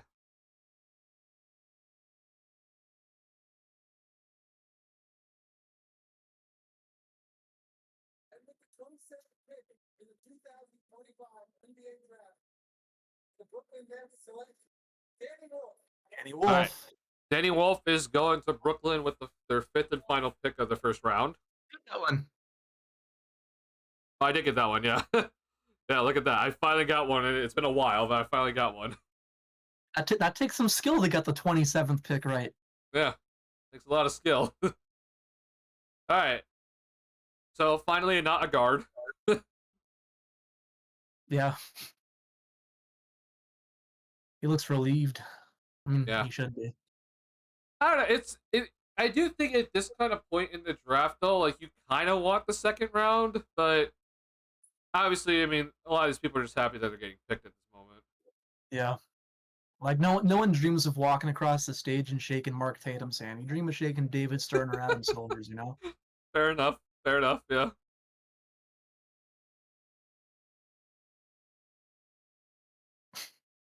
Oh, Zach Lowe tweet. What's he got to say? Ooh, Desmond Bain is hopping on the Zach Lowe's podcast, apparently. Oh, cool.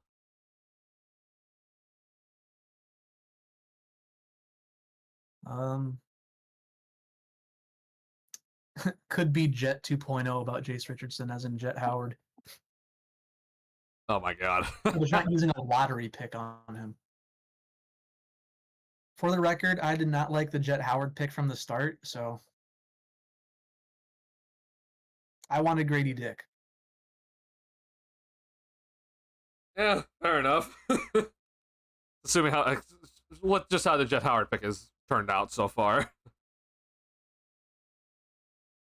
Like his only skill is shooting, and he can't really do that well either. He's got a beautiful looking jump shot, but it doesn't Right. really go in. It doesn't go in right now. So what is Danny? Was he a junior? I don't remember. Who? Sorry, Danny Wolf. Danny Wolf? What, I think he he's a junior? super senior. Ah, I see. Okay. I mean, Show his age. You could tell. see, like as much as I know some Bulls fans were interested in him, I like this is not like. Would I rather have Danny Wolf or a Senge? I'm picking a Senge. Straight up. Like, I don't know, man. I know that there's some people. I know Desmond Bain turned into like a great player and was one of the older players in his draft class, but it's just like this Bulls team's not going anywhere, man. Like we need to bet on young talent, and I don't think Danny Wolf would be that. Getting a little worried about Rasheer Fleming, guys. Danny Wolf was a junior, actually. Really? Okay. Yeah, I don't know 21. why I thought he was a super senior.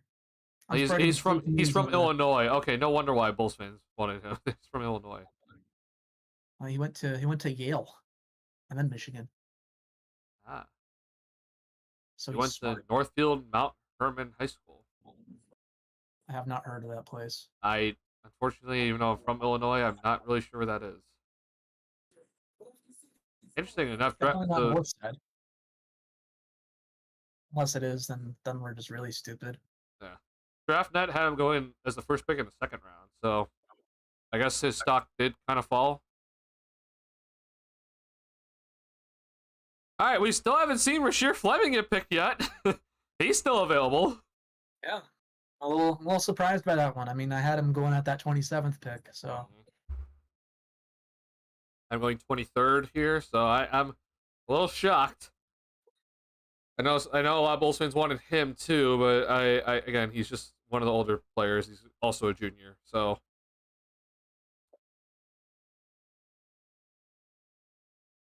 Bro, tomorrow's gonna be so crazy, man. It's just gonna be senior after senior after senior getting picked, and it's just like, oh man. I assume that's Danny Wolf's brother. Yeah, we're assuming here. He's got some curly hair.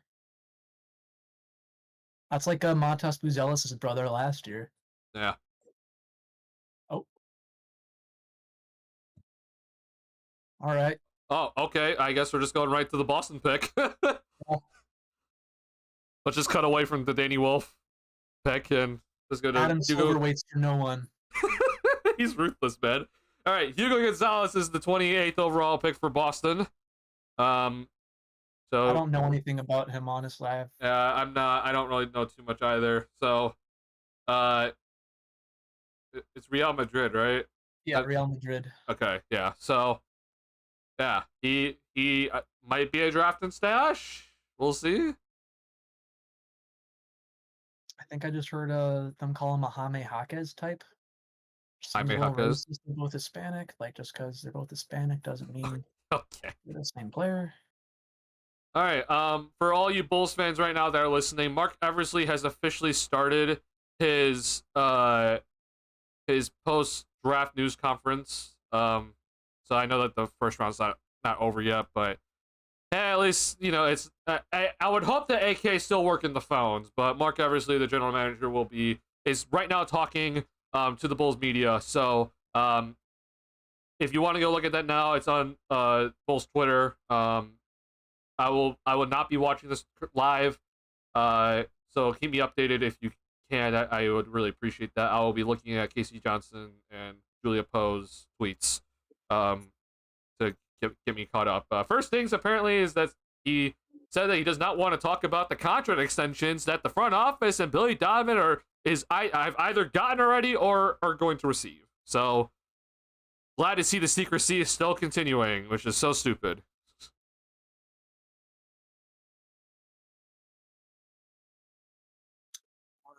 All right. So what is this pick again?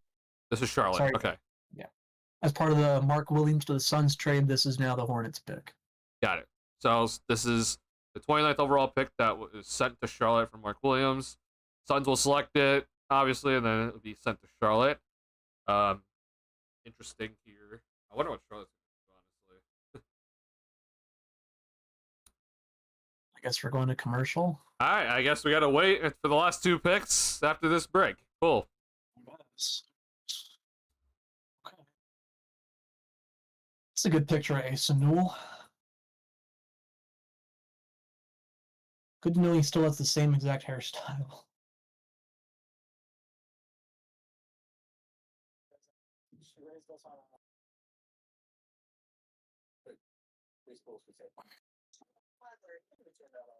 She's a friend. I'm not gonna spit tell stuff. She's a teacher.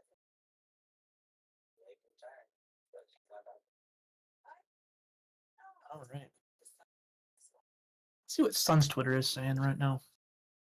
Sorry, I'm catching up here. For Bulls fans, I'm catching up here right now with some of the tweets that Casey Johnson is tweeting out. So again, Mark Eversley is talking, not AK. This is what they did last season too. So we will not be hearing from AK until probably the start of the season, which is normal. Mark Eversley, we are in transition. Says team has opportunities over the next 18 months to significantly improve through draft and free agency. Says they have financial flexibility in 2026 free agency. We already knew that. He also says that the Bulls had several options, both moving up and moving back. We were in contact with 3 to 4 teams, but as the board moved, we felt comfortable. We felt comfortable. Good player would be available. I'm gonna guess there's missing an A in that, but felt comfortable. A good player would be available from Mark Eversley. All right. Not shocking. To circle back to the Hanson Yang pick. Yeah. This is from Jake Fisher. A Nugget source just texted me Chinese Jokic about the Blazers' surprise selection. That's putting quite the label on this guy, man. Like, yeah. I mean, cool if he is, but Mark Williams tweeted a sun emoji. Oh, sorry. I was saying Mark Williams tweeted a sun emoji. Gotcha. I really hate that that's going to be put onto him. I want him to absolutely come in and just prove all of us wrong, but that was honestly the biggest shocker of the night, to see Hanson Yang go that high.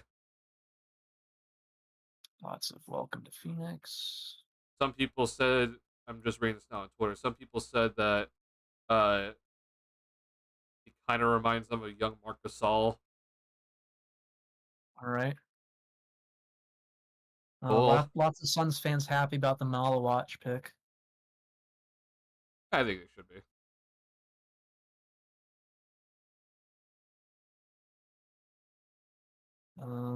Continue to build on what we've built. We're a team in transition. We're all about bringing in young, dynamic, athletic players. Okay. I mean, hey, I appreciate that quote from Mark Eversley, because that's what I personally would have done.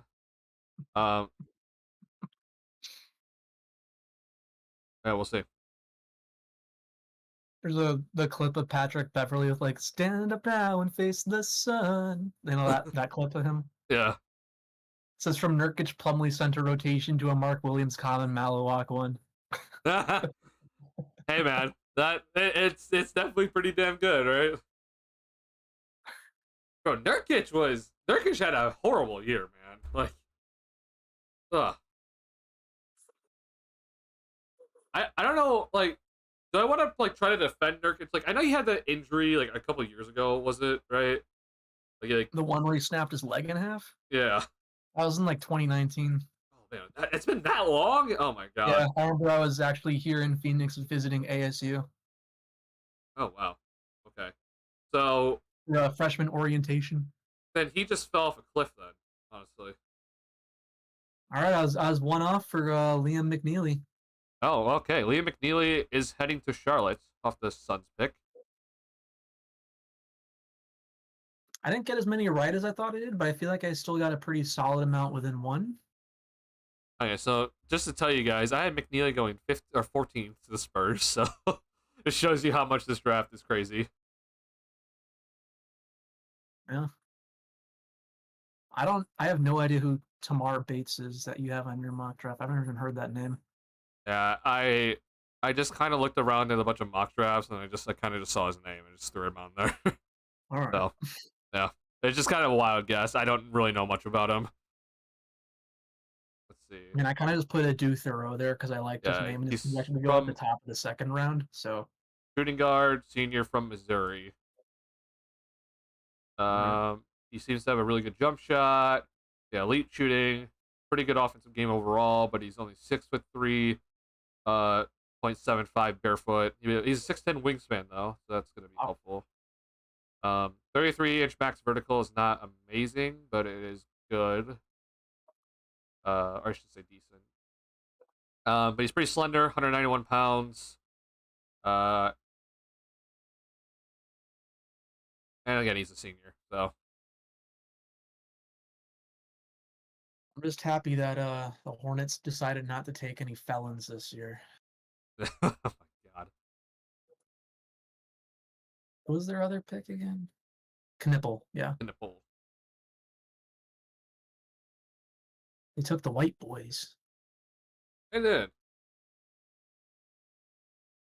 I have a lot more trust in Knipple than I do McNeely. Oh, I mean, yeah, you should. You should have a lot more trust in Kindle. All right, I mean, so this is the Clippers for the last pick of the first round, and it'll be the last selection of the night here. I am interested to see what's going to happen. I don't know what the Clippers' financial situation is. Like, do they need to like get rid of this pick or something? But I don't think so. I'm gonna assume they just make the selection. I do always kind of say this, like the 30th pick overall is kind of like one of the worst spots that would be picked. Obviously, I mean, hey, like it is some guaranteed money, but typically if you're the 30th overall pick, it does kind of suck that you only have 2 years guaranteed, and then the team has the 2-year player options after. You typically want to go 31st because then you get to negotiate your contract, and most likely get more guaranteed money if you go 31st. So I do always kind of just like point that out. I'm like, the 30th overall pick is not exactly the best, but either way, though, I think it'll be cool to see who gets the last selection. Now, here's something to keep in mind. Rasheer Fleming has still not gone here. Yeah. And again, this guy is projected. Some people have him going lottery. A lot of people have him going first round. If he does not get selected here, then he has to wait till tomorrow, which really does suck for him. But that's just how we're doing things now. So, Rasheer Fleming could not get picked here, which would be kind of crazy. But I mean, it is very, very possible right now. I think that would be kind of a shocker to at least a lot of Bulls fans right now. That hey, like Rasheer Fleming, some people had the Bulls really wanting him picked at 12, and he might not even go first round here. So that would be quite interesting. Anybody else that I'm missing? I don't think I'm missing anybody that's like too out of the ordinary, right?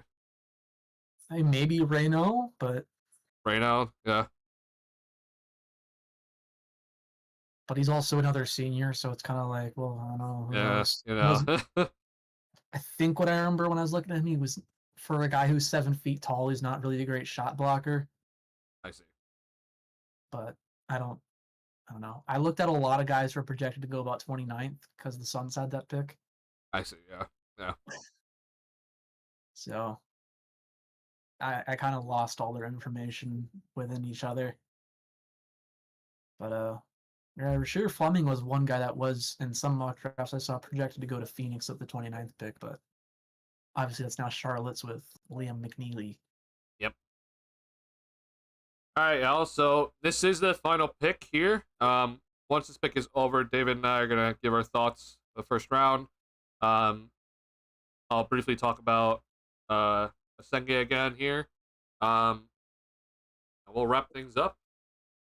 Can't believe the draft's already over here. It's kind of crazy. The pick is in, so we'll get it here in a second. I mean, we have technically been doing this for 4 hours. I mean, I don't know, man. Draft night always just seems so long for me, but it's a lot shorter now without the second round. Yeah.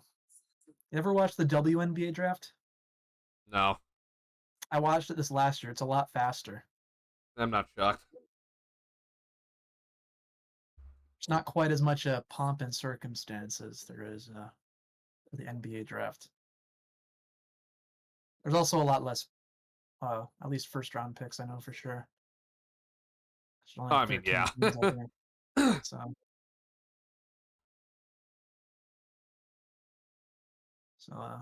My yeah. aunt, 1:30, it's been here for 4 hours now. yeah. My aunt, uncle, and cousin we were trying to plan on going to a Beaver Sky game, and Mhm. I don't know, man. I know Angel Reese has played better recently, but I know that she's also had not exactly the greatest start to the year. So Yeah. do Erica, think if you're this- still watching, drop your Caitlin Clark hate in the chat. oh, she's not a Kelly Clark fan. No. Oh, interesting. Yeah, I know Camila Cardoso has been pretty big for this guy, so Mercury have, I think, the second or third best record in the W this year. Cool. Yeah. I With gotta do better. with 6 undrafted rookies Wow. All right. That's and cool. 10 new players to the team out of 12 on the roster. So, Nate Tibbetts, Coach of the Year. Nate Tibbetts, Coach of the Year. All right, come on, ESPN. Let's get this pick Come on, in. our pick is in. There Let's we go, go. Adam. Adam Silver with his final time announcing the pick tonight. Do Theroux. A do Theroux.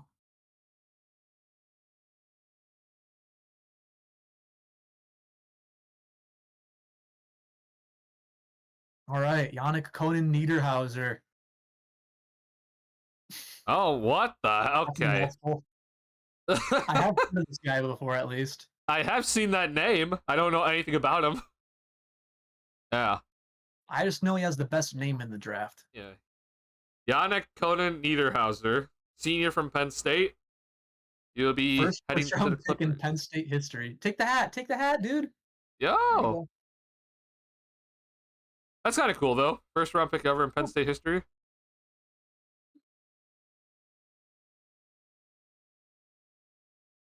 All right, that's pretty cool. So, Clippers draft a big man here to end the first round.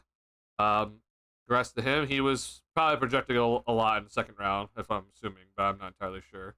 He's projected to go second round in the NBA Draft Net mock draft, so but early second round. So not too big of a shocker at all. All right, y'all. Draft day, at least day 1 is over. How you feeling, David? I mean, as a Magic fan, I'm feeling pretty good about it. Yeah. They took somebody I like, and not only just somebody I like, but somebody that was in my mock draft projected to go there. So I'm feeling good about that. Yeah.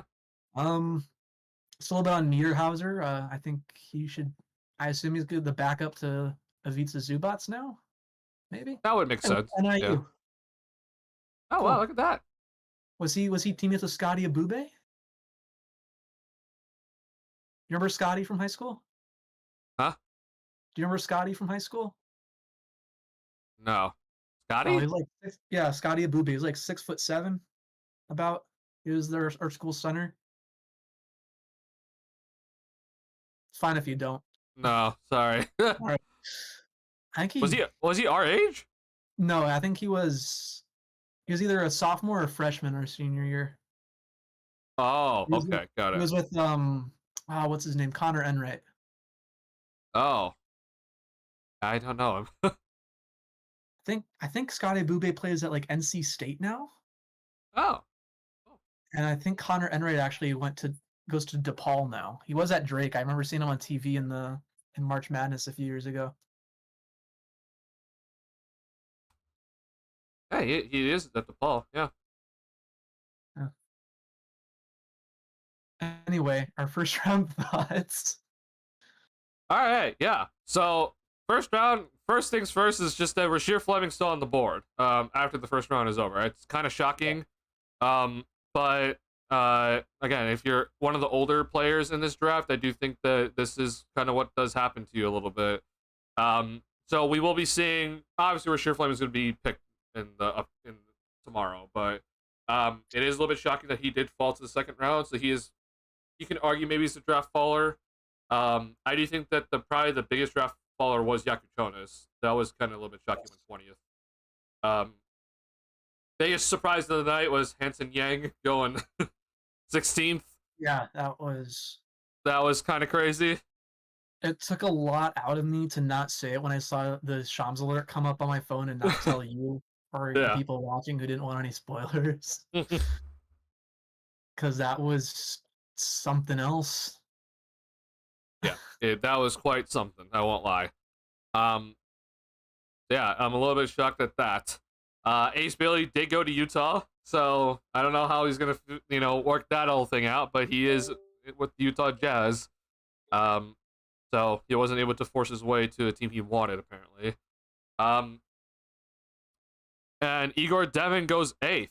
That I think was kind of like the biggest like riser shocker for some of us. Now I had him going 11th, but David had him going 19th, so he still got the Brooklyn pick right, but the wrong pick overall. So half a point for David for his mock draft. It's kind of crazy to see that. Brooklyn had 5 selections tonight, and they used all 5. So good job by them. Got a lot of guard. Definitely thought the Nets were going to trade at least one of those picks away, and they spent 4 of them on point guards, right? Yeah, 4 of them on point guards. Yeah, and then Danny Wolf. So they're not bringing back D'Angelo Russell, is what I'm hearing. I mean, now also, what is Cam Thomas like? Are they bringing him back? Like, I guess. That's to be the interesting thought. Just to keep this in mind for Bulls fans, like Devin should already kind of said they're not gonna go after Giddey, but when they got the Terrence Mann contract, it kind of already took him out of the Giddey race, if there even is a race. So, look, there's not a lot of cap space this upcoming offseason. Not a lot of teams have cap space, so look, man, I'm aware that AK got his guy, but all I'm just going to say one more time is if I was personally AK, I am sending Giddey to restricted free agency and daring him to get a contract. So, especially now after what the Brooklyn Nets have done. So, that's just the way I would have handled things. If that's not what happens, then I'm going to be pretty annoyed at the end of the day. For the Bulls, I mean, hey, man, this was my number 1 pick. On my personal draft board that I had 5 people listed, but I kind of said 6. I put Yakushonis at 6, but Asenge was my number 1. He was like very clear cut my number 1, and I'm very happy that he somehow fell to us, and I did not think he was going to fall to us at all. Yeah, we saw Colin Murray Boyles go to the Toronto Raptors, which I think was a little bit shocking, at least in my head, but CMB goes to Toronto, so that opened the doorway for Asenge to fall, and we got we got my guy. So very happy about that, and I'm looking forward to seeing him and his development. And I know a lot of Bulls fans, there's gonna be some question marks, but it does seem like overall the reaction is pretty positive. But I do think that for a team that I've been adamant that doesn't really have a great future right now, this is the correct decision in terms of, hey, you need to draft a guy that could be risky, but has that ability to become a very, very good player. This is not a top 5 selection that we're picking here, right? This is not Patrick Williams 2.0 again, where it's hey, Patrick Williams is picked 4th, like he's got to turn into the next Kawhi Leonard. Like, this is 12th overall. It is still lottery, but it's 12th. So I think that's something to keep in mind when it comes to this pick, and this is the type of pick that I would personally be doing. So I'm looking forward to seeing Asenge at the Summer League here. Could see his development. He is one of the youngest players in the draft. So for sure a project. I'm not saying that's going to be, all puppies and rainbows after this, but this is personally my pick, and I'm looking forward to it. So happy overall that the Bulls selected him, and they didn't select Queen, who came right after, at least in my opinion. Other shocker is that Asen Newell fell pretty far. He went to 23, which was a little bit shocking for me. Yeah, that's my biggest regret of my mock draft, that I let you get in my head. Yeah, and, I'm sorry. I'm so sorry. Yeah. If fine. you don't know, David had in 2017, he made a mock draft. That was the Jimmy Butler and the Larry Markkinen pick for the Bulls that year. But I said that Markkinen is not going to go 7th. I said that no, there's no way the Timberwolves are not going to draft Markkinen. It doesn't make any sense.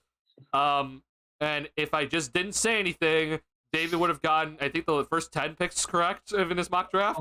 Something like that. Yeah. So I completely ruined his mock draft because I said something, and he changed the pick. He had Markkinen 7, and I switched it for him, and I'm like, oh, man, I felt so bad. So I got into his head again, and I said Newell's going to go pretty high, and here we are. Newell went 23rd, so I do apologize. I mean, it wasn't all you. I mean, I also saw the DraftNet tweet that said the Hawks made a promise to him at 13. Yeah, right. Yeah. So it wasn't completely you. Yeah. All right. Final thoughts, Dave, before we wrap this up? I think if you're a Suns fan, you got to be pretty happy with how Brian Gregory has started his tenure as GM of the Suns. Yeah. I mean, like I said earlier, you just went from a Nurkic, Plumlee starting center rotation to a Mark Williams and Kaman Malawak rotation at center. Probably not the return you really wanted for Kevin Durant and the Durant trade, but I mean, with him kind of dictating exactly where he was going to go, it's probably as good as you were going to get. I'm not sold on Jalen Green being something better than a really good sixth man, but that's just me. I think I'm lower on him than most people are. But you got that 10th pick and ended up working out really well for you. I love Dylan Brooks on that team next to Ryan Dunn. Brooks and Dunn country stuff there. But yeah, those two are going to be just menaces defensively for teams next year. And those 5 second-round picks that I don't know what years those are coming. So those probably don't really matter that much. But yeah, I mean, he's off to a pretty good start. I don't really know anything about Jordan Ott, their new head coach, but a lot of people seem satisfied with him, so won't complain. I know some people are unhappy because of the Michigan State ties that HBO loves, and they're like, oh, it's just nepotism hiring. But, I mean, Ott's been around for like 10 plus years in the NBA. He's earned a spot at least on an NBA bench. So, I don't know. I'd be happy if I were like a Suns fan right now. I'd also be pretty happy if I were a Jazz fan. Hopefully Ace Bailey gets his head on straight, but you got Ace Bailey and Walter Clayton Jr. Pretty Those seem solid. like two pretty good guys to get. Pelicans, I don't know if I'm happy or if I'm mad about it, but you can't say that Joe Dumars isn't trying. Very true. Yeah. I think Washington did pretty well in this draft. Yeah, they got Trey Johnson and Will Riley. Will Riley, yeah. So I think overall that's a pretty good draft for them. And then Charlotte, they got Knipple and McNeely. So we'll see how that turns out. I mean, Knipple we were much higher on, obviously, and for obvious reasons, but yeah, they have some ways to go in terms of fixing up their roster. Cooper Flag and Dylan Harper went 1-2 as we all predicted, and I think that's going to be very fun to watch those two go at it. They're in the same division, obviously, but obviously they're going to be playing against each other a lot. So I'm looking forward to seeing those matchups, the 1-2 picks going at each other a lot for maybe their entire careers. Honestly, that'd be pretty fun. But and I just want to talk about last but not least. I do think that Edgecombe is a really, really, really important guy to keep an eye on this draft because, I mean, Philly is in a weird spot, and with the East being so open, it's going to be very intriguing what they do. But he might bring something that they don't have. So he might be like immediately impactful for them. Even though he's not gonna like have the ball in his hands a ton. He might be like that sort of guy that just like comes in and it's like bam, right onto the scene and winning team and being a big part of it already. So I'm looking forward to seeing how these top 3 picks all work out. And yeah, who's getting Rookie of the Year, man? Cooper Flag, lock it in. Unless he gets hurt, yeah. Yeah. Rookie of the Year right there. Shams is talking about Ace Bailey right now on ESPN. Okay. Yeah. So it does say Utah is not among Bailey's preferred destinations. Brother, I don't care. You just gotta suck it up, man. Go to Utah, play well, and then you can work your way out of there if you need to. But I'm not happy to see that from Bailey, but whatever. Bailey said he had no idea the Jazz were interested in drafting him. Yeah, sure. No idea. Didn't we get a report? Didn't we get a report from Shams that like he turned down his draft workout? Did it work out for anybody? I thought. I guess maybe he didn't. I thought he worked out for them, but maybe I'm wrong about that. I mean, either way though, like he has a way to start him there. Like if he's so worried about like, oh, I'm not gonna have the ball in my hands. I mean, like who the hell are they gonna give the ball to? Like Markkanen is not an on-ball player; he's an off-ball player. So even if they I don't keep know him, what which, Bailey's. Maybe he just doesn't want to live in Utah. I mean, I guess that's kind of fair, but not to hate on Utah, but I guess I can kind of I need to bring Vernon Maxwell on the show. He hates Utah. understand it. You follow him on Twitter? No, I don't. Former Rockets player. I don't know I if he don't. used to play for Utah and just had a bad experience there, but like almost every one of his tweets that I see is him trashing Utah. I mean, especially when during his days of playing, the Utah fans kind of said some crazy stuff, and they still kind of do. Yeah. But it's just funny that he's still holding a grudge after all these years and just saying stuff about Utah. It is kind of funny. Yeah. He did not play for Utah, so I guess it's just him going into that. He just hates Utah. Salt Lake City and playing there. Maybe he just hated He's just- guarding John Stockton if he guarded him. He's just a natural born hater, I guess. Eh. I mean, if he was shooting at would he instead guard Jeff Hornacek? Would that be the guy instead?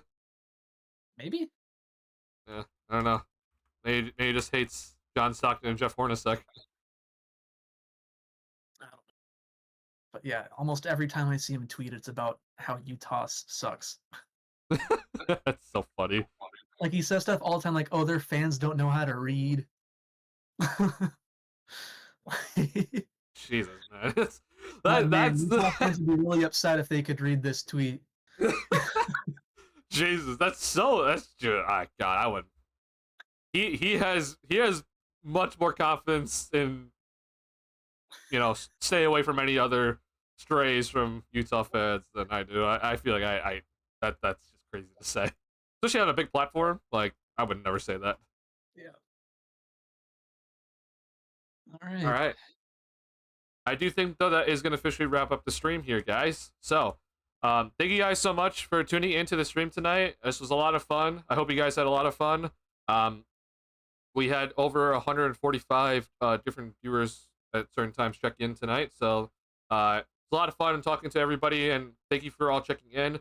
If you have not already hit the like button on the stream, please do. Helps me out a lot. If you're new to the channel and like Bull's content, please go ahead and hit the subscribe button. To check out David, his link to his Twitter is in the description box below. His Twitter @ is in the title, so go ahead and check him out. And yeah, we are officially done with the first round of the 2025 NBA Draft. The second round is tomorrow at 7 p.m. Central Time.